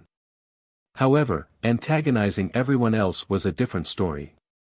Such a comment would invite plenty of problems. Perhaps he might not be able to stay in the holy ground afterward. However, Li Chia simply didn't give a damn about the potential complications and didn't mince his words. How bold! One expert regained his wits and shouted, "Who do you think you are? So suicidal. Ignorant fool. We'll teach you a lesson for insulting all of us, you'll find out how vast the world is soon enough." An older expert wanted to stir the crowd. A student from Duality found this annoying as well. He pulled up his sleeves and said furiously, "This Li guy dares to look down on us. He's just in the Conqueror realm, I'll go show him right now." An older student nearby pulled him back and snorted, "Are you an idiot? It's one thing to run your mouth and enjoy the show but to actually go forward. Li Qiye is no slouch, he buried 100,000 men back in the mountain range while you were playing in the mud. Only fools will actually go against him." The older student was there during the massacre and had a good grasp of Li Qiye's true nature. The guy killed so many men without batting an eye. "Brother Li, be careful with your words now. I think it's best for you to hand over the treasures because it'll be too late once everyone starts attacking. You won't be able to stay alive." The provoking student said. "Who's first? Come, I'm actually bored today and don't mind filling this street with corpses." Li Qiye smirked. "Do you actually think you're invincible? Don't you realize that any senior here can easily teach you a lesson?" The student shouted. "I'm eagerly waiting." Li Qiye stared at the crowd. The student didn't expect Li Qiye to be so direct. He thought that the guy would try to buy time instead of challenging everyone. Going off script left him stunned for a bit. He eventually told the crowd, "We all heard him, he wishes to challenge all the seniors here. Is anyone interested in teaching him a lesson?" The experts exchanged glances. No one stepped up first. First, most were aware of Li Qiye's previous tales. They only wanted to run their mouth and egged others on. Most importantly, if anyone were to actually take Li Qiye's treasures, they would become the next target. The mantis stalks the cicada, unaware of the oriole behind. Everyone wanted to be the oriole, not the mantis. They didn't wish to be used as a weapon by this student from Duality either. He was just a junior while they were big shots. It would be shameful to be used in this manner. Thus, the situation came to a silent deadlock. No one wanted to actually attack Li Qiye and rather waited for the right opportunity. The student didn't have a plan for this. He thought that he had successfully stirred the crowd. People supported his view earlier but now, not a single soul wanted to take action.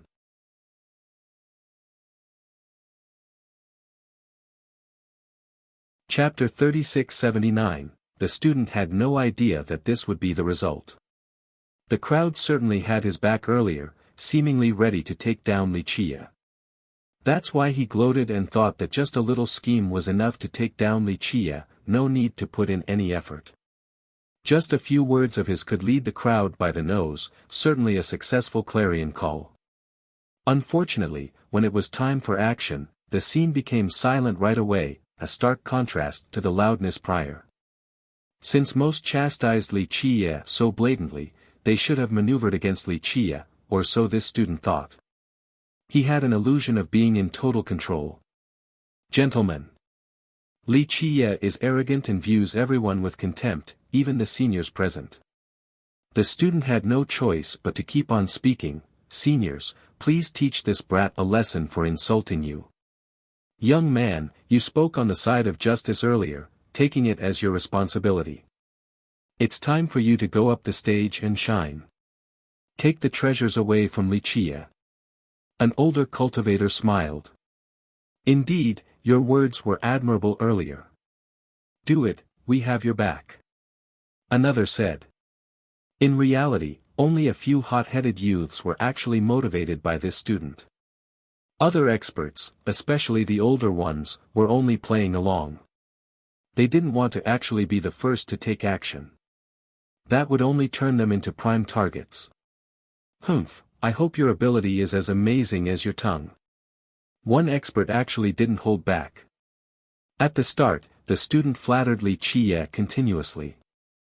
Then, he changed his tune completely, wanting to turn the crowd against him. Some considered this wretched and despicable. Young friend, go first, we'll support you. Another smiled. The student became nervous since he was pushed to the front now. Maybe he could defeat Wuxia and take the treasures. However, he would become the next target right away. He might lose his life before being able to enjoy the treasures and resources. Seniors, please don't joke around. The student smiled wryly and said, I'm just a nobody with no cultivation to speak of, no different from an ant. I am incapable of pushing the tides. This responsibility and justice require powerful masters such as yourselves to uphold. He shamelessly flattered the seniors and asked them to take action instead. So thick-skinned. Yang Ling said with disdain, you're throwing away the reputation of duality. What a tragedy to have a student like you. Others from duality actually agreed with this statement and glared at him. Their disdainful expression said it all. Some of these students actually didn't like Wuxia, others had an ongoing feud with him. However, they had more self-respect than to act in this manner. The guy turned red after noticing the stares. He was stuck in a tough position. Seems like it's up to you. Wuxia smiled, the treasures are right here, come get it if you can. The spectators' eyes lit up after hearing this. Even the student felt the same greed. Nonetheless, he knew that he wouldn't leave this place alive after obtaining the treasures. Brotherly, that's not my intention at all. He put on a bright smile, changing his stance faster than the flip of a page. He started with brotherly, then swapped to Wuxia, before switching back to brotherly again. That doesn't matter. You're not leaving this place after provoking me. Make your move. Wuxia chuckled. The student's expression soured as he took one step backward. Do it already, be a role model for all of us. Hell, we might avenge you after Wuxia kills you. An older cultivator started laughing. Yes, you were the one who started this. Make your move. Many wanted to break the impasse, hoping for more chaos. Gentlemen, please stop joking now. The student had a forced smile. It's too late for that. But, I'll entertain you. If you can block one move from me, I'll give you a treasure. Wuxia said. Really? The student blurted out in astonishment.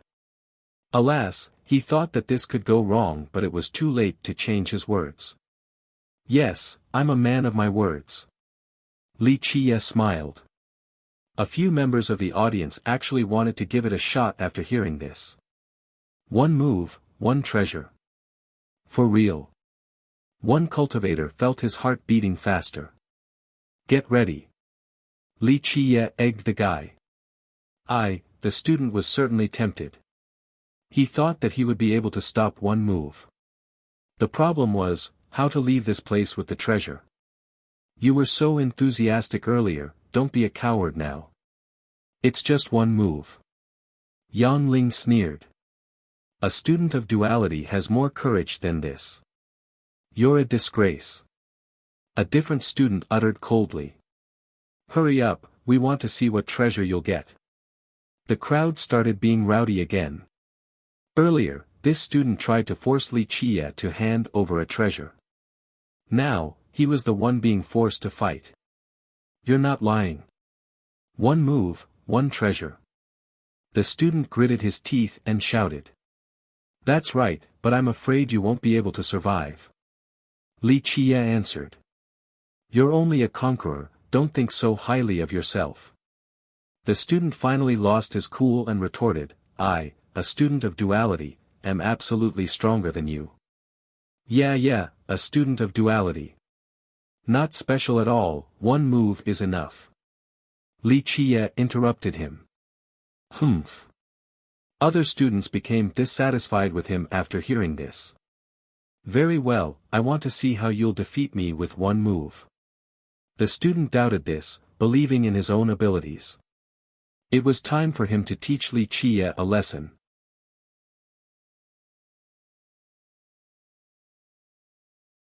Chapter 3680, Boom. The student summoned a heavy shield with the shape of a thick turtle shell. He dropped it down and caused the ground to shake, a clear showing of its considerable weight. Poof! Flames oozed out and continuously increased in intensity, looking like a fiery giant coming out of an ocean of lava. This student thought that this still wasn't enough. He took out a treasure and wrapped it around himself. The thing coiled and made him look like an armored giant. This form was cumbersome, but everyone could tell that it was an impressive defensive method. He's not weak. Even a cultivator from the previous generation nodded approvingly. Most looked down on his characters and shamelessness. However, his cultivation was exceptional among his age group. After all, he was still a student from duality.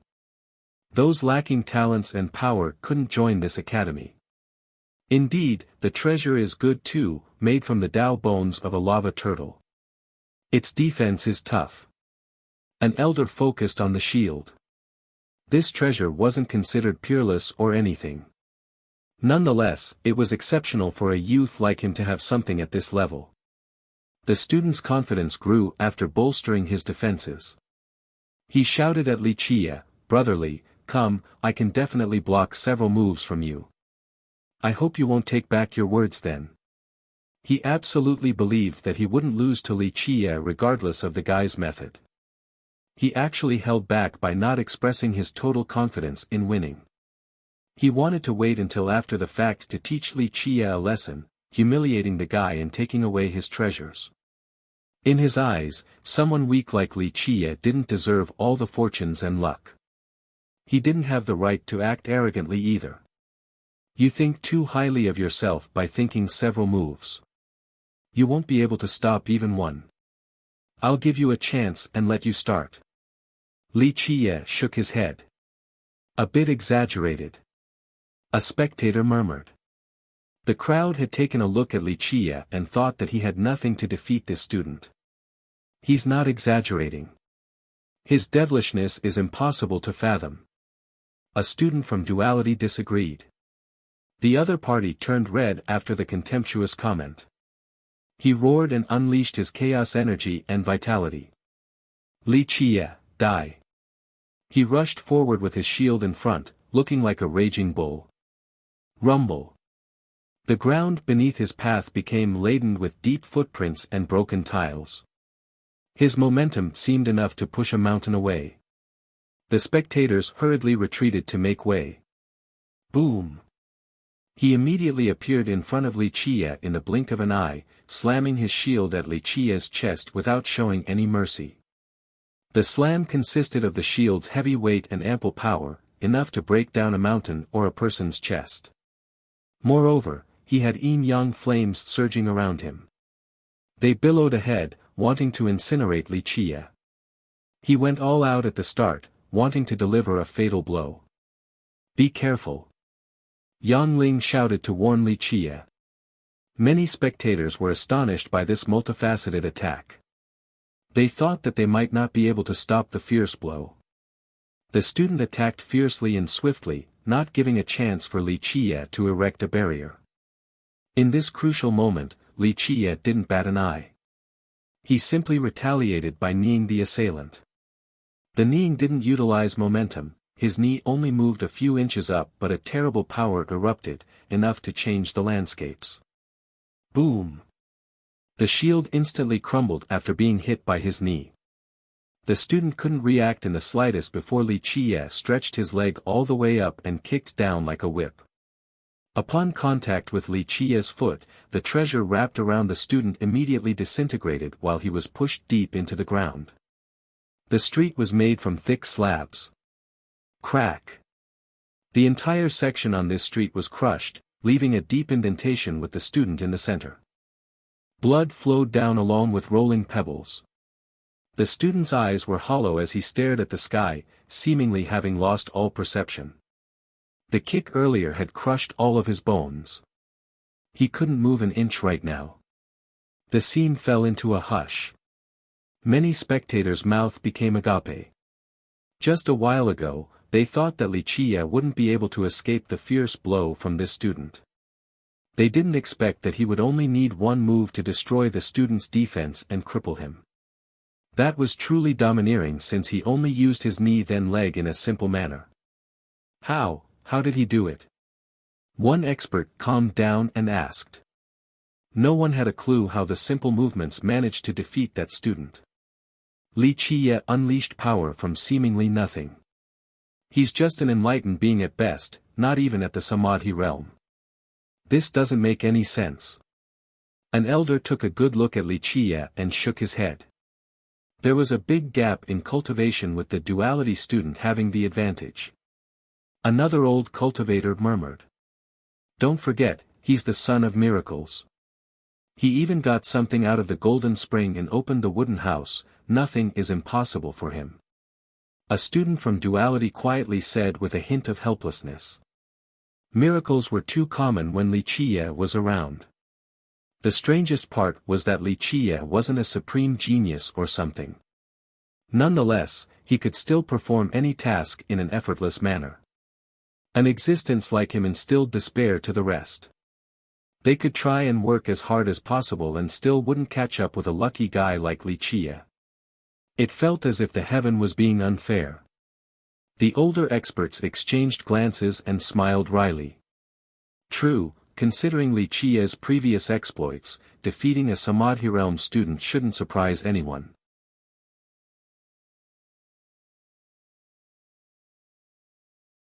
Chapter 3681, The swift takedown still left the crowd in a daze. People couldn't react before the student was laying in a pool of his own blood. Most thought that Li Qiye was being arrogant earlier by proclaiming the student's inability to stop even one move from him. Alas, he proved himself in the blink of an eye and dispelled all doubts. The student himself had no idea how he lost so fast. He was proud of his defense consisting of the fiery shield and armor. In fact, someone at one realm higher shouldn't have been able to break through with one move, let alone Li Qiye who was weaker. He attacked with haste in order to catch Li Qiye off guard and deliver a fatal blow. He never expected to lose in this manner. According to his calculation, the worst possible outcome was Li Qiye being able to dodge his move. Unfortunately, Li Qiye's single move crushed his confidence and bones. Only despair and confusion were left. Li Qiye still stood in the same pose and position. It was as if he didn't move at all and still managed to defeat this student. Some gasped in astonishment, not because of his supreme power but because of his devilishness. Conventional wisdom and common sense didn't work with him. Once the student regained his wits, he felt waves of agonizing pain. He would be squirming on the ground if he could move. You've lost, should I deliver you from this suffering now? Li Qiye smiled at the student. The groaning student became frightened. Even insects wanted to live for as long as possible, let alone him. Senior brother Li, save me. He no longer gave a damn and shouted since death was near. Senior brother Li. The crowd became confused. No one will be able to save you today. Li Qiye chuckled. Senior brother Li.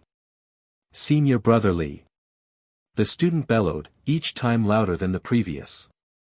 Enough, no point in killing him. Fellow Taoist Li, stop here. A loud voice answered. Everyone followed the direction of the voice and saw a youth standing near, one of the 5 heroes of duality, cold-eyed lightning sword Li Xiangquan. Most naturally recognized him since he was quite famous in Metropolis for being an exceptional genius. Li Xiangquan's here. Another murmured. Some among the crowd, especially the older folks, immediately understood the situation. Just a lackey. A big shot commented. This crippled student was clearly under the order of Li Xiangquan. This was a trap aimed at Li Qiye from the start. A few youths thought that it was a good thing that they didn't join. They would have been acting as pawns for Li Xiangquan. The animosity was already there. A student from duality didn't find this surprising because these two had prior conflicts back at the academy. Stop. As if you're in charge here. Li Qie glanced at Li Xiangquan and smiled, not giving the guy any face in public. Putting his power and talents aside, just his clan alone demanded respect in Metropolis. It wouldn't be an exaggeration to say that 80% of the generals in Vajra had ties to his clan. His father was the Grand Commander in charge of the military. The clan has been rooted in the holy ground for millions of years with great influence. Now, Li Qie didn't give a damn about him nor his clan. Li Qie, the holy ground is filled with crouching tigers and hidden dragons. There is always a taller peak. Just one wrong step and you'll regret it. Li Xiangquan uttered coldly. This was a blatant threat towards Li Qie. Others exchanged glances. These words sounded overbearing, but it was indeed true. Few dared to oppose the Li, not even a country or a sect. Li Qie, on the other hand, was alone. You finished? I'll start then. Li Qie yawned, looking quite bored. You. Xiangquan turned red. He thought that his threat should have warranted a reaction, at least some hesitation. Unfortunately, Li Qie didn't give him the satisfaction. Senior brother, save me. The student shouted. Li Xiangquan was stuck in a predicament. The student was his lackey, so he couldn't abandon the guy in front of everyone. Otherwise, who would want to work for him later on? Li Qie, if you don't let him go, you'll antagonize Duality Academy, Vajra Dynasty, and my Li clan. He took a deep breath and said, instantly dragging several great powers into this mess. If Li Qie were to refuse, he would be taking a public stance against these great powers. Crack. Li Qie stomped down and pulverized the student's head before Li Xiangquan could finish speaking. The student didn't have the chance to scream or beg for help. The street became silent. All eyes were on Li Xiangquan. This was a direct slap against both him and his clan, an unforgivable provocation. His expression became unsightly, his eyes flashed with murderous intent. You deserve death. He eventually said, fully expressing his animosity. Many shuddered after hearing the grim tone. That's right, he deserves death. We ought to mince him to pieces. A newcomer joined the fray. People saw a youth in silver armor walking over with a spear propped on his shoulder. He looked bloodthirsty like a general stepping onto the battlefield. Stallion Silver Spear, Zhang Yunji. The crowd recognized him, another of the 5 heroes of duality. Everyone could see that he was restraining himself from instantly attacking Li Qie. Someone else with less self-control would have pounced towards the enemy.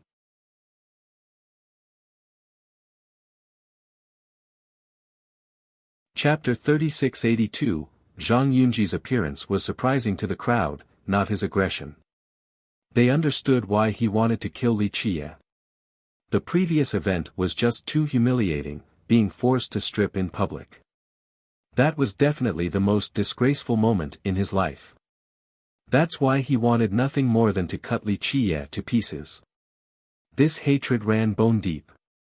Thus, some members of the crowd were ready to watch the show, ready to gloat on the losing side. Oh. Aren't you the classmate with the stripping fetish? Li Qie smirked in response to the aggressive glare. Some couldn't help but burst out in laughter since they had a first-hand experience with it.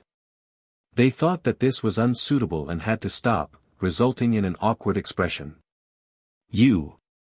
Zhang Yunji turned red with rage and embarrassment, his teeth chattered loudly. At this bone deep, wasn't enough to describe his enmity. He would pay any price to have revenge. Li. I swear that I will cut you to pieces today or I'll cease to be a human. He bellowed. Everyone could hear the rage embedded in his voice and chattering teeth.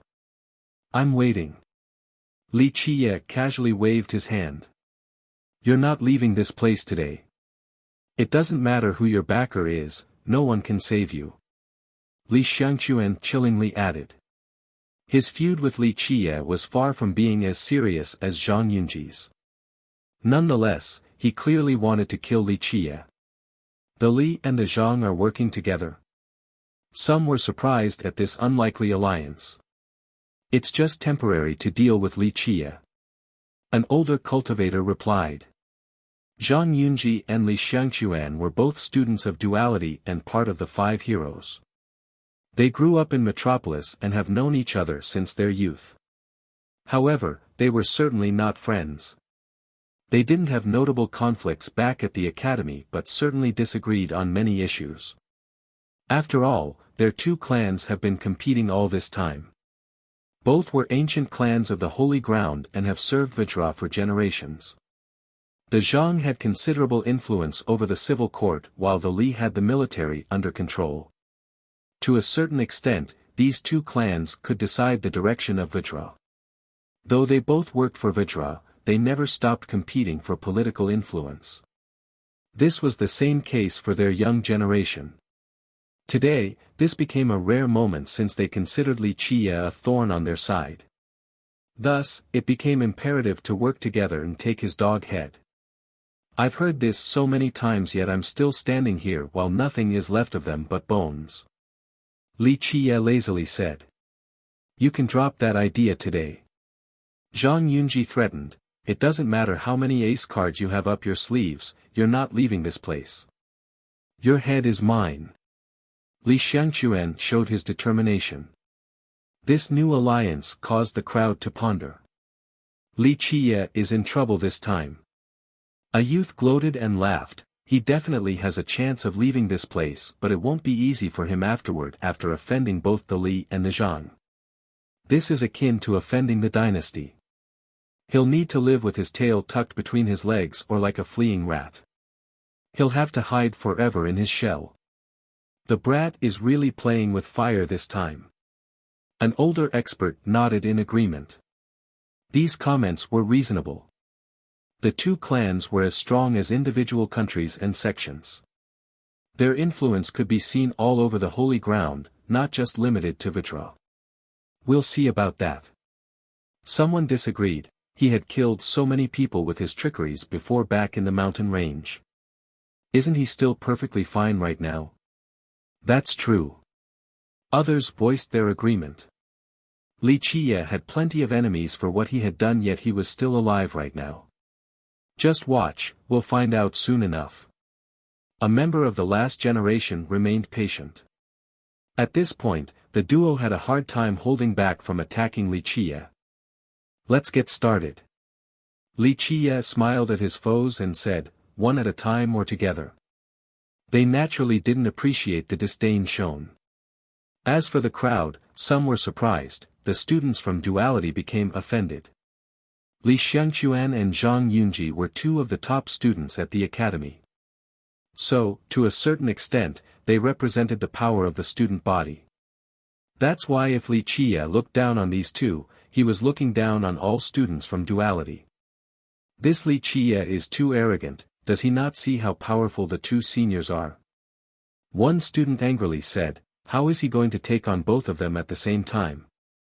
Let him try, he'll find that he's messing with the wrong people soon enough. Another student snorted, he must think that he's invincible. Senior brother Li, teach him a lesson. Because of this, certain students started shouting. Senior brother Zhang, cut off his dog head and show everyone our academy's prestige. The neutral spectators didn't have such a strong reaction. They only frowned after hearing his challenge. Can he do this? There's a big realm difference. Zhang Yunji and Li Xiangquan should be in the myriad form realm. Li Qie should be an enlightened being.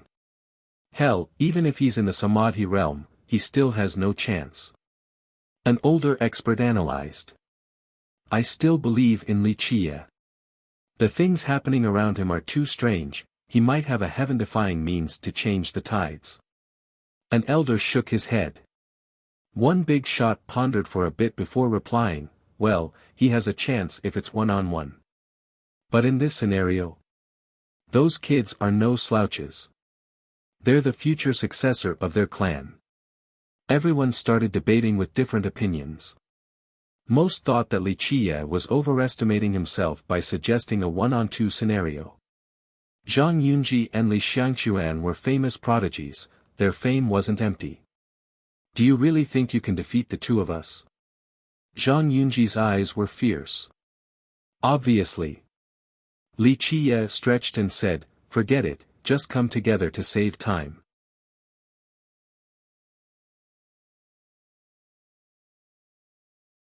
Chapter 3683, Since you're courting death, will help you accomplish your goal. Li Xiangquan uttered coldly. They had no need to employ false courtesy or make excuses. Both stepped forward at the same time. If it was someone else weaker than them, they wouldn't have chosen to work together. A victory then would still ruin their reputation. However, Li Qiye had infuriated them. Thus, they didn't mind a glorious victory. I hope the two senior brothers will let him have his wish. Many students from Duality snorted. The duo slowly walked towards Li Qiye with murderous intent. They clearly had no intention of holding back. If they could kill him with one move, they wouldn't plan to use a second one. Li Qiye lazily stretched, not looking like someone who's about to fight two geniuses at all. This seemed like just another stroll to him. How do you want to die? A swift one or an agonizing one? Zhang Yunji taunted after the two surrounded him. This wasn't a real question since he would take the time to torture Li Qiye after defeating him. His twisted grimace said it all, clearly fantasizing about the future malicious acts. You have a rich imagination. Be realistic now. Li Qiye shook his head. Is that so? Li Xiangquan sneered.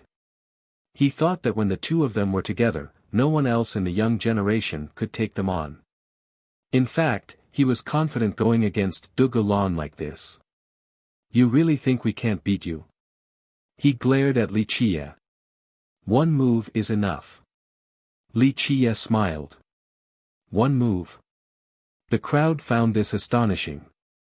He's joking, right? That's impossible. Even those who would bet their money on Li Qiye were skeptical. Yes, one move is not enough. An elder shook his head. These two aren't ordinary cultivators given their clan's resources. Their treasures should be amazing. Not to mention their peers, not many from the previous generation can take them down that quickly. Does he think that he's a supreme? One student laughed. He doesn't know the immensity of heaven and earth. Li Xiangquan and Zhang Yunji found this hilarious, thinking that they have misheard. Ha ha ha, you'll defeat us with one move. Zhang Yunji laughed boisterously. Maybe one move is a bit unfair, too cruel in sending you two to the pit of despair. I'm always a merciful person even to my opponents. I will allow you to struggle a bit. Li Qiye calmly added. The crowd smiled wryly in response. Li Qiye has only made his debut recently, but he was far from being a merciful person. Someone who killed 100,000 had nothing to do with the word, mercy. 3 moves. Li Qiye raised 3 fingers and said, the first 2 moves are free, do whatever you want with your treasures and merit laws. The third move will send you 2 on your next journey. Li, do you think we're fish on a chopping board for you to do whatever you want? Li Xiangquan shouted back. No, you're no different from dead men in my eyes. Li Qiye revealed a soft smile. You. Xiangquan trembled with rage. Zhang Yunji felt the same way, but he took a deep breath and told his ally, brotherly, no need to argue with him. Let's use action instead. Li Xiangquan agreed with this and calmed down. He stared intensely at Li Qiye and said, I suppose killing you is letting you off too easily. This won't end quickly. He had the urge to torture Li Qiye as well. He made up his mind to do so. Boom. He released his vitality and chaos true energy. Zhang Yunji also did the same. His vitality exploded, resulting in waves. The two of them were ready to subdue Li Qiye then torture him afterward. Rumble. Their released energy swept through the area, capable of pushing the world away. One could hear lightning crackles around Li Xiangquan. He focused his eyes and turned them into two endless oceans of lightning bolts. They started escaping from his eyes and floated around him. Once enough accumulated, they rushed to the sky like a reversed waterfall. He suddenly became gigantic with an ocean of lightning bolts above him, turning him into a thunder god. Myriad form sanctity. He might not be the very best but still a dragon among men, worthy of being the successor of the Li. Many started praising him. Cold-eyed lightning sword, true to his title. Others thought of his title after seeing the ocean of lightning bolts. He doesn't have any inborn talent, but there's still something special about him. His eyes have the lightning affinity at birth, that's quite rare. Someone who was familiar with him said. Clank. Clank. Clank. Zhang Yunji's silver armor started having more sections and plates added in a loud manner. His actual physique became massive as well. Because of his armor, he looked like a silver wall separating the realm, uncrossable and indestructible. Just one step of his could destroy mountains and rivers along with his foes. His divinity was intimidating, not inferior to Li Xiangquan in the slightest, whether it be his aura or momentum. The two seemed evenly matched after assuming their peak state. You're tuning in to the Han Li's Wuxia Chronicles YouTube channel. We're so grateful for your support, and don't forget to subscribe to join us on this incredible journey through captivating stories.